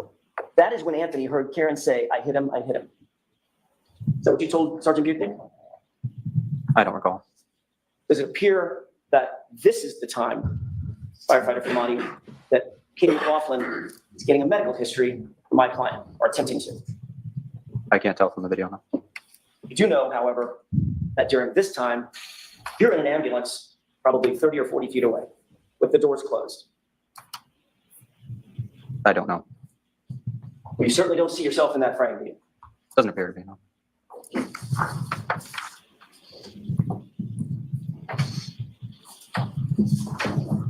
If we're done with the videos, can we take it down, please? Yes. I think we are finished. You were the lead firefighter on that team that night, correct? Lead paramedic. Lead paramedic, thank you. You understood, obviously, the gravity of hearing a statement like, I hit him, some sort of an explanation about what may have happened to the victim, correct? That statement could potentially have direct relationship to, or a direct relational impact on how life-saving measures are done by the medical personnel that you turned the victim over to. You testified at the grand jury that you wanted, once you got to the hospital, you wanted to be as quote unquote helpful as possible when you handed over the patient, correct? Sure. You said you actually stayed at Good Samaritan for an additional 10 to 20 minutes, which is your habit in cases like this, because you wanted to be quote unquote an asset to the medical intervention team, correct? That team includes the doctors and nurses that were trying to provide life-saving services to the surgeon. Correct. But you never relayed to a single doctor or a single nurse a single word about a woman who said, I hit him, did you?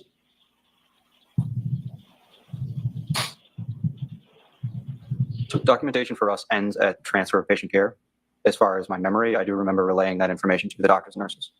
You do? Yes. Have you ever testified about that ever? Previous to this? Never been asked about that. Oh, nobody ever asked you, so you didn't tell anybody? In the court setting? No. Testified in front of a grand jury, didn't you? Yes. So Lally asked you a bunch of questions. During the court. Well, you didn't say anything about it, therefore it didn't happen. If Mr. Lawley didn't question about it in the grand jury, he couldn't. Witnesses can't just spontaneously offer evidence. Even in a grand jury, they've got to answer the questions. So if Mr. Lawley didn't ask, well, Mr. Lawley probably should have asked, but he couldn't have responded. Now, February 8th, speaking to the sergeant, he offered it. That was before the grand jury, in time, before the grand jury was convened. So if he told the sergeant on February 8th and Mr. Lawley didn't ask him, maybe he just asked firefighter Nuttall because that was enough. I don't know. But once again, once we hand off the patient, we're no longer charting. It's the doctor, the nurses. It's their job to chart. So if they didn't chart what I told them, that's not on me. That's not on me.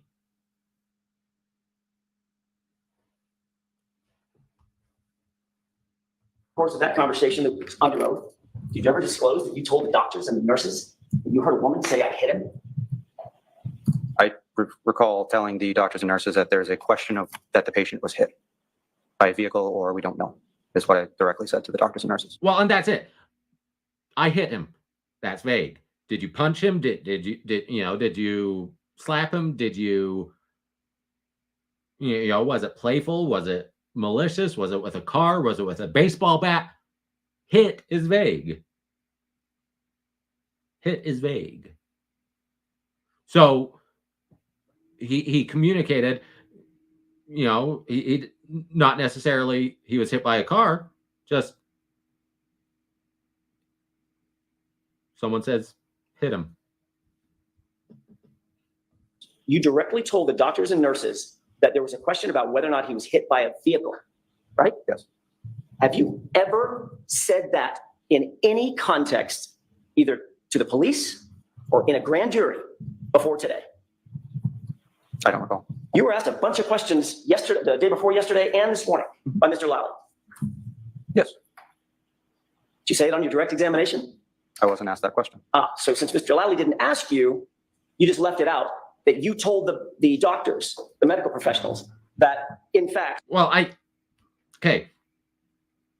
get where he's going here. So to Mr. Lally, the important bit is, did he hear it? So that's what Mr. Lally asked him about. What did you hear Karen Reed say? What the defense is going with here is, hang on. Did you relay it at the time to the doctors? And if you didn't tell the doctors, well, if you told the doctors, shouldn't it be documented? Shouldn't you have told them? So they're trying to show, hey, this is made up after the fact. I get where they're going. But it's not his fault. It's basically it's prior inconsistent statements, or prior consistent statements is what, that they're trying to go with. It sort of the reverse is, you didn't give any prior consistent statements, although the hearsay exception is prior inconsistent statements. But that's it. If you're not asked the question, you can't answer it. To him,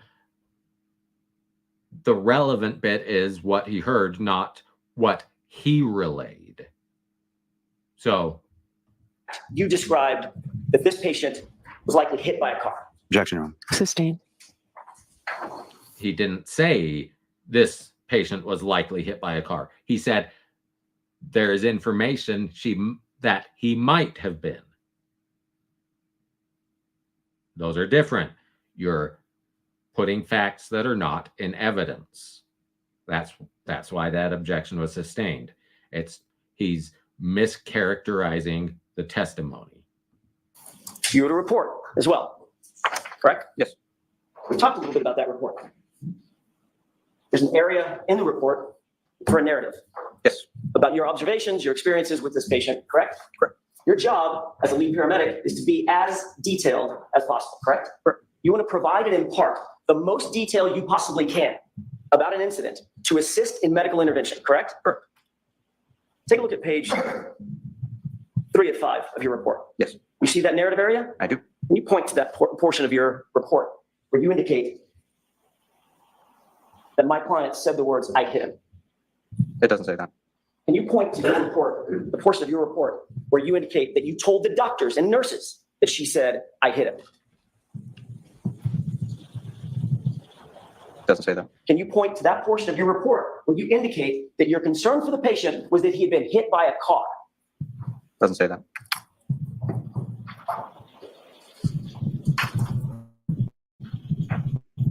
You indicated on direct examination that you were, quote unquote, looking for anything that we could pass on to the emergency room that would assist. Yeah.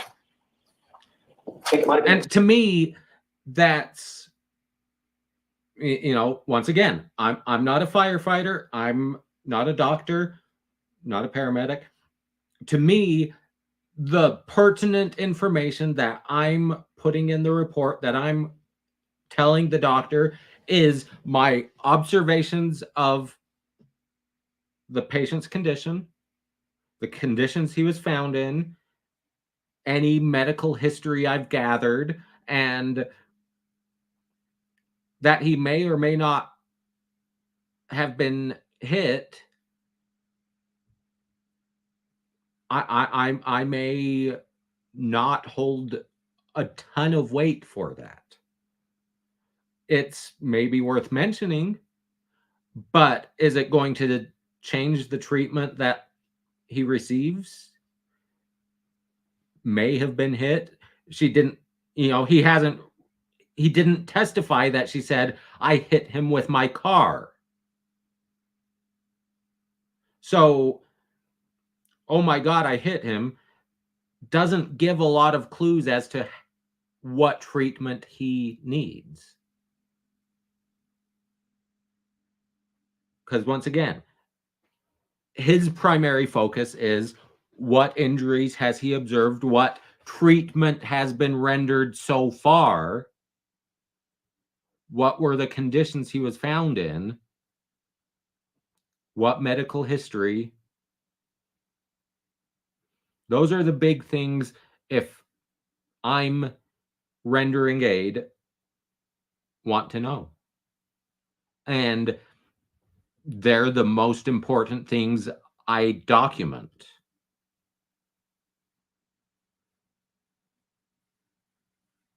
He's not a investigator. He is not a police officer. He is not a detective. His documentation is mainly focused on the injuries and life-saving measures provided. So could he have put, mention of, oh my God, I hit him in his report? Sure. That wouldn't have been inappropriate, but him not putting it, I don't think is inappropriate because, once again, he's not a detective. He's not a detective. He may have assumed the police officers on scene would have heard it and put it in their report because it's not his focus. Once again, for the Free Karen Reed crowd, the Turtle Boy crowd, that's my perception. That's my perception. I'm he's going for consistency of statements made by this firefighter. But I don't think he's shown that he's inconsistent. Just that he documents what he needs to document for his purposes. He's not necessarily thinking of a trial down the road. He's thinking of treating his patient. And that's it. He witnesses what he witnesses. He hears what he hears. There's a lot of law enforcement. It's unfortunate that maybe, Officer Seraph didn't hear it, but he was maybe focused on something else. He was maybe focused on rendering aid, securing the scene. He wasn't right next to Karen Reed the entire time. But, that's why we need a surveillance state, video cameras everywhere. We need the Chile de Castro drone service. Assistance to the emergency room personnel to indicate that you believe this person been hit by a car? Objection. Sustained. Do you believe that that would have been an important piece of information to pass on to the emergency room assistants? Objection. I'll let him have that. Thanks. They would have reported this. And it's nowhere in your reports, correct? It's not in the reports, no. You didn't tell that to the police. But once again, he said, once he hands off the patient, his report ends. His documentation ends. It's on the doctor, the nurses, the charting nurse. They're the ones that are responsible for documenting then. So whether they documented it or not isn't up to him. Whether they found it important or not isn't up to him. He has already said, once he hands them over, he stops charting, he stops his report. When you were interviewed 8 days later. I was not asked about how or what I was. My question is, did you tell the police 8 days later, or 9 days later when you were interviewed? And you didn't tell the grand jury that, correct? No. And you didn't mention that on direct examination in front of these jurors, did you? No. Have a moment, Your Honor. Yes. Once again, That's all I have. Your Honor. Thank you. Okay, Mr. Lally. he testified what he was asked. He was asked, what did you hear Karen Reed say? Not what did you tell the doctor? The police asked, presumably, in the interview, what did you hear Karen Reed say? Not what did you tell the doctor? Because the police interview, once again, they interview him. They ask him the questions they want to hear. They're not necessarily thinking, what did you tell the hospital? So that's not, to me, a conspiracy. To me, it's not incompetence. It's humans responding to what they're asked. So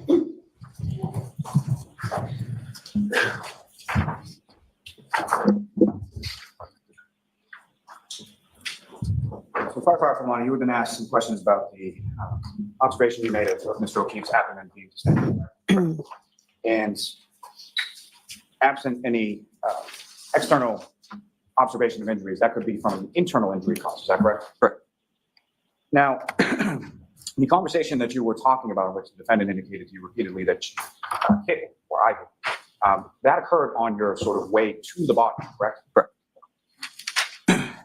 Now, turning back to sort of when you're coming to the scene and arriving at the scene, you've got a call or dispatch in regard to an unresponsive male in the snow, correct? Correct. So you know that going there, correct? Correct. And where you sort of bring the ambulance to a stop, there are other vehicles already in that area where Mr. O'Keefe is, correct? Correct. And it's from that vantage point that you're able to then see Mr. O'Keefe's body off the side of the road about 10 feet or so into the lawn. Correct. Now, when it comes to chest compressions, your department, any department, as far as sort of the medical field that you're in, is there any sort of policy or protocol for how long one person should be doing those at a time? So recommendation is always 2 minutes, but it's usually based on the fatigue of the provider. And once again, it's fatiguing. It's hard work. 100 beats per minute of, the chest, the rib cage provides resistance. It's a workout. So 2 minutes is tiring. 65 CJ5, good to see you. But really the most important thing is just quality of CPR and making sure that they have the best CPR throughout, regardless of fatigue. So it's not recommended that one person do continuous chest compressions for 15 or 20 minutes, correct? It's actually recommended not. And so that would be sort of, when you have that many sort of assets with you on a scene, would it be typical for somebody to continue on with chest compressions for that long period of time? Those videos that you were showing up on the screen, have you ever seen either of those videos? No. So you have no idea as far as the times, whether they're accurate, correct? No clue. And whether the videos are synchronous, you have no idea about that either, correct? No. The conversation in which you heard the defendant say, "I hit him," and the conversation that firefighter McLaughlin had in which the defendant told her, "I hit him," those are two separate conversations, correct? Correct. Happened at two different times, two different locations, and you weren't even present for Ms. McLaughlin's statement, correct? Correct. And you did, when you were interviewed by the trooper and when you testified before the grand jury, you indicated in both instances that the defendant said to you, "I hit him," repeatedly, correct? Correct. So that's Mr. Lally confirming you have been consistent in what you heard from the beginning. You told the trooper days after. You told the grand jury. You have told us what you heard the defendant say. Yes. You have never been asked until this cross-examination right now whether you relate it to the doctors, to the hospital staff. Never asked. Did you relay it to your fellow firefighters? You'll notice that wasn't even asked on cross-examination. Maybe they know the answer. Maybe they know he told, firefighter Nuttall. So, they and firefighter Nuttall heard it too. So you didn't hear him, you didn't hear on cross. So you and Officer Nuttall in the back of the ambulance both said, "Oh my God, can you believe she admitted?" No, I'm not saying they did that, but no one asked. No one asked, did you talk about it in the back of the ambulance? So he didn't testify about it. But he has been consistent for 2+ years in saying that he heard Karen Reed say, "Oh my God, I hit him." So Now, when you were asked questions about... and it's important to note, in the grand jury, only Mr. Lally would be asking questions, presuming he's the one that led the grand jury, because generally the defense isn't at the grand jury. And in the rare occasions that they're allowed in the grand jury, they're usually not allowed to ask questions. So It's what you relayed to the hospital staff, that what you're testifying to, that's your memory of what you told the hospital, correct? Correct. And you indicated in that you had said something to the effect of, there's a question about whether or not Mr. O'Keefe had been hit by a car, correct? Correct. And so from your conversations with the defendants and the sort of expounding questions that you would ask for clarification, why was it that you related motor vehicles sort of specifically as a question to the hospital staff? So it was due to the proximity of the patient to the roadway and the vagueness of the statement. So proximity to the roadway and the fact that she stated, I hit him, the red flag of him being underdressed and not, people don't just lie down in the snow in a blizzard. I mean, drunk people do. There's, you know, all kinds of stories that, you know, there's people with fewer legs than me because they're in Alaska and they're drunk and they sit down in the snow and wake up with their feet frozen. But generally, there's some cause to them laying down in the snow overnight during a blizzard. So how he got there, we're not sure. So we're trying to figure out what happened, but due to the proximity of the roadway, that was our first inclination. I have nothing further. Kevin, You it depends. It depends. Sometimes they know, sometimes they don't. They're secret. But, you know, if, let's say you're a defendant and, you know, the witnesses in the grand jury are all friends of yours, you may notice that they're all disappearing at the same time. So even if you're not informed, you might have clues. You might have clues, but it depends. And so, yeah, well, you know, Alaska used to be Russia, so we'll blame them for the Alaska incidents too. Hang on. a couple of questions.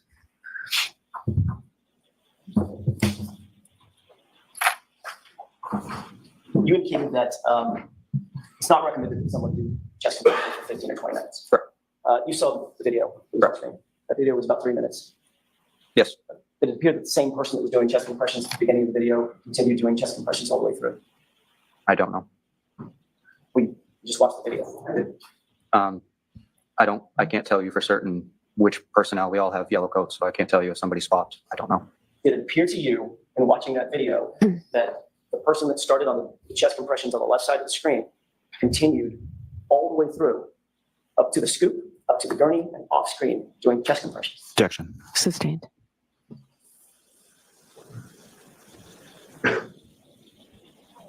So CJ5, back in my undergrad days, I took a couple of semesters of German, and one of our assignments, we had to make shopping lists, and one of my classmates made a mistake, and she put on her shopping list Kartoffelsaft, which would be potato juice. And what, you know, people laughed a little bit. I said, hey, it's vodka, that's fine. But like as to this, once again, he's making a big deal about the video. Like I said, we haven't seen the beginning of the video. We haven't seen all the way through. They started the video during chest compressions. So that doesn't mean he wasn't somewhere else. Even if he did the chest compressions all the way through the video they showed, we don't know that he wasn't somewhere else before not doing chest compressions. He didn't appear on scene magically doing chest compressions. He had to walk over there. So even if as he's walking over there, hey, what happened? I hit him. And then immediately start chest compressions. We didn't see that. We saw chest compressions.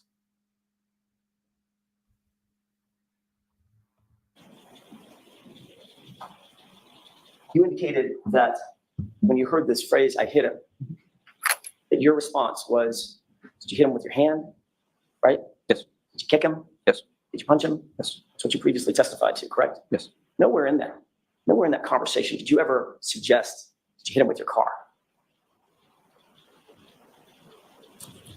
I don't recall if I asked you specifically about that. So now you don't recall about that either. Objection, Your Honor. Sustained. That's And for the first argumentative. In any forum, you're telling this jury that you then thought, based on that conversation that was attended to the video that we just watched, Mhm. you believed that Mr. O'Keefe had been hit by a car and that she said she did it. I did not say that. So what? Am I allowed to respond? He considered it as a possibility. Based on the evidence, he was near the roadway. He considered it a possibility.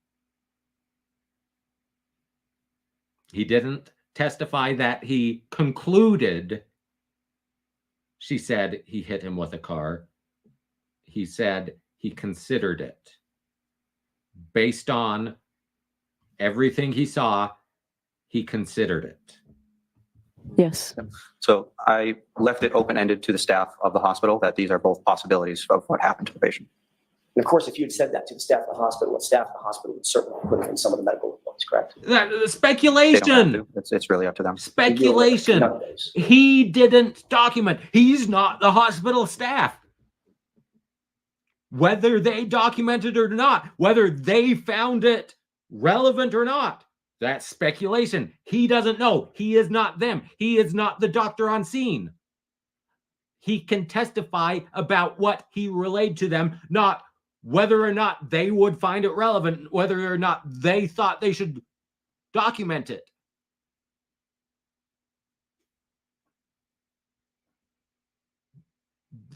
The hospital might have thought, oh, this is just speculation.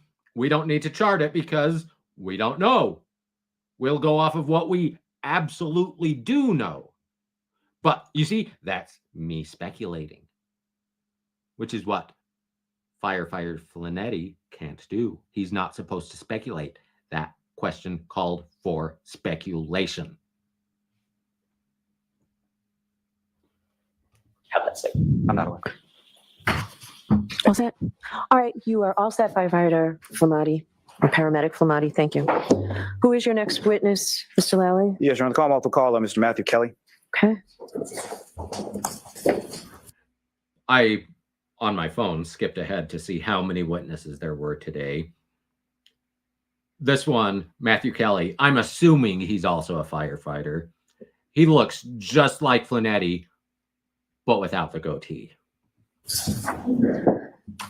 You know, may I approach just to retrieve the exhibit? Sure. I think is And Valerie, I think they pronounced him after the family had already arrived. So I think that the hospital did work on him at least for a little while.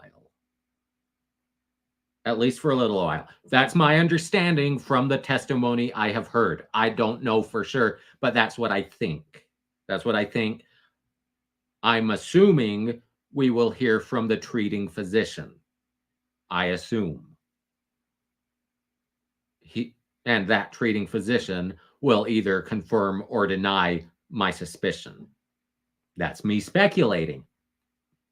I'm not a witness. I'm just trying to connect the dots as a juror. So,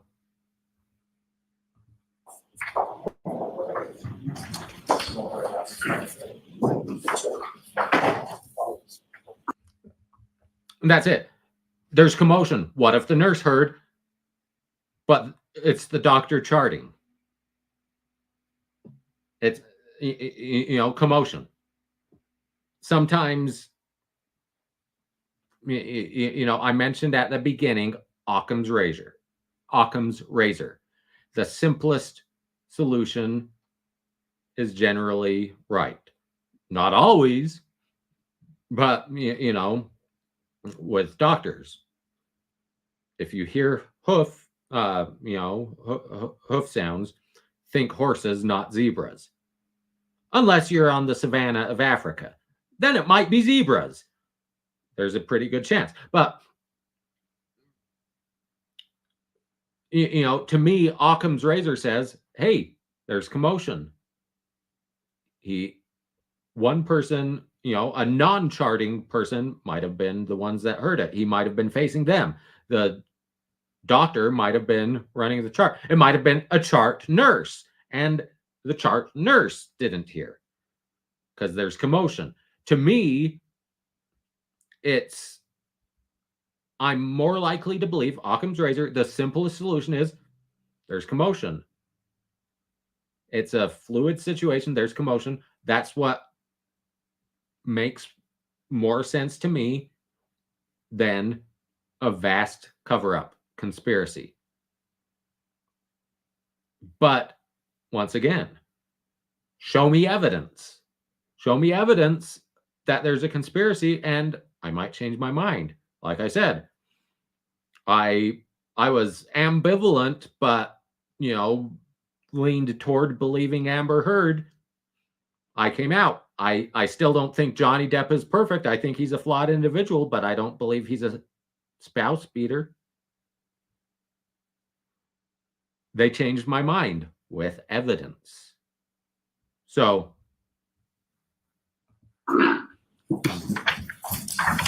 Vlad, Watch step one.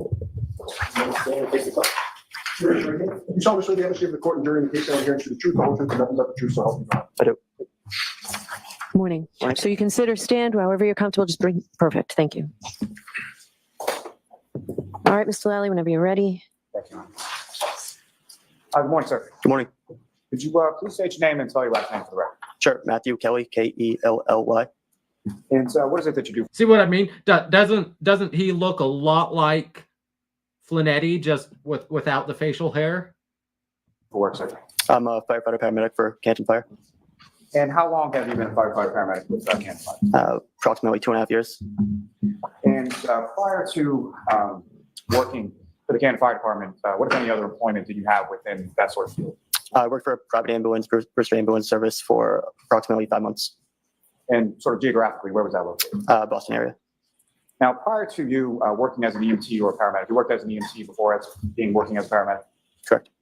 And so prior to working as either an EMT or paramedic, did you have any sort of training or did you receive any sort of certification in regards to being an EMT paramedic? Yeah, so I had to do a 6-month EMT course, and then I had to do a practical and written exam for the course, and then for the state to get my EMT. And then for a paramedic school, it was about a 10 to 12 month didactic portion.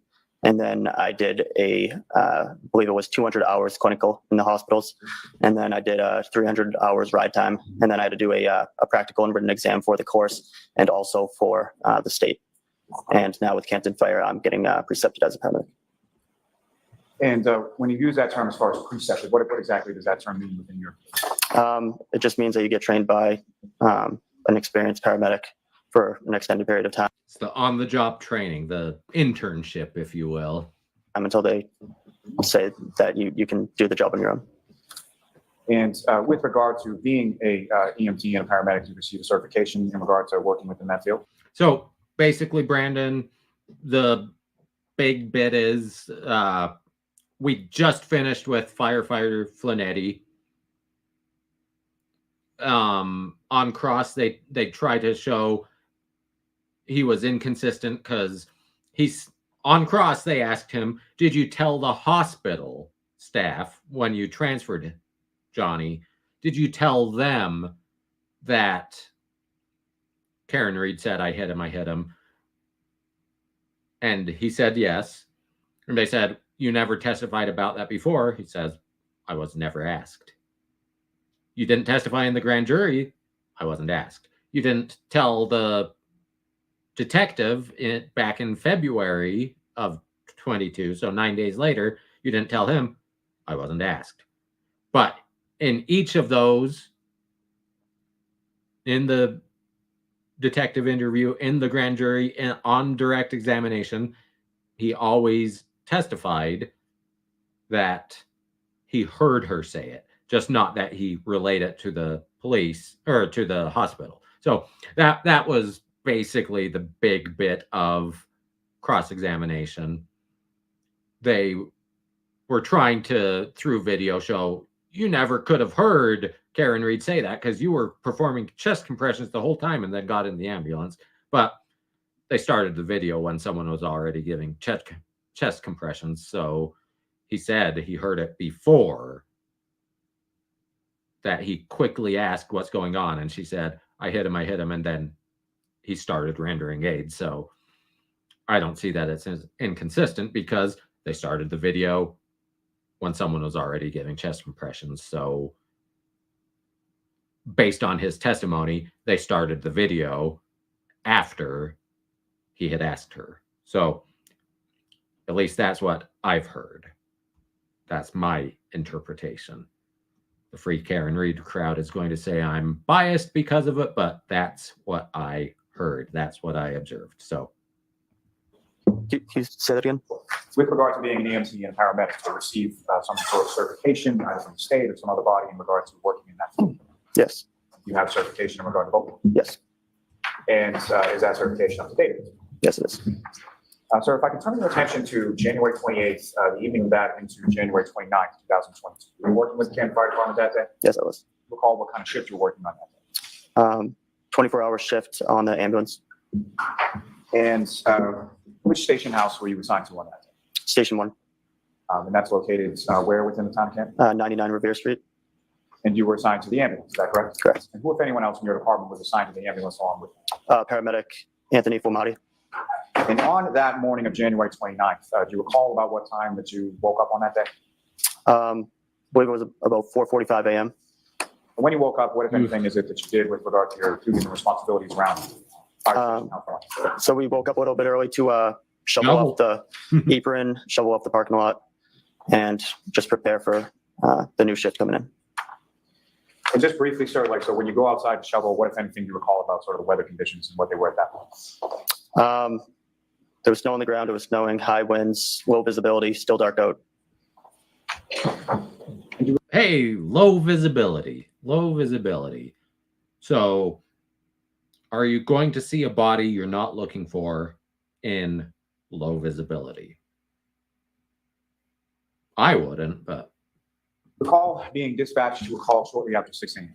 Yes, I do. And so what was that call, or what was that dispatch in regard to, and where specifically were you dispatched? It was unresponsive male in the snow on Fairview Road.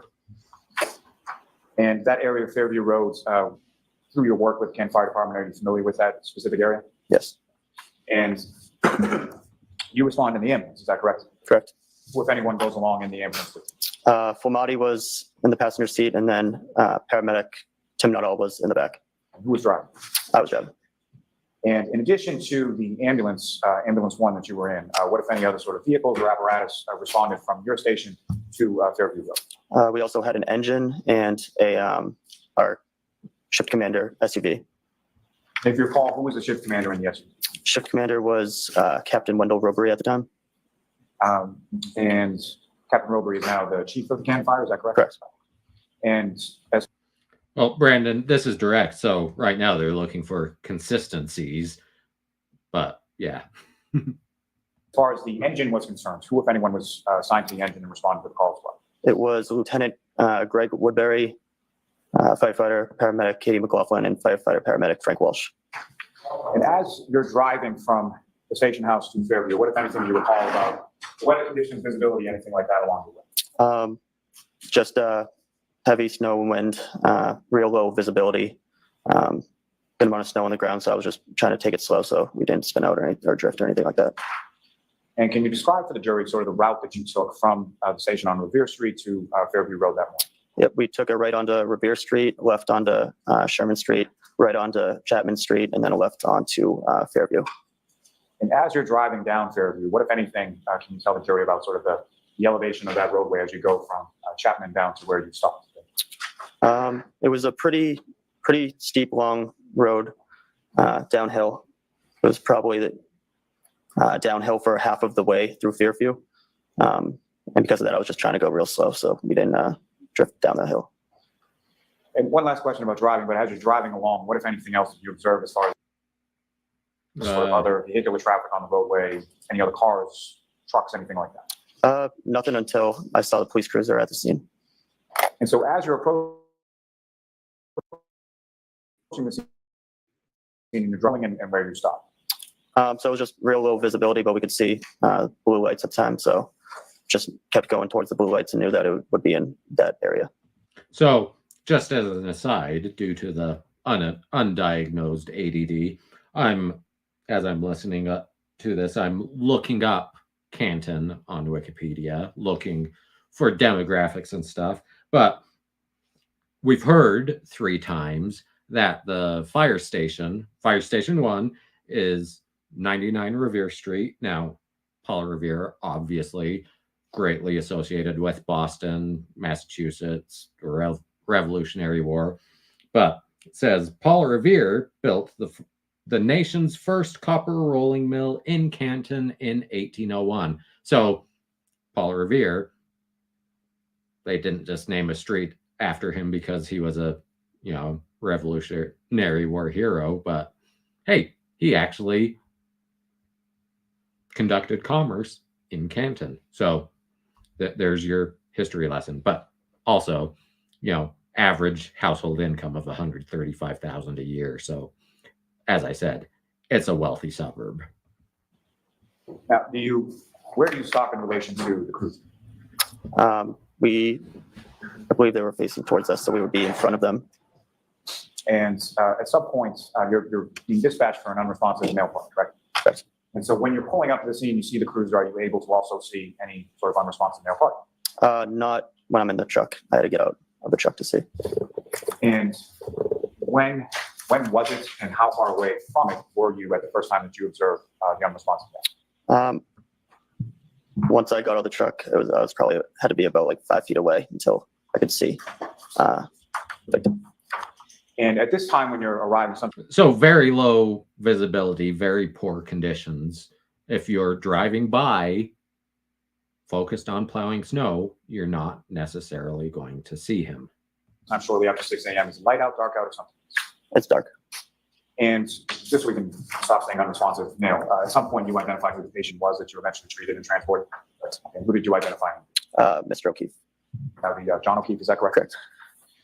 So you get out of the vehicle. You all get out at the same time, is that correct?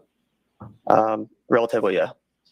And where is it that you, firefighter Famati and firefighter Nuttall, go? So we first go to pick up some of the bags and stuff that we would need to conduct But the Baseball Hall of Fame is in Canton, isn't it? Like, of the major sports in the U.S., baseball is my least favorite. But the Hall of Fame is in Canton, isn't it? I forgot about that. So that's a good point.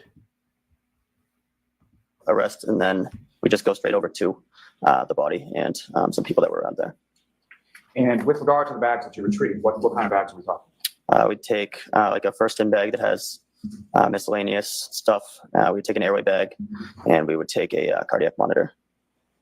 And when you indicate, as far as where Mr. O'Keefe was, who, if anyone else, or what, if any other people were in that same area? Can you say that one more time? When we first go over to where Mr. O'Keefe is, who, if anyone, or how many other people are in that general area? Sure. I remember seeing a police officer and 2 women. And as far as where Mr. O'Keefe was, first of all, how was he positioned in relation to the ground? He was on his back, probably about around a fire hydrant, probably about 5 or so feet from what I saw would be the street. So you believe about 5 or so feet in from the road, correct? Correct. Now, with regard to Mr. O'Keefe, when you first come over, what, if anything, did you observe as far as snow on him or around him or in the area where he was? I don't really recall. You recall how Mr. O'Keefe was dressed when you first get over there? I believe he was wearing a hoodie, like a sweatshirt, and jeans, and remember he had one shoe on, but forget which shoe it was. I don't recall which shoe it was, but if there was one shoe on his foot at that point. Correct. And when you first arrive at this patient, at Mr. O'Keefe, what is it that you and the other firefighters are doing in regards to treatment of that? So the other firefighters were checking for a pulse.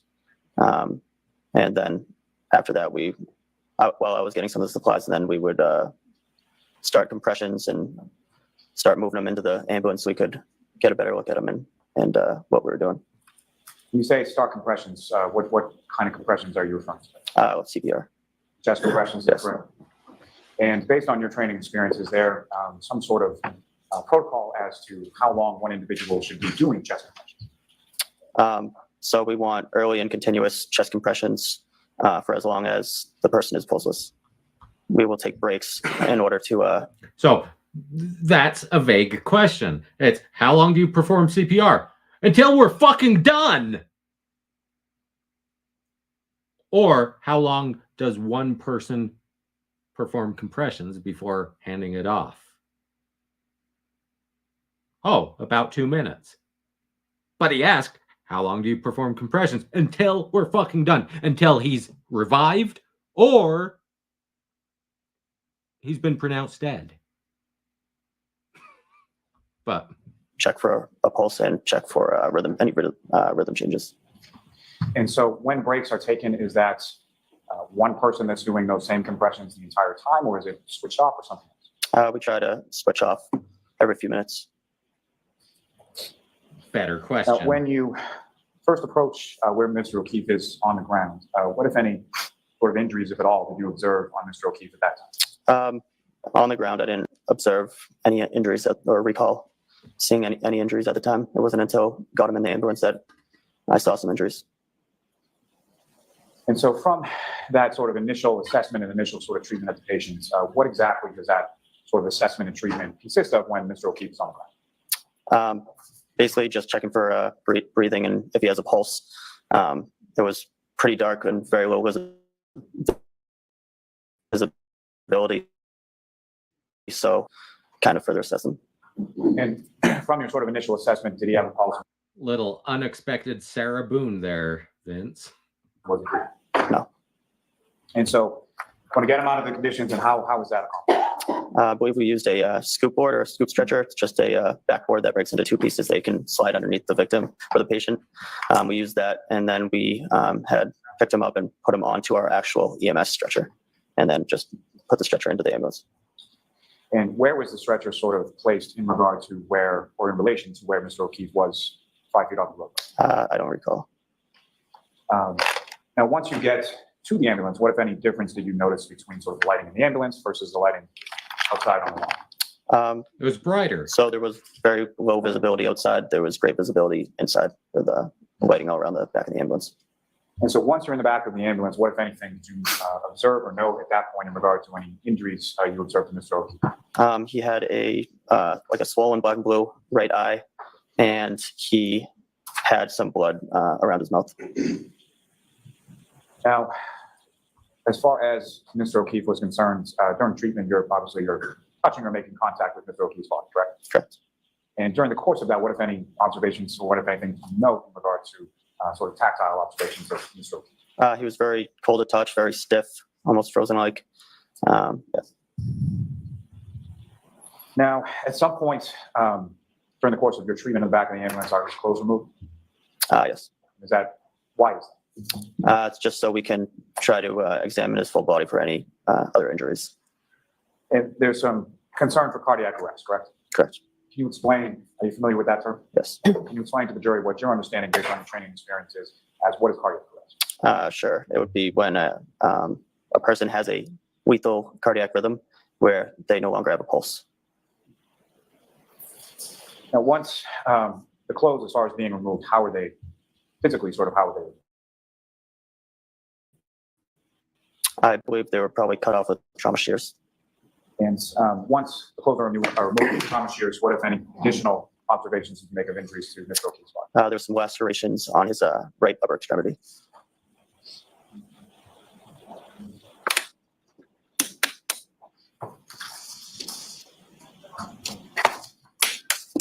Now, the chest compressions that you were talking about, was that continuous sort of throughout the patient care with respect to Mr. And O'Keefe? you'll notice all of them have said with the arm injuries, lacerations. They haven't said scratches. They haven't said punctures. They haven't said bites. They've said lacerations, which, even fully clothed, you can get lacerations. Being hit by a car, you can get lacerations many different ways. It's not a smoking gun one way or the other to me yet. So, yeah, they don't even have to. So you don't have to have a guilty verdict to sue for wrongful death. Look at O.J. Simpson. He was found not guilty, but he was found liable for the wrongful death in the civil suit after he was found not guilty, because it's a lower standard of evidence. It's preponderance as opposed to reasonable doubt. So they could, if Karen Reed has sufficient assets that it's worthwhile, regardless of the outcome, they could sue her for wrongful death. Will they? I don't know. Once again, does she have assets? Now, it's a lot easier if you already have a guilty verdict, but we'll see. And it's important also, with a civil suit, she wouldn't have the Fifth Amendment. Now, well, I mean, she would, but there can be adverse inferences. Her silence can be used against her in a civil suit. So they can call her to the stand. She has to go on the stand, and they can ask her questions. And, on advice of counsel, I plead the Fifth. And then they'll say, Judge, can we count that as a yes? So. Yes. And in addition to that, what, if anything, was done with respect to body temperature for Mr. O'Keefe once in the back of the ambulance? So we did some rewarming. So we did heat blankets and warm fluids. And as the chest compressions continue in the back of the ambulance, what, if anything, did you observe with regard to Mr. O'Keefe's nose or mouth? I remember that there was some blood or vomit or bile coming out of his mouth. Now, turning your attention to back outside of the ambulance, taking you back there for a moment. You indicated in the testimony that when you arrived there were two females in the area where Mr. O'Keefe was. Is that correct? Correct. Can you describe anything as far as what they look like or anything about those two females that you saw? I just remember they were white, looked to be between 35 and 45 years old, I would say, and average build and height. What, if any, sort of distinguishing characteristic did you observe between one of the other? I remember one had some red stuff around her mouth. So that's consistent. I cut him off mid-sentence, but that's consistent. One of them had blood, red stuff, because she'd been performing mouth to mouth. And from prior testimony, we know that was Karen Reed. I was thinking it could be blood. And that individual that you observed with red stuff that you thought could be blood around her mouth, what, if any, observations did you make of her as far as her demeanor or anything like that? And he doesn't necessarily have to identify her as Karen Reed, because we do need someone on the scene to identify her as being there. We do need someone on the scene identifying her as the one with blood on her face. But with the others, even if they're not able to identify her specifically, even if they can't point to her in the courtroom and say, yes, she's the one I saw, the jurors can connect the dots and say, well, I remember Officer, what's his name, testifying that she had blood because she'd been performing CPR, and so they can connect the dots. Even if he doesn't say specifically, yeah, it was her, it was Karen Reed, they can connect the dots. They're building the foundation. They're building the case. So it's cumulative. She was just acting kind of erratic and kind of running around screaming different things. And as far as the different things that she was screaming, what, if anything, do you recall specifically hearing her screaming when she was running around? It was just something like, he's dead, he's fucking dead. As I say, always swear in court if you can. You know, don't swear in court if you're being naughty, but if it's a direct quote, always swear in court just because, you know, fuck it. That's my philosophy. Is that something that she said once or more than once or something? At least twice. As far as that sort of phraseology, was that consistent throughout? I would say so, yes.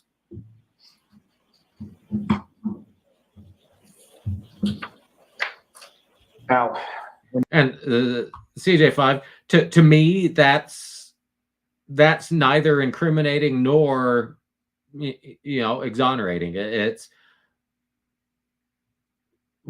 people react to stress in different ways. So running around like an unhinged lunatic could be she's worried about her boyfriend. It could be she's worried about going to jail. She's worried about what she's done. It's, to me, that aspect is just, you know, different people react in different ways. What she says holds more weight. Now, he's dead, he's fucking dead. That doesn't tell me anything. Just she thinks he's dead. It's not incriminating. Had she, you know, if we get testimony from Jen McCabe that as they're driving there, before they even find him, she's screaming, he's dead, he's fucking dead. Well, how would you know? You haven't found him yet. So then that kind of statement to me would be incriminating. But here it's just a freak out, and it's, I can't read anything into it. Now, if saying, I hit him, oh my God, I hit him, he's fucking dead, that's incriminating. Now, I hit him? That's a question. The upward inflection. You think I hit him? How? Oh my God, how? So it's, yeah. When you enter the ambulance, does the patient care continue, obviously, with Mr. O'Keefe? Yes. And if you recall, who was sort of involved in that patient care in the back of the ambulance? Me, Nuttall, Flamati, Woodbury, Walsh, and McLaughlin came in a little bit later. I'm not sure if she did any patient care or not. The majority of the people from your department that responded to the scene at one point or another were involved in patient care with regard to Mr. O'Keefe. Correct. Now, you drove the ambulance to Fairview, is that correct? Correct. And so for the transport from Fairview, what hospital did you go to? Good Samaritan. So the transport from Fairview to Good Samaritan, who drove the ambulance then? McLaughlin. And so firefighter McLaughlin's driving. Where are you located within the ambulance? I was in the back with Nuttall and Flamati. So he drove there, and then they did a switcheroo, and he was rendering aid while McLaughlin drove, when I think McLaughlin came on the fire truck to the scene, if I'm following this. So. Do you recall sort of specifically what, if anything, you were doing with regard to patient care during the transport phase? So I was just helping them transport phase. I was doing compressions before, but we had switched them over to a automatic compression device. So I was just involved in helping ventilate and suction. Is that a little X-Men reference there, Raven Darkstar? My biggest experience with X-Men is the 90s cartoon, and that was a long time ago. And was there who, if anyone else in the back of the ambulance, was also sort of working on the airway for you, do you recall? We've Nuttall. And that is a good point, Valerie. I've said all the time I have imposter syndrome. You know, my brain shouts at me, "You're not good enough." But I also, you know, it's could I have helped? Could I have heard? I mentioned, if that they're re-roofing my brother's garage, it woke me up. Later, it didn't wake me up right when they got started, and that's pretty loud and right there. What would I, if I were not such a heavy sleeper, could I have saved his life? That it's my fault that I was passed out drunk instead of, keeping neighborhood watch all night. So yeah, people have the different responses, different reactions. Different self-blame mechanisms. And I absolutely hate those Sarah McLachlan ASPCA videos and And I forget who else. Now, during the course of transport from scene when you arrived to Good Samaritan, what, if any, change did you note in reference to Mr. O'Keefe as far as heart activity, respiratory, anything of like? No changes. Ms. Gilman, if I could ask for exhibit number 9, please.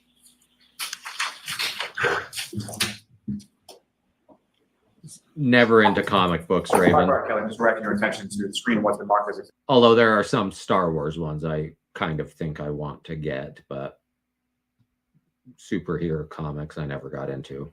exhibit number 9? Do you recognize that? Yes. And where do you recognize that? The location of the scene. For the house that you responded to on January 29th, is that correct? Correct. And Ms. Gilman, if I could also have exhibit number 18.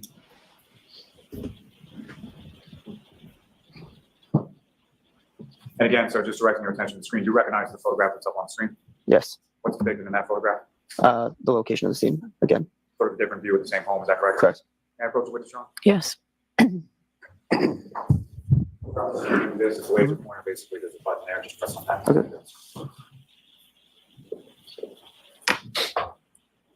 Hi, Kelly, with using that laser pointer that you have now before you, if you could, please direct the jury's attention on the screen to whereabouts you located Mr. O'Keefe in that supine position when you first arrived. It's about this area right here. Thanks. I have nothing further to this witness. All right, cross-examination. Yes, may we approach for a minute? Okay. Jurors, remember, you can stand up and stretch anytime you go to someone.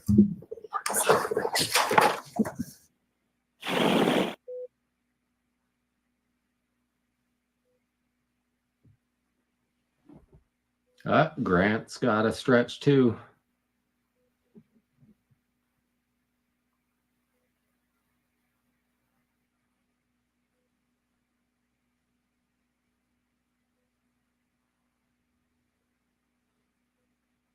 I do kind of like the layout of this courtroom, though, for video purposes. Just it focuses more on the O'Keefe, though, than the Reeds, but Good morning, sir. Mr. Kelly, you and I have never met before, correct? Correct. We've never had a conversation Correct. in or out of court. Correct. Now, with regard to the clothing that John O'Keefe was wearing when you came upon him, I believe you remembered that he had on a pair of jeans, To the best of my recollection, yes. and you remembered that he had a hoodie sweatshirt. Yes. And what also stuck out in your mind is that he had only one shoe on, correct? Correct. From your memory, you're not sure if it was the left or the right shoe, but it was one of those, correct? Correct. And you did not see another shoe or the matching shoe in the area anywhere around where he was lying, correct? Correct. And to your memory, you never saw that other shoe, correct? Correct. Now, with regard to the removal of the clothing, I believe you testified before this jury on direct examination that trauma shears would have been used. Is that accurate? Yes. And what do those look like? How big are they? And if you could describe them. Well, they come in varying sizes. They're standard scissors, but they'll be at a 20-degree angle, so you can lay them flat and cut, and they'll have a flat edge so that you can run it along the skin as you're cutting. Those are trauma shears, but I'll let him answer now. They're about this big, so say 6 inches, and they have usually like a plastic or metal handle, and then just kind of 2 curved blades that are used to cut. And are they essentially a large pair of scissors? Yes. And are they sharp in terms of the blades? Yes. And they need to be somewhat heavy duty because you don't know what type of clothing you're going to have to cut through, correct? Correct. Where was it that They're not as heavy duty as my scissors.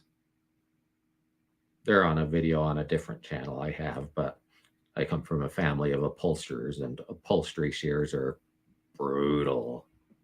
Like, they're a deadly weapon if you want them to be. the trauma shears were used in order to start to remove John O'Keefe's clothing that morning? I don't recall. Do you recall if it was before he was put into the ambulance, during the ambulance ride, or after he was at the hospital? I believe it would, I don't recall, but I believe it would be in the ambulance. I'm sorry, there's a little bit of noise. Could you repeat that? Sure. I don't recall, but I believe it would be in the ambulance. In the ambulance. And you wouldn't have waited until you got to the hospital because there was a reason why you were taking the clothing, correct? Correct. And what was that reason? To look for any other injuries that the patient might have. And that was a priority as you were treating him, correct? Correct. You don't think that you cut off his clothes before you put him in the ambulance, correct? Correct. And you don't think that, and when I say you, I mean your team. Right. You don't think And that's consistent with the prior 2 firefighters. They've all testified they stripped him in the ambulance. your team cut off the clothes after he was out of the ambulance, correct? Correct. So it was sometime during the ride. Correct. Do you recall who it was that actually used the trauma shears along that ride? No. Yes. Do you recall at what point during the ride? Would it have been sort of the beginning of the ride, or would it have been toward the end? Toward the beginning. Now, with regard, If you want me to pause for about a minute, I can run and grab them. I know right where they are. Show you just how brutal shears can be. regard to the clothing that the jeans or both. I don't recall. Do you think, or is your memory that the hoodie sweatshirt was left on him without being cut? I don't recall. Where did that clothing go after it was cut by the trauma shears during that ride? Some of it would stay right on the stretcher, but I don't recall on all of it. Okay. And some of it could have been on the floor of the ambulance as well? Potentially. And then once the ambulance arrives at the hospital, what is the protocol regarding the clothing that had been cut? It gets transferred over to the RN in charge of the patient and usually stays in their room. Usually they'll put it in some sort of bag. Okay. And is the clothing put in the bag? Does somebody meet you out at the ambulance in order to collect the clothing, or do you bring the clothing into the hospital in order to transfer it to an RN? We bring it in. And do you recall who it was that brought in that clothing? No, Who was with you at that time going into the hospital from the ambulance? not all informati. So it had to be one of the 3 of you that delivered that clothing to an RN, correct? Correct. Do you know if all the clothing was delivered to an RN or if some stayed in the ambulance? I don't recall. And once you give the clothing to the RN, do you see where she takes it? I don't recall. Did you go into the treatment room wherever John O'Keefe was brought once he was at the hospital? Yes. And you had previously testified that you believe the clothing would have been brought in with him, correct? Correct. So this is chain of custody. Do you have a memory of seeing that clothing within that treatment room at the hospital? I don't recall. Do you recall seeing the clothing on the floor? I don't recall. Okay. Now let's get back to when you first arrived on scene. And actually, but before I get to that, I did want to ask you a couple of questions about where you were at in terms of your career on January 28th, 29th. You were a fairly new firefighter? Correct. And you were conscious, you been trained not long before January 29th, right? It was within several months? 2 months, yeah. Oh, within 2 months. Okay. Now, he All did right, say he had just started with the Canton Fire Department. He'd been with a private ambulance service for a little while before that. And to me, it seems weird. Private ambulance. It's like, well, shouldn't they be attached to hospitals? But kid I went to high school with, his dad owned a private ambulance service here in Salt Lake. And so, like, especially for our high school rugby games, Highland Rugby, very notorious, 20 something times national champions. But it was a club sport. So we'd always have one of their private ambulances there because he was on the team and his dad would supply it. But yeah, so just private ambulance to me seems so weird, even though I knew someone whose family owned one. And Jeremy DeWitt. Your priority as a new firefighter was to follow your training, correct? Correct. It was fresh in your mind. Correct. You wanted to do things the right way, correct? Correct. And particularly at the beginning of your career, you don't want to develop any bad habits, correct? Correct. And you were following protocol once you got to the scene as best you could, correct? Correct. I believe you testified on direct examination that when the ambulance got to 34 Fairview, as soon as it was parked, you and Anthony Flamati went straight to the body, correct? I don't recall saying that. I wasn't sure who went straight to the body. I said some of us got some supplies.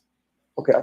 I thought your testimony, correct me if I'm wrong, but I thought your testimony was that you may have gotten some supplies, but then you and Flamati went straight to the body.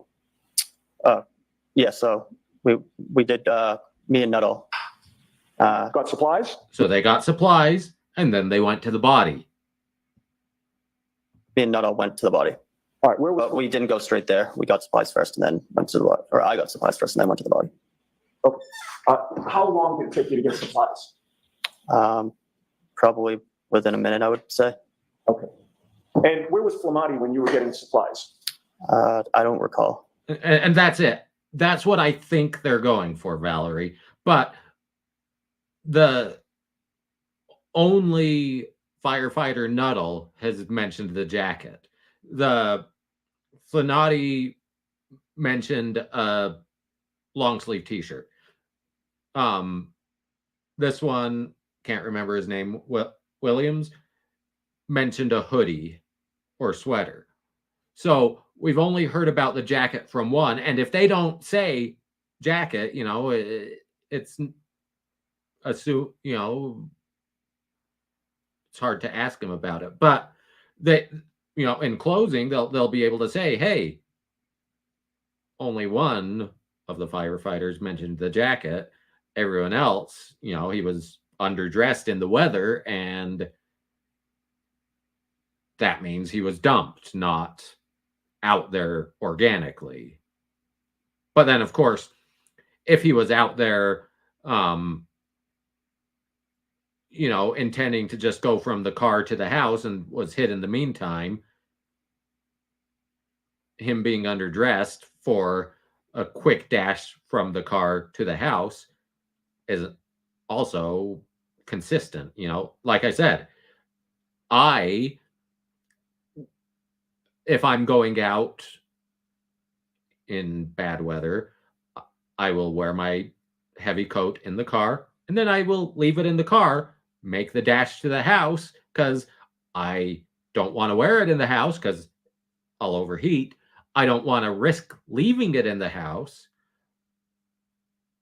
I'll make, at the end of the night, make the dash to my car and put it on, which when I put it on, I regret it because it's been sitting out there in the freezing cold. So it's putting a cold garment on, but that's the way I operate. So he may have been underdressed, whether the puffy jacket exists or not. He might have been intending to make the dash into the house. He may have the same kind of thinking I do, but I don't know. So, and out here in the West, Nightman's wife, they, transporting from the small hospital to the big ones, they have Cessnas because here it might be 500 miles to a trauma one hospital. So we actually, Select Health and the University of Utah, they have Cessnas that they'll go and pick up a patient in Montana and life flight them to Salt Lake City, then load them into the life flight helicopter to fly them from the airport to the hospital. You know, there's people give Airbnbs a lot of grief. My parents own one, and they tend to get longer term, like 2-3 months, 6 months, and they've had a lot of organ transplant patients as guests, and it's, they're coming in from Montana, and they've got to be here in Salt Lake waiting for the organ because they can't, once it's available, they can't take the 2-hour flight. They certainly can't take the 8-hour drive. So they've got to be here waiting, and they've got to be here for the treatment. And so their insurance pays for them to stay in our Airbnb. And it's wild, the vast distances here in the West. And, my cousin's kid is a EMT up in Logan, right on the Utah-Idaho border.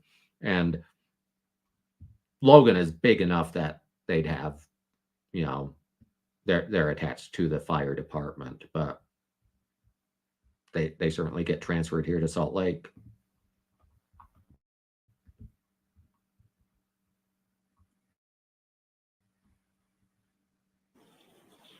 Once you got to the body, who assisted you? And Pascats, we've had some trouble sometimes with communication, getting responses, but it's the transplant department, specifically at the University of Utah Hospital, because they have to be close enough to the hospital. They have to be within a certain time, driving time.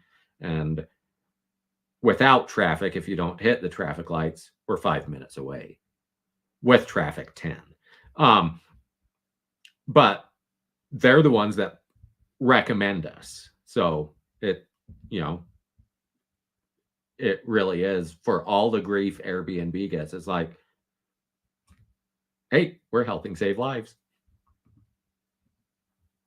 With regard to treating John O'Keefe? I believe it would be the people who were on scene with me. Who would that have been? Fomati, Nuttall, Walsh, McLaughlin, Woodbury, and Robery. Okay. So is it your testimony that your memory is that 5, 6, however many people were there with you, all were hovered over John O'Keefe doing treatment on him? Not treatment, but getting supplies, getting the stretcher. We're all working together, but we weren't all doing the treatment portion. Sure. And the treatment was essentially CPR, correct? Correct. Chest compressions? Yes. And dealing with his airway as well? Correct. Which of your coworkers and or you were directly involved with the CPR, the chest compressions, and the airway issues? I recall that I was doing compressions and helping suction and ventilate in the ambulance, but I do not recall who else was partaking in that. Okay. So let's talk about when John O'Keefe was put on the scoop stretcher. And that's it, Pascats. We've had some ski parties, because without giving too much away, we live about as close as you can to Park City without, before you enter the high-priced Park City ecosystem. But, there's a lot of wilderness in between. We had the Israeli bobsled team stay for an extended period, because funny enough, Israel doesn't have a bobsled track, and most countries don't. So most of them train all winter here in Utah because we have a continually operating bobsled track that even operates in the summer on wheels. And so, if you ever come to Utah, it's, you drive up to Park City, and right as you get off the freeway, you'll see the ski jumps and bobsled track, and it's cool to go up to. And then ultimately taken to the ambulance. Who was with you when that was occurring?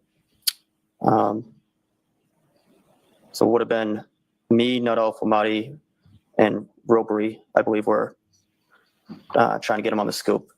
And then I believe the engine guys were trying to get the stretcher. Who were the engine guys? That would be Walsh. It must have been Walsh, Woodbury, and McLaughlin, but I don't recall who exactly was. All right, so your memory is that yourself, Nuttall, and Flamati were loading John O'Keefe onto the scoop, I believe so, yeah. and then from the scoop, he's put on a stretcher? Correct. And then who would it have been that wheeled the stretcher to the ambulance? I don't recall who it was. You? I don't recall. No. So you have no memory of... But funny enough, Vince. So my grandpa built a cabin, which he very unwisely sold in 1996. I still haven't forgiven him for that. And that cabin was above Park City, and you'd drive. It was a narrow, winding mountain road. The summer before he sold it, Deer Valley cut its first ski run down across that road. Before that, Deer Valley was more contained to the east end, nearer the village. So since then, they have paved that entire road. It was a real rough dirt road with steep drop-offs. It's now got houses all the way up, and almost to the top is the Empire Lodge. And the ski run, I can't remember what it was called. It like literally from the top of that, you could look down at my grandpa's cabin. Now, he sold it because there was no water. And there's still basically, you get to the top of the ridge, everything on the top of the ridge, you're looking $20 million plus. We're talking mega money.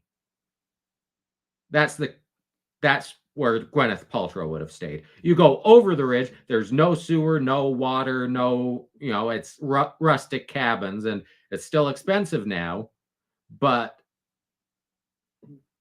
it, not 20, 30, $50 million. Literally 10 years old, we'd go for hikes to the mine tailings piles and pick crystals out of it. Because, that mountain's just chock full of old silver mines. And literally, like, right next to it. And we 10 years old, we'd do this hike ourselves. Parents stay back at the cabin.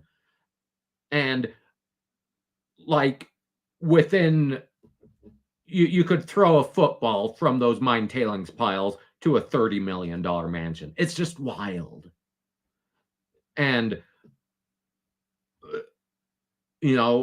had my grandpa known, that first ski run that was cut down should have been an indication, but we didn't know. We didn't know. But he sold because no water, so he couldn't get fire insurance, and mountain forests get wildfires, so it's just it's crazy. Who would have taken John O'Keefe on that stretcher into the back of the ambulance? I don't recall who actually did it, but it would just be whoever's in the best location at the time to move the stretcher. All right. Do you have a memory of John O'Keefe going into the back of the ambulance? Not a clear memory, no. Who went into the ambulance with him? Me, Nuttall, Flamati, Well, Walsh. McLaughlin drove. And by the way, once he's on the scoop and then put on the stretcher, the priority is to get him into that ambulance, correct? And part of the reason for that is he was cold, correct? Yes, sir. And your priority was you wanted to warm him up, correct? Correct. And the best place to do that would have been the inside of that ambulance, correct? Correct. So it wasn't that he was put on the stretcher and then there was some detour in terms of where he was taken. You made or whoever took him, made a beeline for the back of that ambulance in order to get him warm, correct? Correct. And once he's in the ambulance, the priority at that point would be to close the doors of the ambulance, correct? Correct. Because if you leave the doors open, there's a blizzard outside, correct? Objection. Sustained. Let's go ahead, Ms. Fina. Keep moving forward, please. And so the doors were closed to the ambulance, correct? At some point, yes. All right. And inside the doors of that ambulance, as you testified, was at least, not naming everybody, but at least you and Nuttall and Flamani, correct? Correct. And once those doors were closed to the ambulance, none of you left the ambulance, correct? None of us, meaning? I'm talking specifically about you and Nuttall and Flamani. I don't believe so. No. You would have remained in the ambulance all the way to the hospital, and that's the point in which the doors would be open, correct? Correct. All right. Now, I'd like to ask you some questions about the scene that you came upon in terms of the people who were there when you arrived, sir. You had previously testified that you saw, I believe you testified that you saw 2 women and a law enforcement officer already on scene, correct? Correct. One of those women appeared to have blood around her mouth, correct? Correct. It was something red, but you assumed that it was blood, correct? Correct. And that led you to also believe that she had rendered or tried to render CPR, correct? Objection. Is that what you thought? Yes. Okay.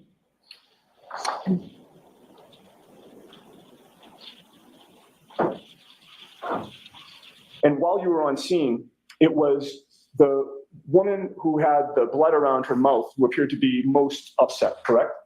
Correct. She was really upset, correct? Yes. Would you go so far as to say she was distraught, Yes. hysterical, Yes. frantic? Yes. And you heard her say, he's dead, he's fucking dead, something like that, correct? Correct. And she didn't say it in the tone of voice that I just said it, correct? Correct. She was screaming when she said that, correct? Correct. It was very easy for you to discern that her words were, he's dead, he's fucking dead, correct? Correct. And she repeated it more than once, correct? Correct. And it's fair to say that at no point in time did you ever hear her say, I hit him, I hit him, I hit him, correct? Correct. And you would agree with me, sir, that you have been extremely consistent in terms of your memory of what she said, correct? Correct. You've been asked these questions not for the first time by Mr. Lally or me in court today. There have been other occasions where people have asked. But the others have been consistent as well. They've been consistent as well. And it's a dynamic situation. The scene is fluid. There's commotion. He isn't necessarily walking past Karen Reed at the same time as Flamati. He didn't ask her what happened. He gathered supplies and went straight to Johnny. Flamati said he briefly stopped and asked what happened. So his attention presumably is on Johnny, not Karen. He hears he's dead, he's fucking dead as he walks past. But that doesn't mean he hears everything. They ask about one specific statement, but was she talking the whole time he was there? What was Karen making statements the entire time they were performing CPR on the ground before they put him on the scoop? So, once again, it would certainly help the prosecution if Mr. Kelly, paramedic firefighter Kelly, had heard I hit him. Oh my God, I hit him. It would help the prosecution if he had heard the same thing his colleagues have testified that they heard. But him not hearing that is not evidence that it didn't happen. Now, for the defense, this is what you want. You want inconsistencies. You want to highlight inconsistencies. I don't fault Yannetti for highlighting inconsistencies.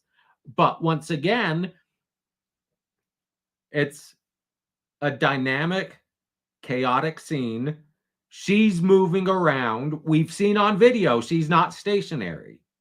The firefighters are also not stationary. It's a chaotic scene. It's a blizzard. As we've said, sounds get muffled in blizzards. The wind is howling. They've testified. Heavy winds. If you're standing upwind from her when she says, I hit him, oh my God, I hit him, you might not hear it. But if you're downwind from her when she says, he's dead, he's fucking dead, you might hear her loud and clear.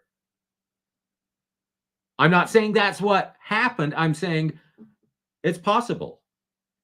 I'm saying it's possible. So Mr. Yannetti is doing his job. And he's not being as abrasive as he was in previous cross-examinations. He certainly has that aggressive tone, but you know, that's an East Coast thing. That's a New York, Boston, Philly thing, the aggressive tone. Here in Utah, we'd call him a dick. California even more so, because they're even more laid back. It's, you know, you've got to take into account the cultural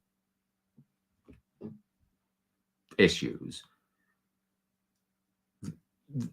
Mr. Yannetti's, you know, he'd come across as so abrasive here in Utah.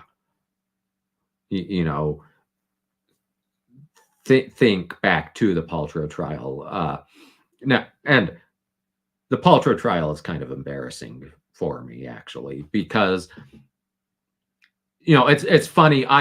Speaking with lawyers here in Utah, I've spoken to a number of lawyers who, you know, they've practiced in New York City for 20 years, and then they moved to Salt Lake because, you know, they're skiers, and they're like, fuck it, I've got money. I'm going to go practice in Utah and, you know, call in sick with the powder flu, you know. And so I've asked them, what do you notice practicing in Salt Lake versus New York? And a pretty consistent thing I've heard is, oh, Salt Lake has much better trial attorneys. And I've asked them, why do you think that? And part of their answer is, well, they get it. The trial attorneys here get experience earlier. In New York, at a big law firm, you might not be a first chair at a trial until you're a senior partner. In Utah, you might be second chair at a trial, you know, right out of law school, and you might be first chair within your first couple of years, and you just get more substantive experience as opposed to the rigid hierarchy of big law in New York. And then we got the Gwyneth Paltrow trial, which, other than James Egan, I didn't think was a terrific showing for Utah attorneys.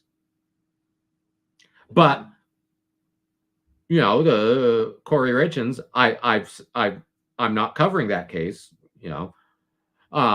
But Sky Lazaro, she's fantastic. She is pretty aggressive, especially for Utah standards. But, you know, I've been aware of her since law school. And, and I've said, if I were a criminal defendant and could afford her, she'd be on my very short list of people I'd look to hire.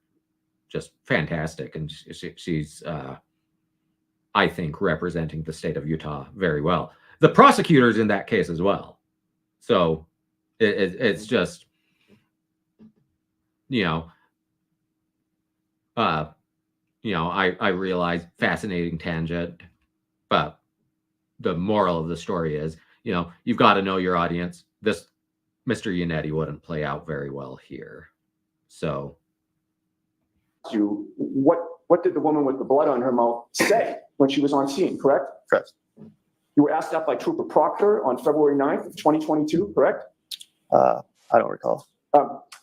It's probably unfair of me to say the date, but you do recall speaking to a state trooper not long after these incidents, correct? Correct. And to that state trooper, you told him that what she said was, he's dead, he's fucking dead, correct? I don't recall. You don't recall saying anything differently than that, do you? I remember saying a lot differently, but I might have also said that. I just don't recall. Well, you don't, let me rephrase that. You don't recall changing her words at all. You recall, you've always said he's dead, he's fucking dead, correct? Correct. That was not only to the state police on February 9th, but then in April of 2022, you were in a grand jury setting, correct? Correct. There was no defense attorney. Raven, it was a civil case. She was sued about a ski accident at Deer Valley, so up in Park City. It was just over a year ago. It was March or April, because it was still winter enough that the day I tried to drive up to listen to her testify live, I got caught in a blizzard in Parley's Canyon and had to turn around at the first exit because conditions were just too treacherous. But it was late enough in the season that, the ski season was almost over. There on that day, correct? I don't believe so. You don't remember seeing me there? No, I didn't see that.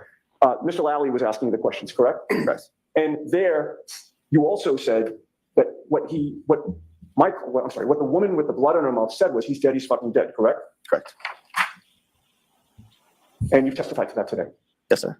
You've never changed that story, correct? Correct. And that is because the truth does not change, correct? Correct. All right. At this point, I'd like to play a 15-second portion of a video, which I would offer. Well, once again, the truth does not change, but human perception varies. That's the problem with eyewitness testimony, is it can vary depending on what you're focusing on. I mentioned many times the other day the video of people passing a basketball.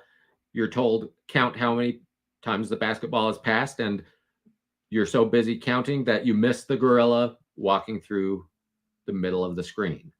And so once he's walked past Karen Reed and, hears her, he's dead, he's fucking dead, as he walks past, once his focus is on John O'Keefe on the ground, he might not hear a word. He might not hear a 747 crash a mile away.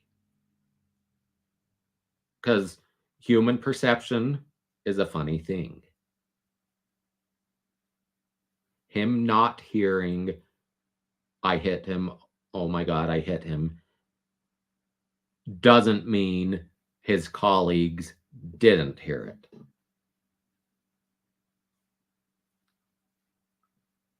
But once again, it's for the jury to assign weight. They get to decide who is most believable. I'm just saying, I don't find Mr. Kelly's testimony to be inconsistent with his colleagues. It's different. Parts are different, but it's not inconsistent. Offer as the next exhibit, Your Honor. Okay, so we'll watch it and then you Thank can you offer very it much. with no narration, right? Never. And before we start, I'm not as interested in the video, sir. I'm interested in the audio. So if you could listen as best you can. Sure.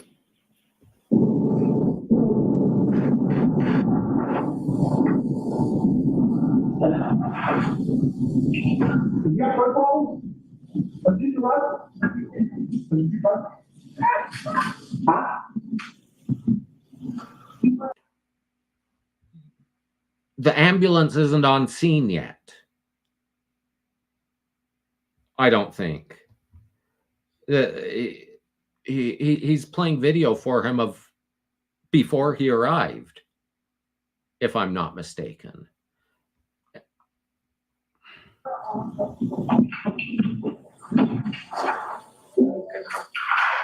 Would you agree with me, sir, that we heard what you heard that night, which is he's dead, he's fucking dead? It was kind of hard for me to hear. I heard about, does he do drugs? I couldn't really hear the background. Yeah, I didn't get anything out of that. I made one. Okay.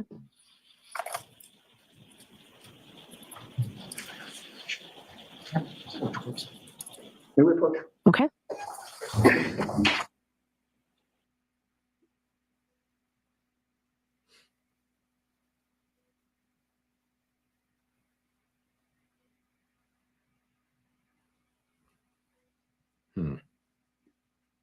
Wonder what they're approaching about.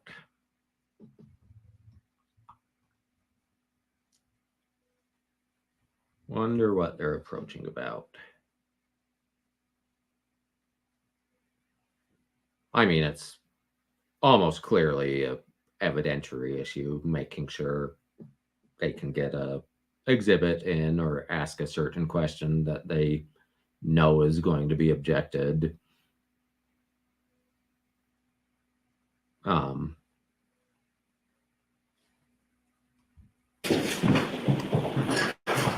I would hope not, but there are a lot of simps out there, and I'm not just talking, you know, like I said earlier, I think Turtle Boy wants to fuck her.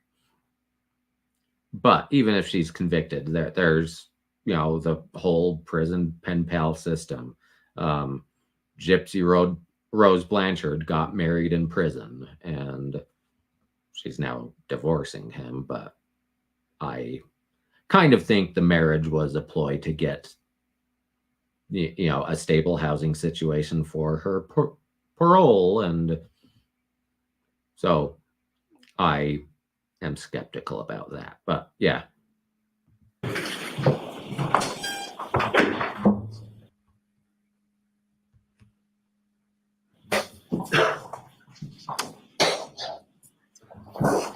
She's a little animated. Play it one more time. I'll try my best. So again, and by the way, court's queued up. Karen was a little animated with her lawyer there.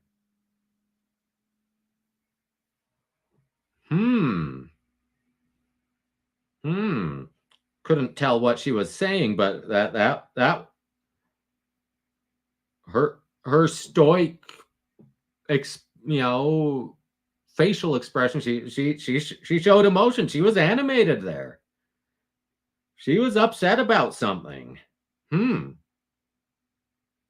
would direct your attention more toward the beginning of that 15 seconds. As there are things that happen, I think, that you heard at the end. But you tell us if you can hear or what you can hear. Okay.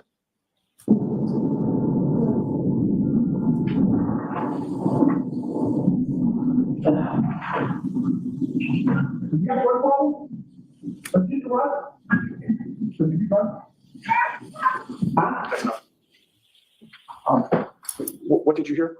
I heard someone say fucking dead. Thanks.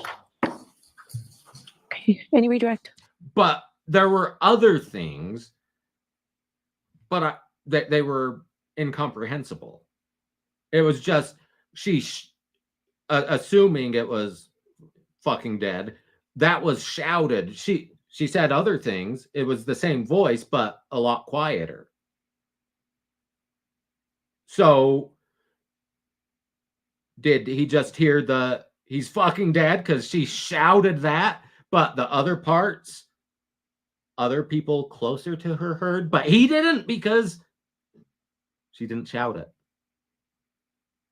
Just like the rest was incomprehensible to us. all we heard was, is there a drug problem? Does he have a drug problem? And he's fucking dead. But there were other things said. Was he far enough away that he only heard he's fucking dead? And that's true, Raven.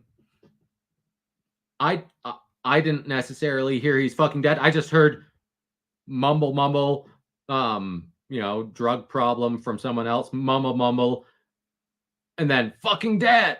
Well, presumably fucking dead. Increase in volume. So there were other things said. And once again, did she say different things in other points? I don't know. So that's it. Was he upwind, downwind, breaking wind? Just briefly on. Mr. Kelly, from that video that was just up on the screen, you indicated that when you got to the scene, you saw the cruiser in park sort of behind the cruiser, correct? Around the cruiser, yeah. So from that video, you didn't see the ambulance that you were driving anywhere in, correct? Correct. You have no idea whether or not you were even on scene at that time. But Hey, that's what I said. That's what I said looking at the video when it was first put up. I didn't think they were on scene. So them playing the video, the audio, it might not be what he heard because he might not have even been on scene. That's what I fucking said. That's what I said. We overanalyzed what might have been mumbled and shouted, but that's what I said. I didn't see the ambulance. From the timestamp, I didn't think they were quite there yet. I didn't see them. I didn't see the yellow jacket performing CPR, which happened pretty quickly. So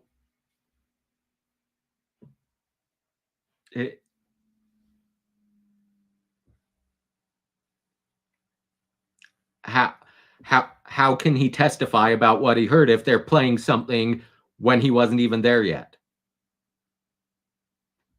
And Lynn's, so the jury gets to decide for themselves whether they agree.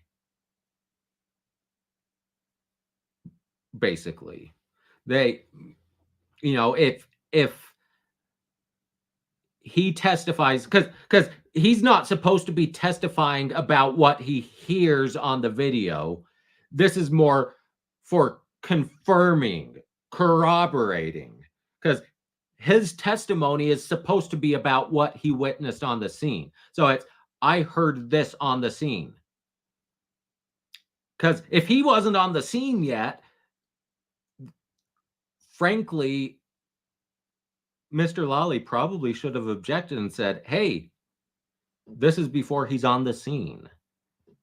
You can't play this video for him because he is not a firsthand witness to this part of the crime scene.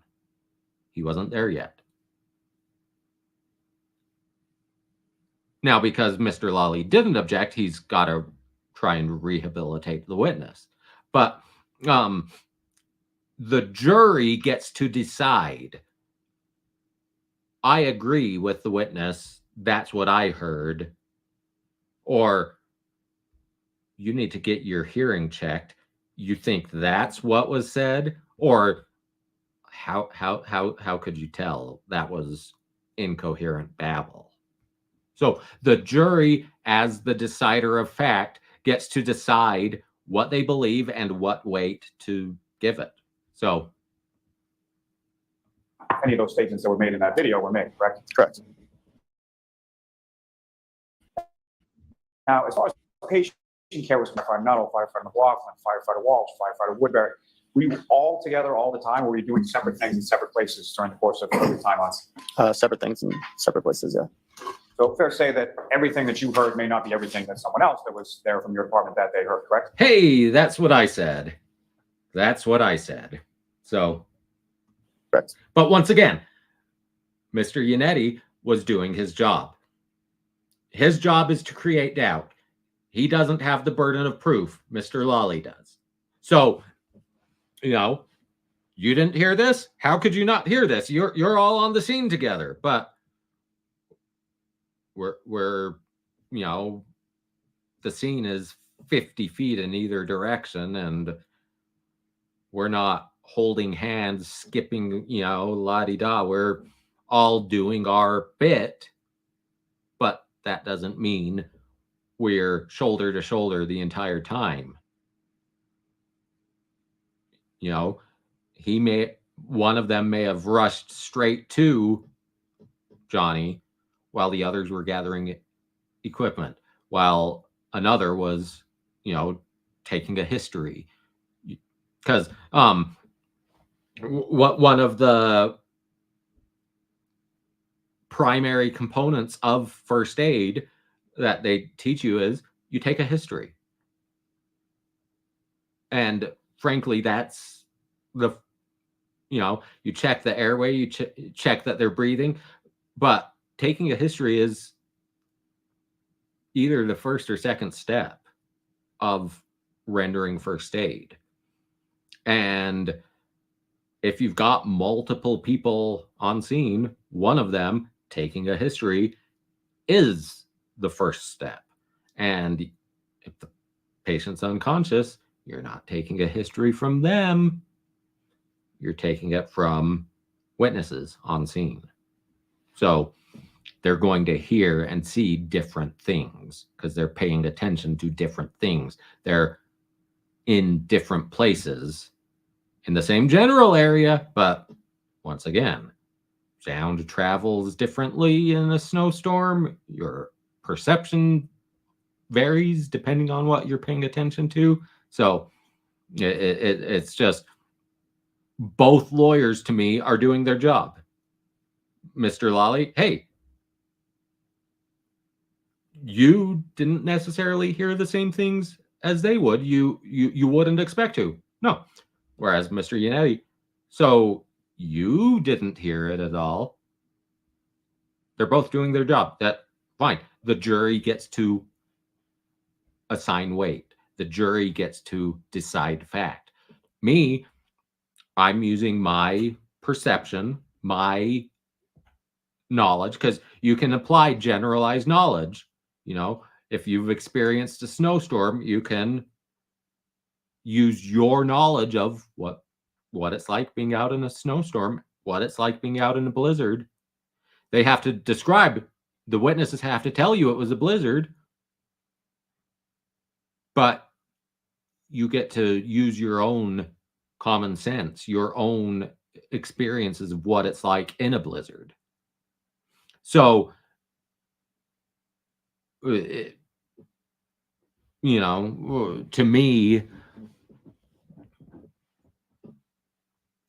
the prosecutor is doing his job. I'm not getting reasonable doubt from this. Now, I might, like I said, I might down the line, there might be enough holes poked, enough inconsistencies, but from the firefighters, I'm not. They're telling a consistent story, but they don't all have the complete story, which you wouldn't expect them to. So, but once again, Yannetti is doing his job. And conversely, something that someone else heard may not be necessarily something that you were in a position to hear. That's it, correct? Correct. You also asked some questions about sort of using the shears and cutting off Mr. O'Keefe's clothing during the ride. Is it your testimony that that was in the back of the ambulance, correct? Correct. Was that during the transport, or was that prior? Would you be utilizing shears on a patient, cutting off clothing while the ambulance is in transit? No. So if it was in the back of the ambulance, that would have been prior to the ambulance leaving the scene and going to the scenario, correct? Correct. So Yannetti on cross, well, once those doors are closed, your priority is to get him to the hospital. You're taking off pretty quickly. But here it's, well, you need to cut the clothes off And you don't want to do that in a bumpy, moving ambulance. Now, of course, I can tell you, having been in an ambulance going probably 100 miles an hour down Parley's Canyon, they have impressive suspensions. Like, my friend was in, I've got a 20-year-old E-Class Mercedes that, you can take the canyon pretty fast in that. He wasn't keeping up. And it felt pretty smooth to me. I probably still wouldn't have wanted them using shears cutting my clothes off because, you can cut people. But that just shows, hey, they're not taking off immediately. There are procedures they need to go through, and those procedures require them to hang out at least a little bit before setting off. So, and of course, Parley's Canyon, it wasn't snowing. That would have been terrifying. Your Honor, the only thing I would offer is the video that I played. I All have right, so we will do that. Thank So, Mr. Clerk, it's already been pre-marked, right? Do you not have it, Nancy? Okay. Oh, I'm sorry. I was mistaken. It has not been pre-marked. But we put it 380. Thank you. Thank you.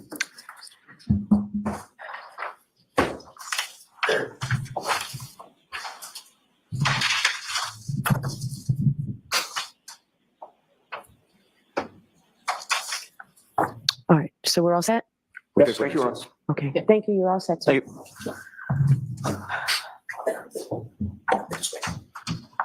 All right, next witness.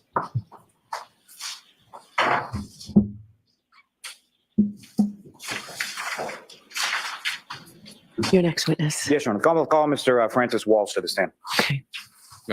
Francis Walsh.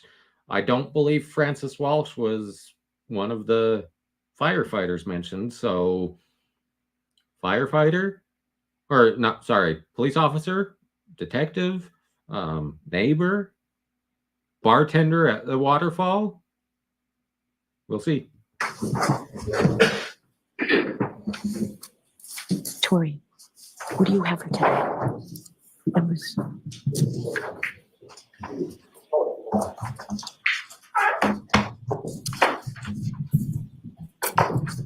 Watch your stuff.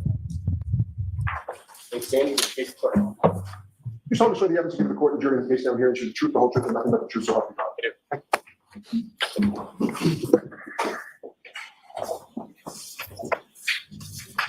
Okay, whenever you're ready, Mr. Lally. Thanks, Your Honor. Good afternoon, sir.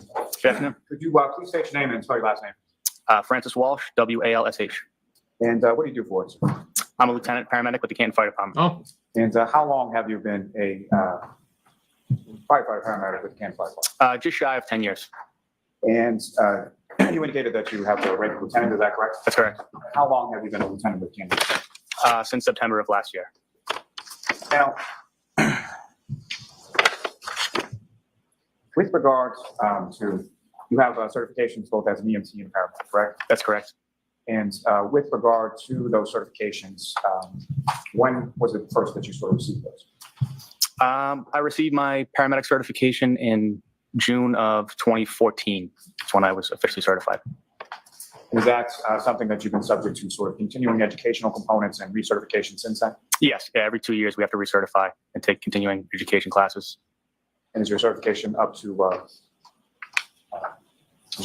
speed at this point? Yeah, it's current. I just recertified last month, actually. Now, if I could turn your attention to the evening of January 28th into January 29th, 2022. Do you recall that day? I do. And were you working that day? I was. And what kind of shift were you working on that occasion?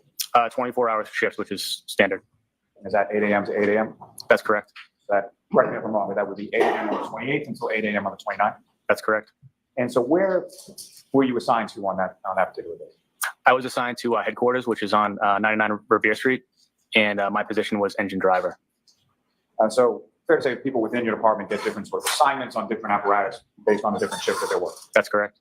And you're so he didn't arrive in the ambulance. He was on the fire engine.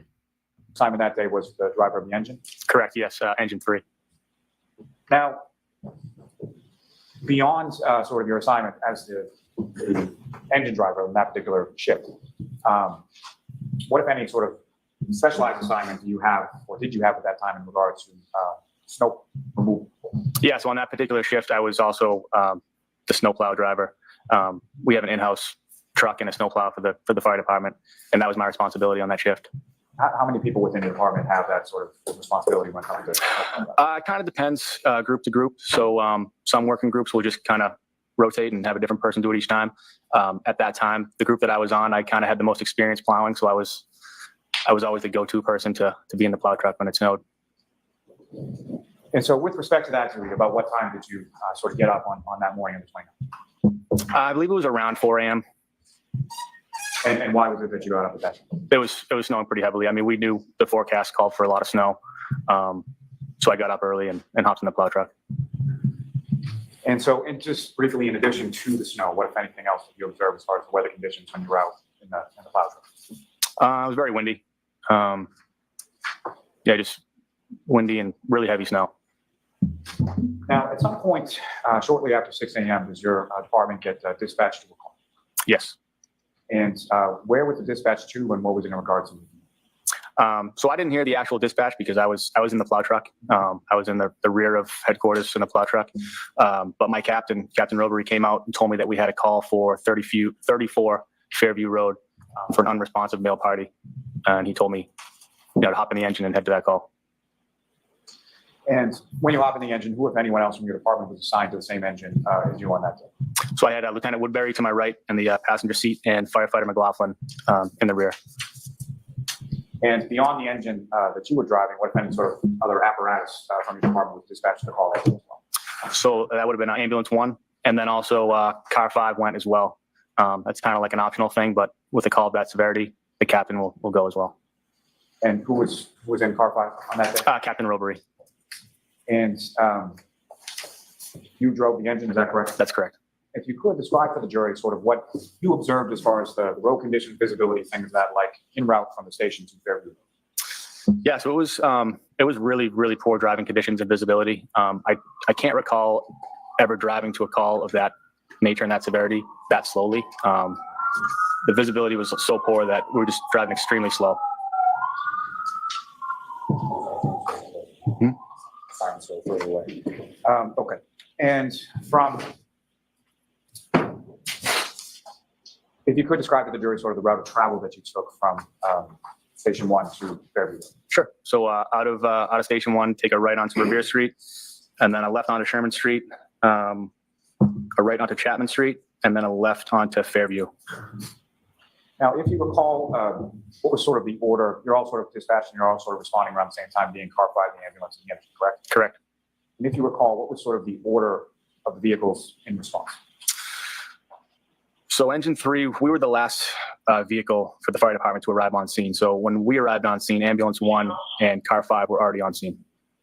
And if I could ask just sort of, as you're turning onto Fairview Road and you travel down, what, if anything, do you know about sort of the elevation of the roadway as you're driving down there? It's a downhill grade. Yeah, it gets a little bit steep at one point. And the residence that you eventually stopped at or responded to, where was that in location in reference to when you first turn on at Fairview, about how far down is the residence that you eventually go to? Pretty far down. I believe it's one of the last houses on Fairview. And the residence that we're talking about is, from your perspective, when you're driving down there, is that on your left or right or something? Left. And as you're approaching the scene, what is it sort of that you see before you as, how do you know where to stop and where you're going? Yeah, so, I mean, like I said, visibility was really poor, but there was Ambulance 1, Car 5, at least a couple of police cruisers on scene before us, so it's kind of hard to miss that. So that's how we knew where to stop.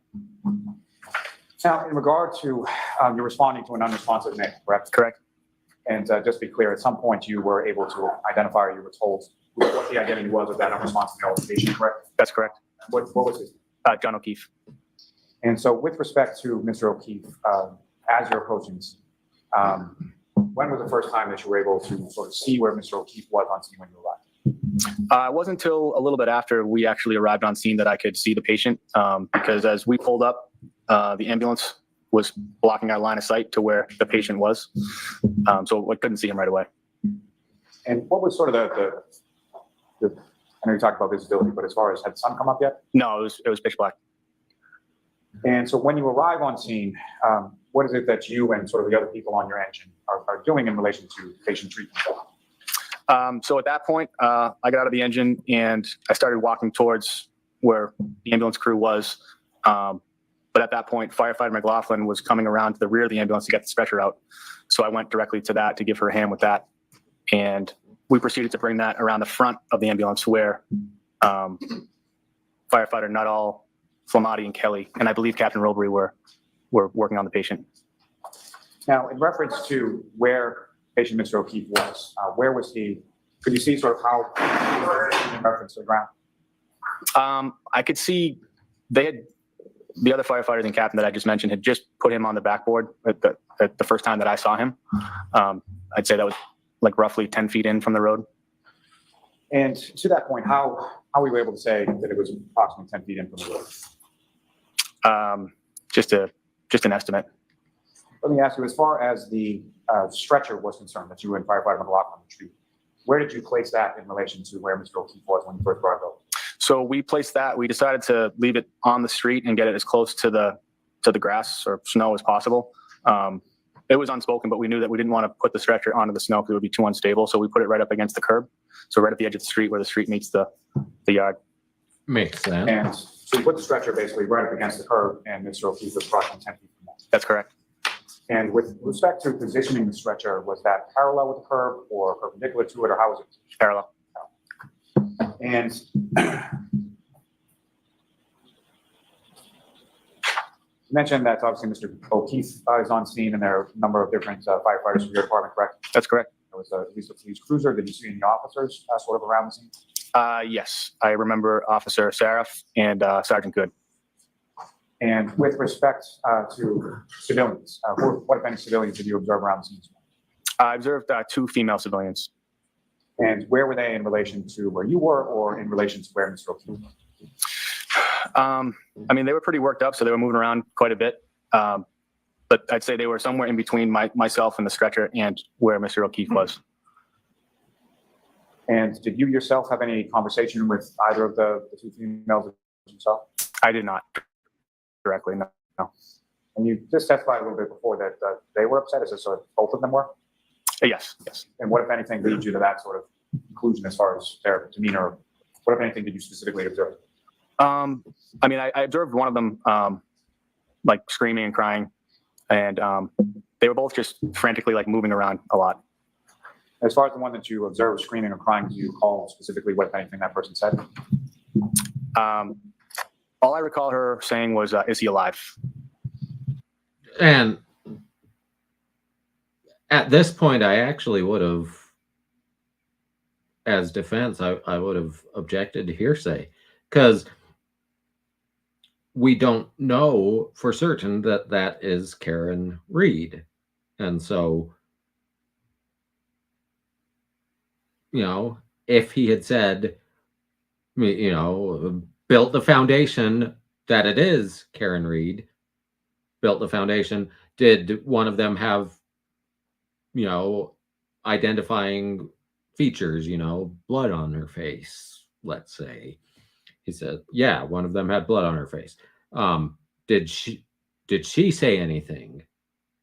Is he alive? Is he dead? Whatever.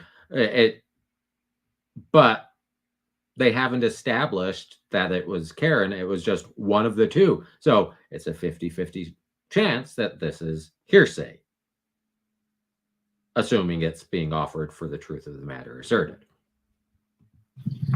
With respect to Mr. O'Keefe, as far as his clothes, what, if any, observations did you make of his clothes? The notable observation that I made was that he was missing one shoe, his right shoe. I missed my left shoe. Where was Mr. O'Keefe when you made that observation of missing one shoe? It was when we put the stretcher into the ambulance, the stretcher lifts up, so it's kind of right at my face, and that's when I noticed it. So at the time he was being placed in the ambulance, you only had one shoe based on what you saw. That's correct. Now, once Mr. O'Keefe is in the back of the ambulance, where did you go? So I stayed down at the feet. I was positioned right by his right leg. And what, if any, difference did you know between sort of the lighting conditions outside on the lawn versus the lighting conditions in the back of the ambulance? In the back of the ambulance, it was dramatically better. And so once in the back of the ambulance, what, if anything, did you note or observe as far as injuries to Mr. O'Keefe? I noticed a hematoma on his right eye, and I noticed some blood coming from his nose.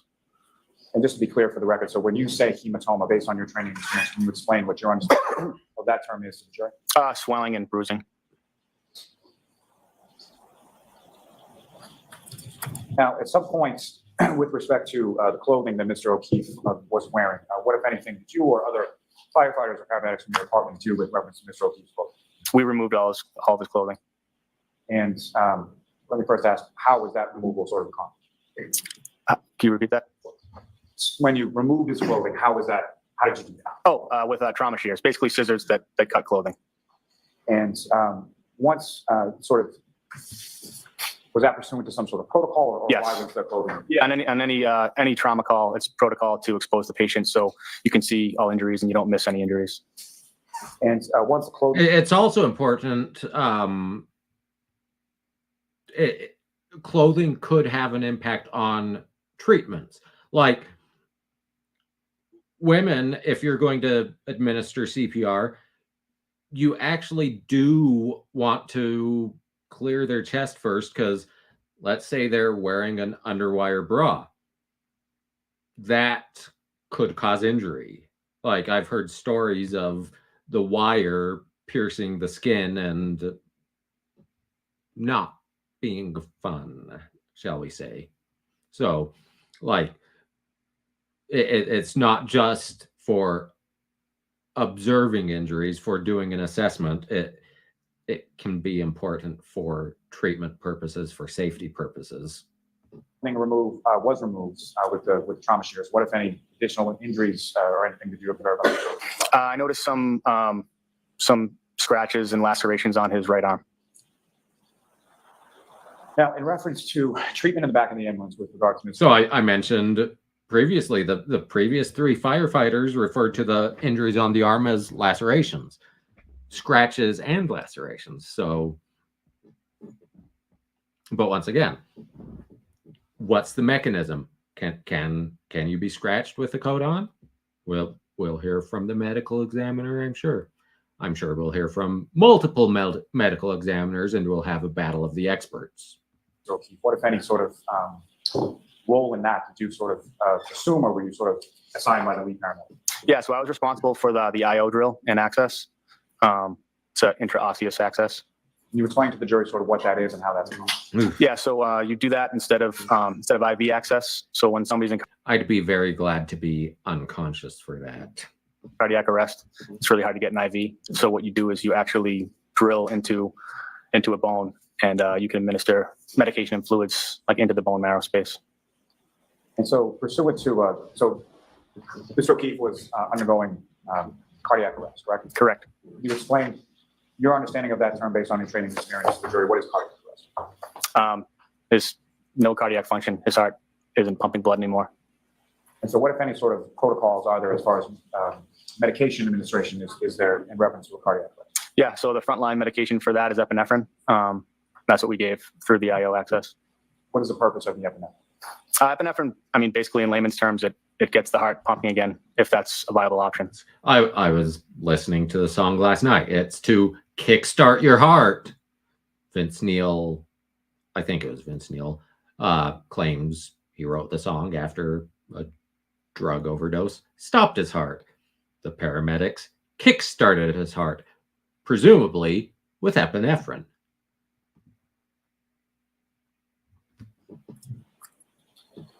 And in addition to the epinephrine, what, if any, other medication was administered through the IO? I believe that was it. As far as when I was on scene, it was just epinephrine. Do you recall anything about salines? Oh yeah, saline as well, but it's not a medication. But yeah, we also administered saline. What is the purpose of the saline? Saline is just to increase blood volume. Now, as far as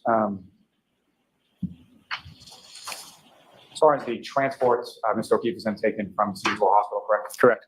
Did you go along with the ambulance on the transport to the hospital? I did not. So you remained on scene leads for some period of time, correct? Very briefly, but yes. And you referenced some officers from the Canton Police Department that were on scene when you were on scene, correct? Correct.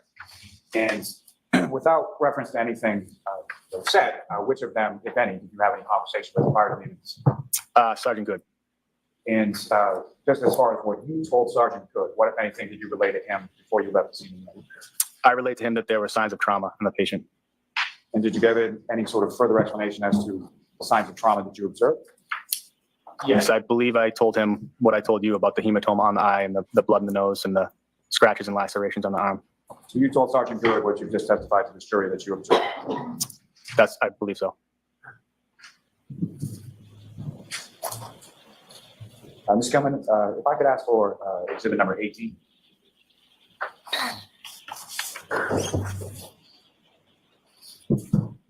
And Firefighter Walsh, what's up on the screen is exhibit 18. Do you recognize that? Yes, 34 Fairview Road. Is that a fair, minus whatever the weather conditions are, fair and accurate portrayal of what you observed that day at 34 Fairview? Yes. And approach the witness to the report. Yes. So this is again exhibit.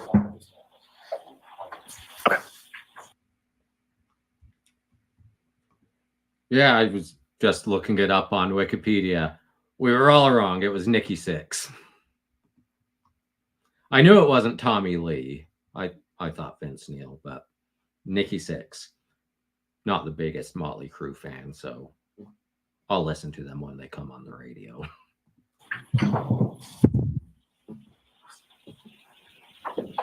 And so Firefighter Walsh, if I could ask, using that laser pointer, if you could direct the jury's attention to where within this photograph did you see that you observed Mr. O'Keefe's body when you first arrived?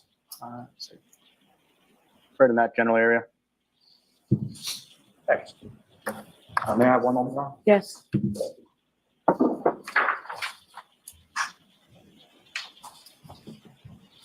No further questions for this witness, Your Honor. All right. Cross-examination? Yes. Good afternoon, sir. Good afternoon. I just want to ask you about the woman that you saw on scene who appeared to be screaming and crying. Would you agree with me that she stood out to you because she appeared to be the most upset? Yeah, that would. So, funny enough, staying on the Motley Crue tangent, the reason I thought it was Nikki Sixx is because he was the one that was charged with vehicular manslaughter because he was driving under the influence in the accident that killed Nicholas Razzle Dingley of the band Hanoi Rocks, crashed the Di Tommaso Pantera. So Vince Neil is the one that did that. You know, speaking of vehicular homicide, he didn't even get a slap on the wrist. He was mollycoddled. But that's, I was conflating the two. So Nikki Sixx, overdose.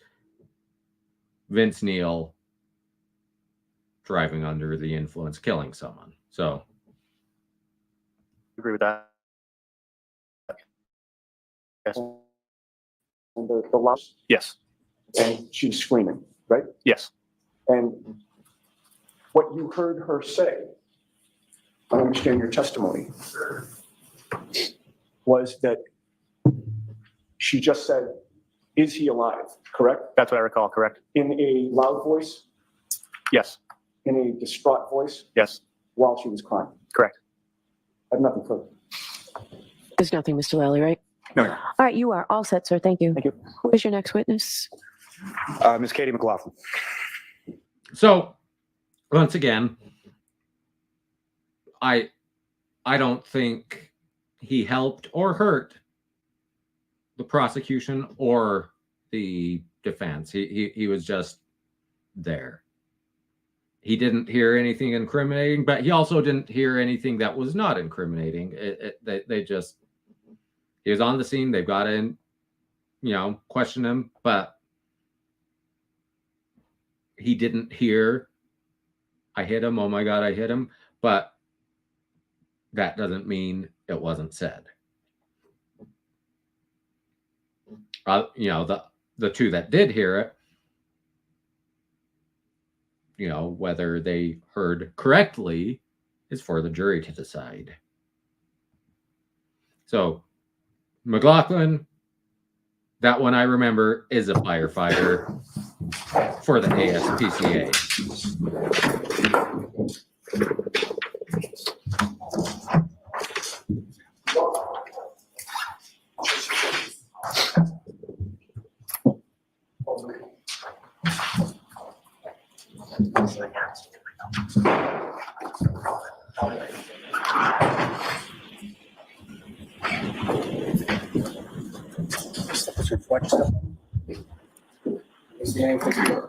Can you raise your right hand? Do you solemnly swear the evidence you give the court and jury in the case now and hearings for the truth, the whole truth, and nothing but the truth, so help you God? Thank you. You can have a seat. I just need you to speak into that microphone nice and loud. Okay, whenever you're ready, Mr. Lally. Good afternoon. Could you please state your name and spell your last name? It's Katie McLaughlin, McLaughlin. Pat, we have not seen him in the courtroom, but we haven't seen the entire courtroom. We've seen Grant in the courtroom and his noticeable stickered up laptop, but no Turtle Boy. But of course, he can't be rabble rousing in the courtroom, so he can 200 feet away from the courthouse. And what do you do for it? I'm a firefighter paramedic for the town of Canton.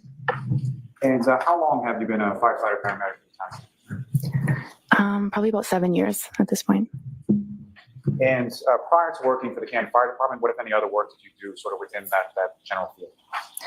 I worked as an EMT basic for Brewster Ambulance. Went to paramedic school. I eventually became a paramedic for Brewster Ambulance, and I worked there for a few years before getting on the fire department. And just briefly, but prior to becoming a paramedic or working as a paramedic, what if any sort of training did you receive in regard, or certification did you receive in regard to being a paramedic? So it's a 2-year schooling where you have about a year of didactic. There's a lecture portion for about a year. And then after that, there's about a year to a year and a half of clinical training that's done in an ER and then done in an ambulance. I don't think Turtle Boy was banned. I thought I saw a ruling that he was allowed in the courtroom, but just because you're not banned, it doesn't mean you can get in. It's a small courtroom. There's limited space. Presumably, he'd either gain access as part of the Karen Reed party, like the family and friends, but that's limited space. You see her parents, you see presumably her sister.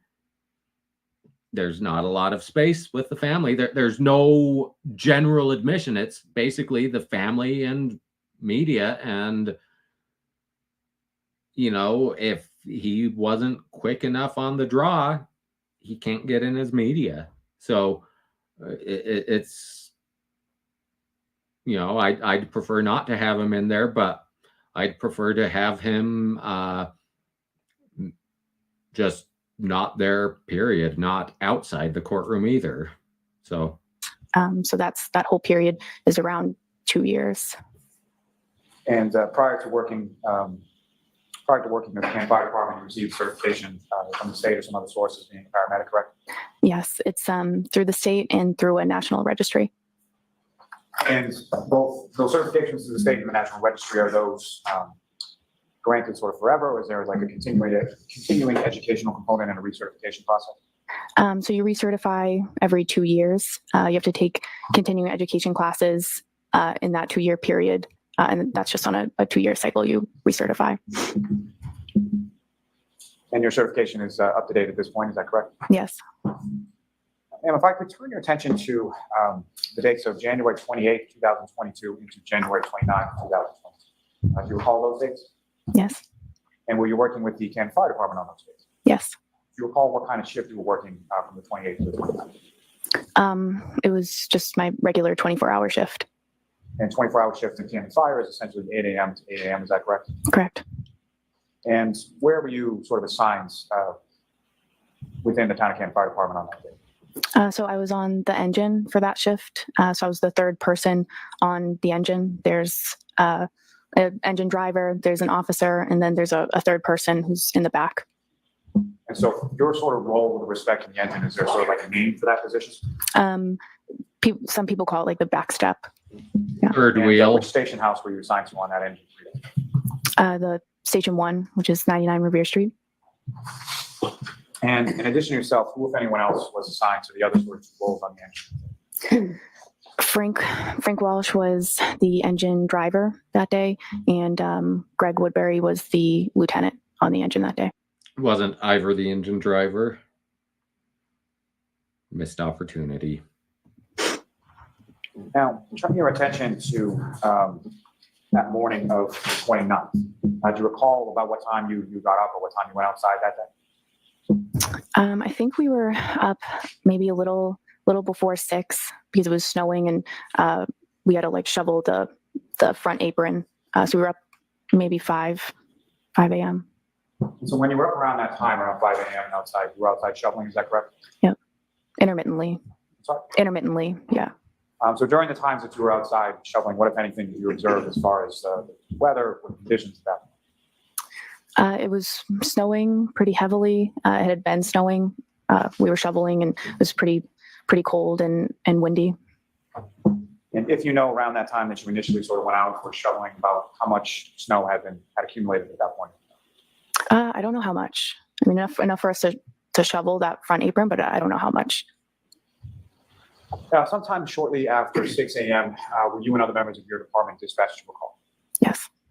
And where were you dispatched to, and what was that dispatching report? So the call came in as a man down in the snow or a man unresponsive in the snow, and the call was 434 Fairview Road. And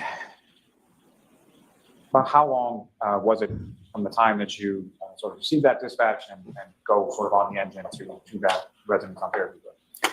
How long? We're on the truck and going probably within a few minutes at most. And so in addition to yourself and Firefighter Walsh and Lieutenant Woodbury, what, if any, other sort of apparatus from their station was dispatched to this call for?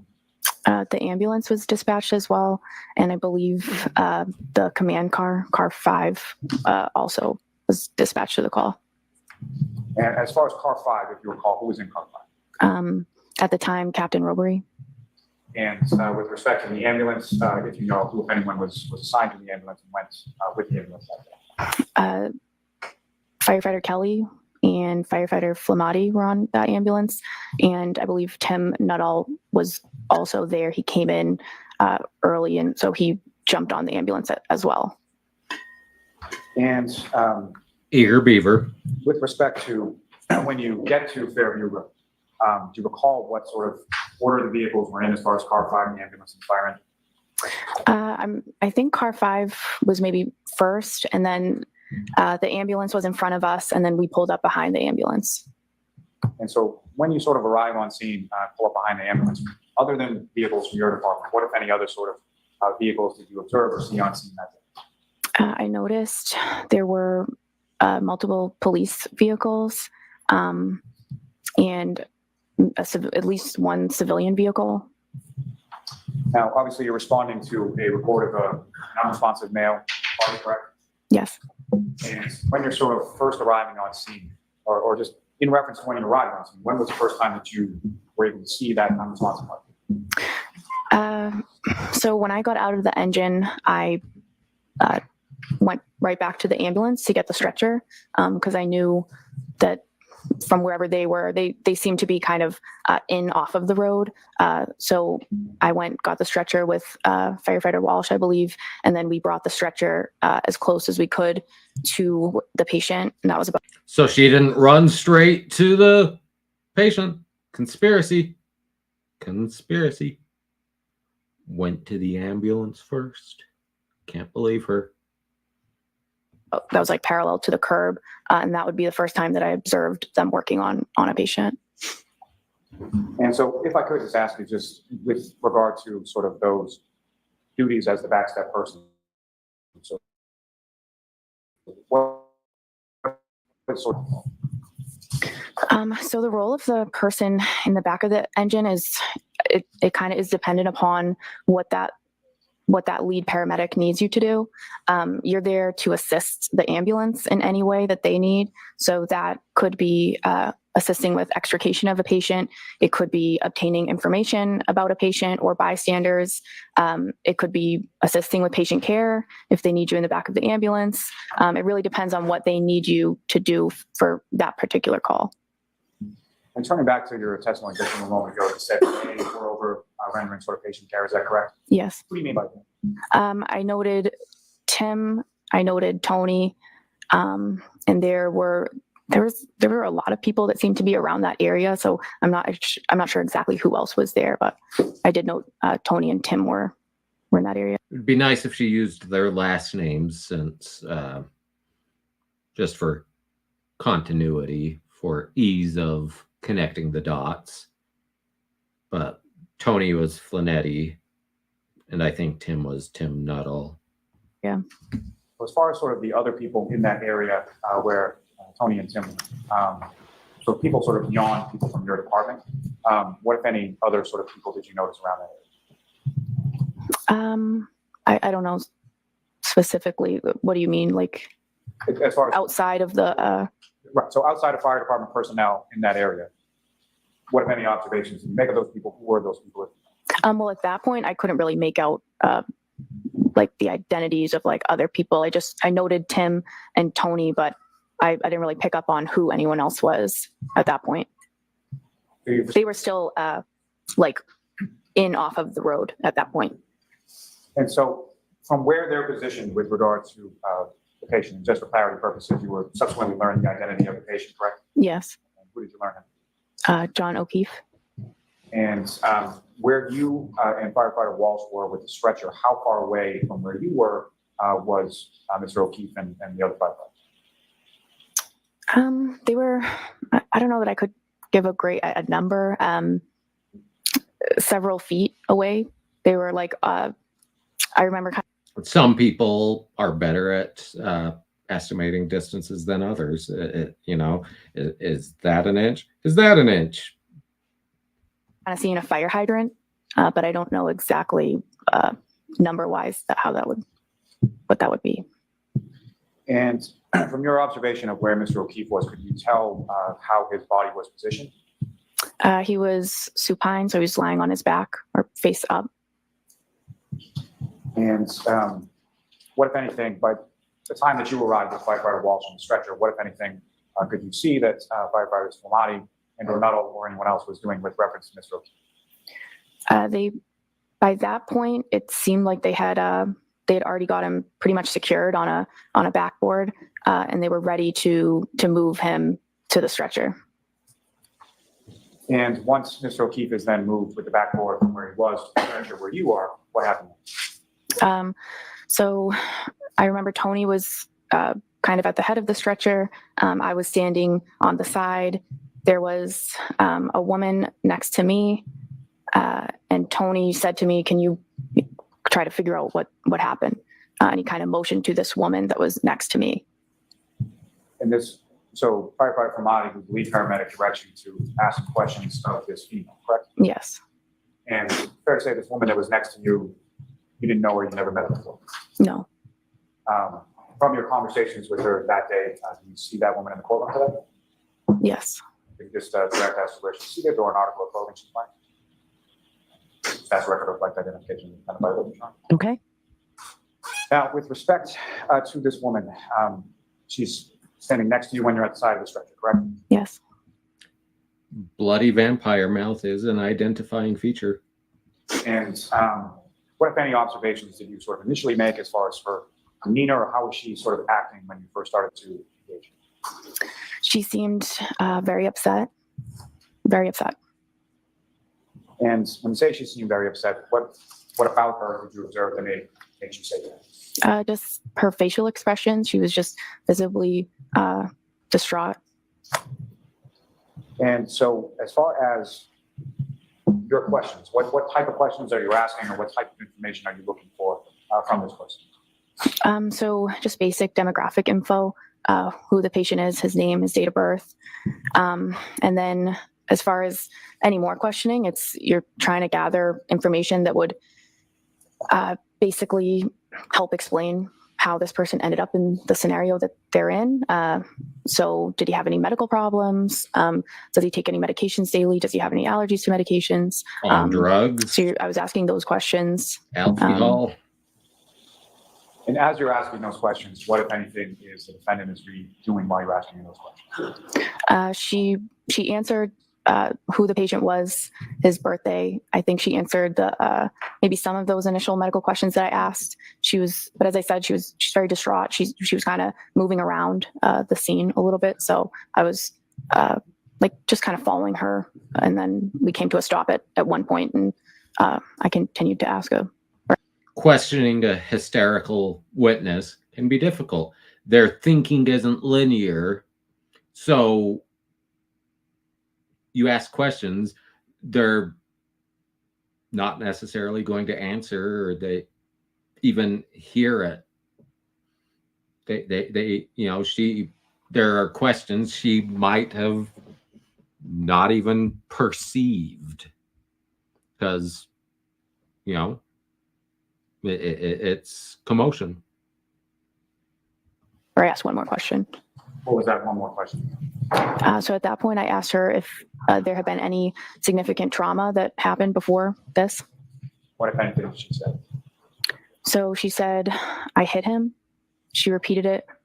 There was a woman standing across from her who I believe at that point said, you're hysterical. You need to calm down. You're hysterical. She repeated, I hit him. And there was a police officer who was in that vicinity kind of with us who replied, you what? She repeated it one more time. And that officer then signaled to somebody, get Goody down here, which I'm assuming would be the sergeant. All right, then. So with firefighter McLaughlin here, it's not, in passing like it was with Flinetti. What happened? And then, I hit him. Oh my God, I hit him. But then he's on to do CPR. With McLaughlin, basically what she's done is she got the stretcher, but then after that, she's questioning. She is taking the history, so she's stationary. She is not focused on life-saving measures other than taking a history to aid in the life-saving measures. So she's not distracted by CPR or the prospect of CPR. She's not distracted by cutting off his clothing. She's taking a history. To me, she is the best of the firefighter EMT witnesses, at least as far as the alleged confession. She's the most detailed. She's in the best position to hear it, to understand it. She gives... Now, more detail doesn't always mean more true, because, often a sign of lying is adding extra detail, adding unnecessary detail. The more detail I add, the more believable it is. But, that can be a sign of dishonesty. But why, what's her motivation to lie? What's her motivation to make this up? Like I said, I'm not covering up anyone. I tell my friends when they're doing something dumb, I charge $500 an hour if you need my legal help. I don't tell them, yeah, I'll hide the body. if you need me to represent you, it'll be $500 an hour. But frankly, you do this around me and I can't represent you because I'll be a witness. So there will be a conflict of interest. But, you know, she's a Canton firefighter. What's her motivation to conspire to frame Karen Reed? Now, the defense may be able to show one, but at this point, that's my question. She seems to be a very good witness for the prosecution. Cross-examination might change that, but as of now, she seems to be a very good prosecution witness.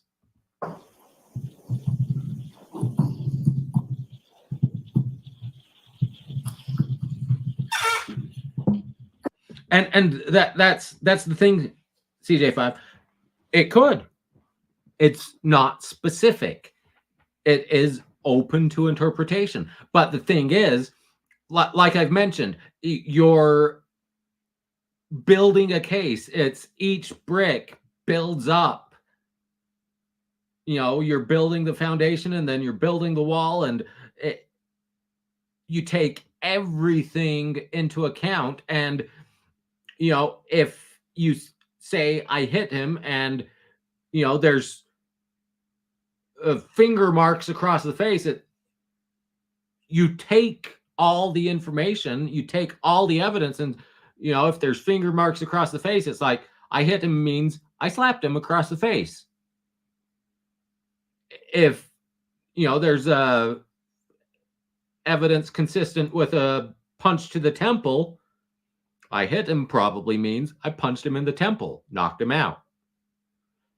If the evidence shows I backed into him with my Lexus, that's probably what I hit him means. Now, presumably, I hit him doesn't mean the Albert's dog bit him. I hit him probably doesn't mean the Alberts and McCabe's and whoever else beat him up in the Albert's basement. To me, that's not what I hit him means. So it is vague. But you build, you take all the evidence. This is one piece of evidence. But once again, the Turtle Riders, they take what he has given them, which he's not a witness. So anything he has said has either been released by the defense to him, which means it's what the defense wants him to hear, wants him to disseminate, or he made it up. So that's why I've said you can't make up your mind based on what Turtle Boy has said. You can't make up your mind based on what the defense has said to the media. Now, I have my suspicions based on what the prosecution has said to the media, but they haven't said as much to the media because it doesn't benefit them. They're not trying to try the case in the media. They're trying to try it in the court. And, you know, I go in giving, frankly, I might be giving the prosecution more benefit of the doubt than I should. Like I said, her associating with Turtle Boy, you know, I don't hold her in very high regard due to the company she keeps. Now, he may just be a useful idiot to her, but it still taints her in my eyes. But the people who have seen all the evidence are the prosecutors and the defense. And the prosecutor who has seen all of the evidence, so not Turtle Boy, the prosecutor, has decided that there is enough evidence to go to trial. Whether that's enough to convict or not, I don't know. But the prosecutor has connected enough dots to say, yeah. And the prosecutor has seen enough evidence to take "I hit him" to mean I struck him with my car. So So we have this conversation, if you recall, you mentioned that the other person who was across from you was just, was that somebody from your department or an officer or civilian? Who was that? So I was standing, Karen Reed was to my right. There was another woman to the left of me, kind of across from her. And then there was a police officer kind of, not directly across from me, but within within the same kind of area that was more closer to Karen, I would say. You know who that officer was? I don't. You know who the female or civilian person that was crossing? You know what that person's name is? No. And with I don't know any of their names, but I'm involved in the cover-up. respect to when Ms. Reed said this repeatedly, I hit it. Can you describe for the jury sort of the tonality of that? Like, how did she? She was very, very upset. She seemed hysterical, I would even say. Just very upset. But once you received that information, did you follow up with any other questions to Ms. Reed at that point? At that point, I did not. I have to drive the ambulance, so it's a time-sensitive situation. So I knew I had to drive the ambulance. It was said in the presence of the police officer, so I felt like that was the appropriate, that information was appropriately transferred. And I just felt, based on her demeanor, I don't think it would have been productive for me to continue to ask her questions at that point. That's it. Unless they're asked by the police, they're not writing crime scene reports. They're firefighters. They're writing medical reports. I hit him. Oh my God, I hit him. Might not be totally relevant for their medical report. They might not intentionally write it down. They assume the police officer is in earshot, heard it too. And so unless they're asked by the investigators, did you also hear this? Did you hear something?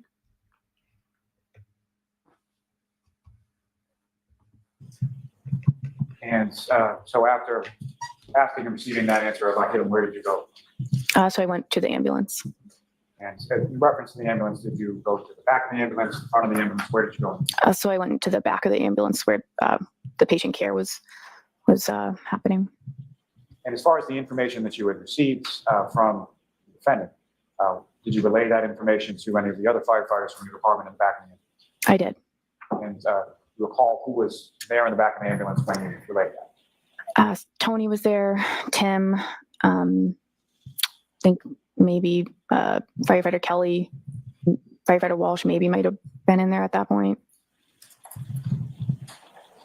Now, as far as when you get to the back of the ambulance, what, if anything, did you do with reference to assist or help as far as patient care with regards to Mr. O'Keefe? I didn't assist or partake in any patient care. Now, prior to putting Mr. O'Keefe into the back of the ambulance prior to your conversation with the defendant, what, if any, observations had you made during the brief time that you were on the side of the stretcher of Mr. O'Keefe and any injuries? I noted he had injuries to his face.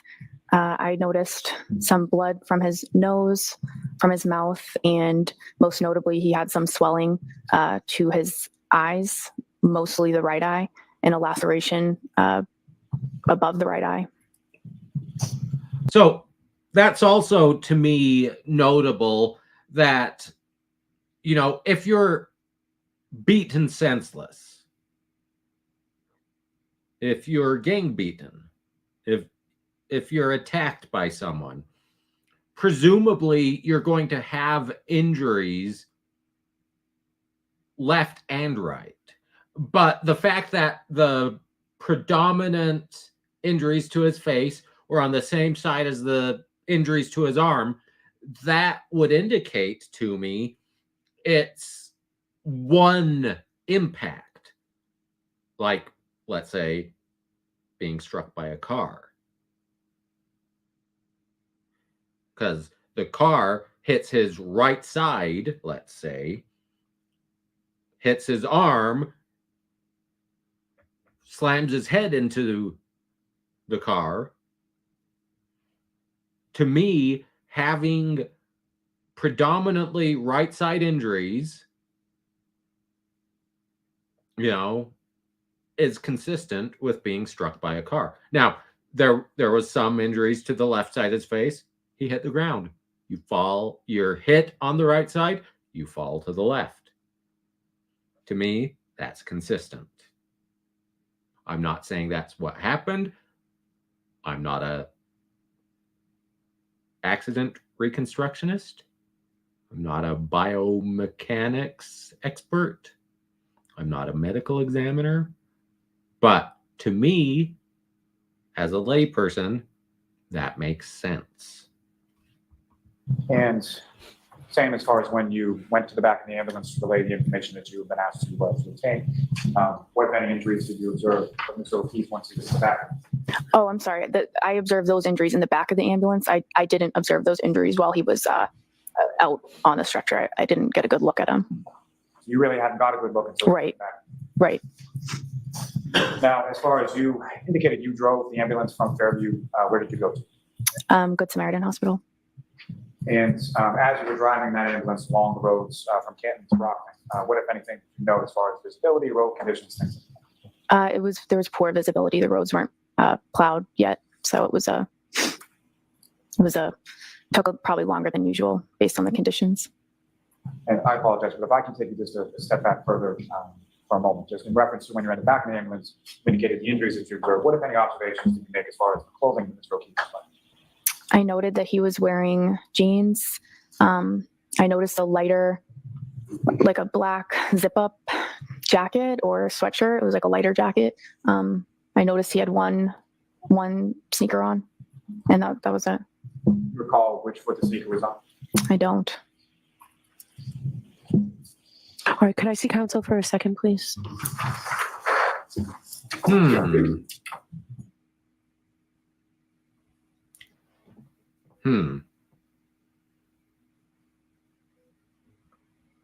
Once again, I'm curious. And the judge, I know some in other streams have criticized her,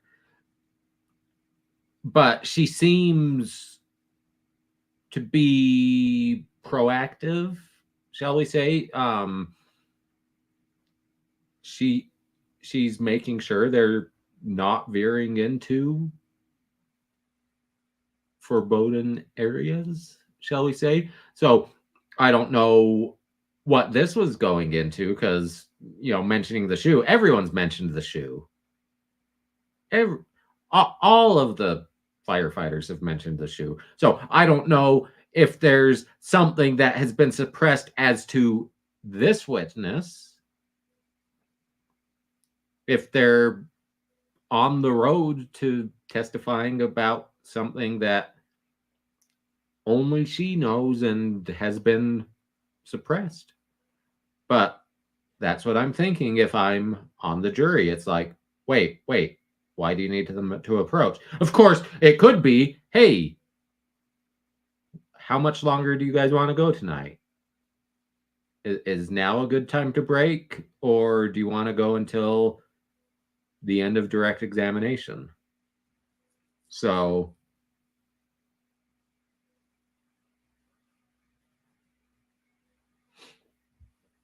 and we're assuming, of course, maybe maybe it's not a conspiracy.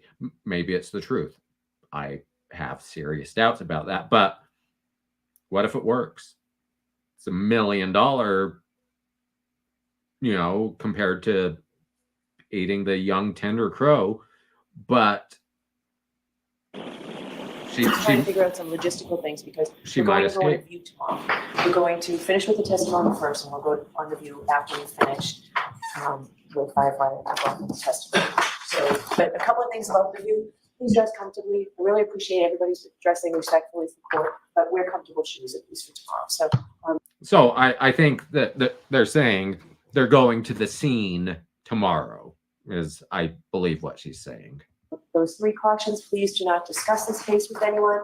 don't do any independent research or investigation into the case. If you happen to see, hear, or read anything about the case, please disregard it and let us know. And for the view, I'll give you some preliminary instructions on that just before. Thanks. Disregard. We'll see you tomorrow. And tomorrow's a full day.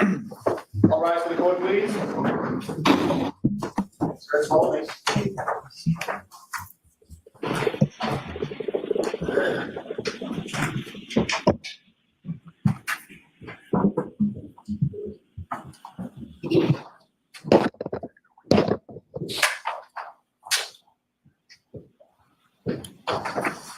Goodbye. All right, Firefighter McLaughlin, you can step down. We'll see you tomorrow morning. Did you want to see me at sidebar? Just briefly, Judge.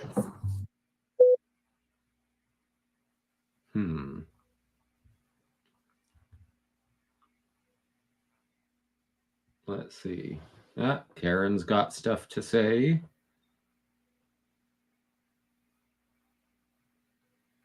Yeah, you've kind of got to go up for the sidebar.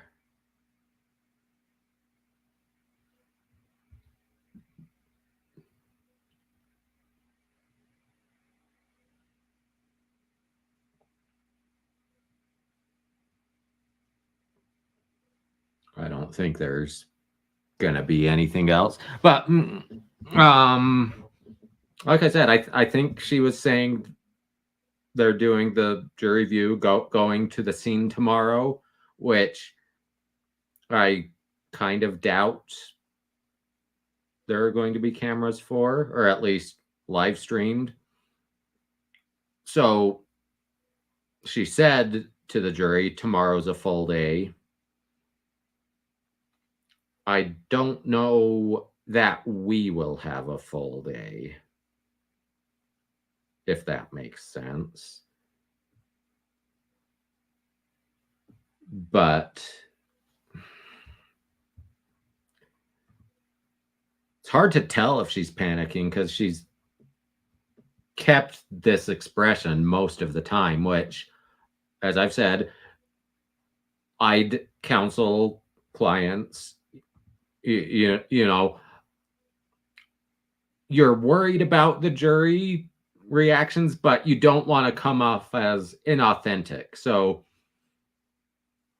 I'd rather have a client have genuine reactions, but try to mute them as much as possible. But this might be the best she can do, the most sympathetic. You know, that there are people that wear their heart on their sleeve and have no poker face whatsoever, and it's just, yeah. So, and that's it. To me, a conspiracy, like I said the other day, two people can keep a secret if one of them is dead. 40 people keeping a lie straight, to me, is just not feasible. Occam's razor. Now, there have been cover-ups. There have been frame jobs. But, as I said, where is the supposed conspirators' motivation to kill John O'Keefe? What's the motive? What's their motive? You know, why frame Karen Reed instead of some Puerto Rican guy? Why? What? You know, that's just, for me to buy into the conspiracy, I need answers to that. Otherwise, like I said, the defense does not bear the burden of proof. But if I'm going to believe it's a conspiracy, you need to show me.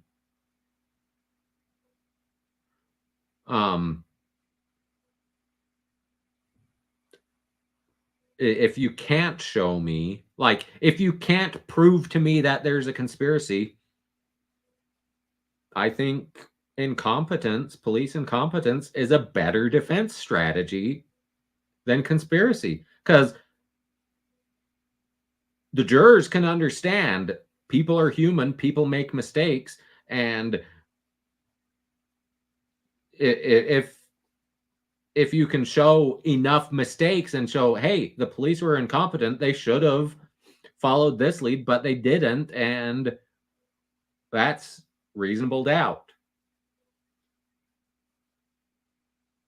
That's simpler. That's Occam's razor. That's easier for me to buy than a grand conspiracy that, you know, the more fanciful, the more I'm disinclined to believe it. So looks like they're about to cut off to Jesse Weber. So I think we'll stop it there. And yeah, I mean, it's, you know, maybe Paul O'Keefe wanted his niece and nephew, so he needed Johnny out of the way.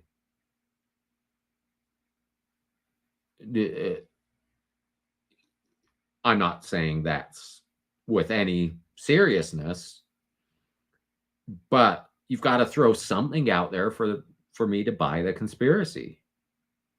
So with that, as you probably can tell, despite this being a half day at 1 1/4 speed,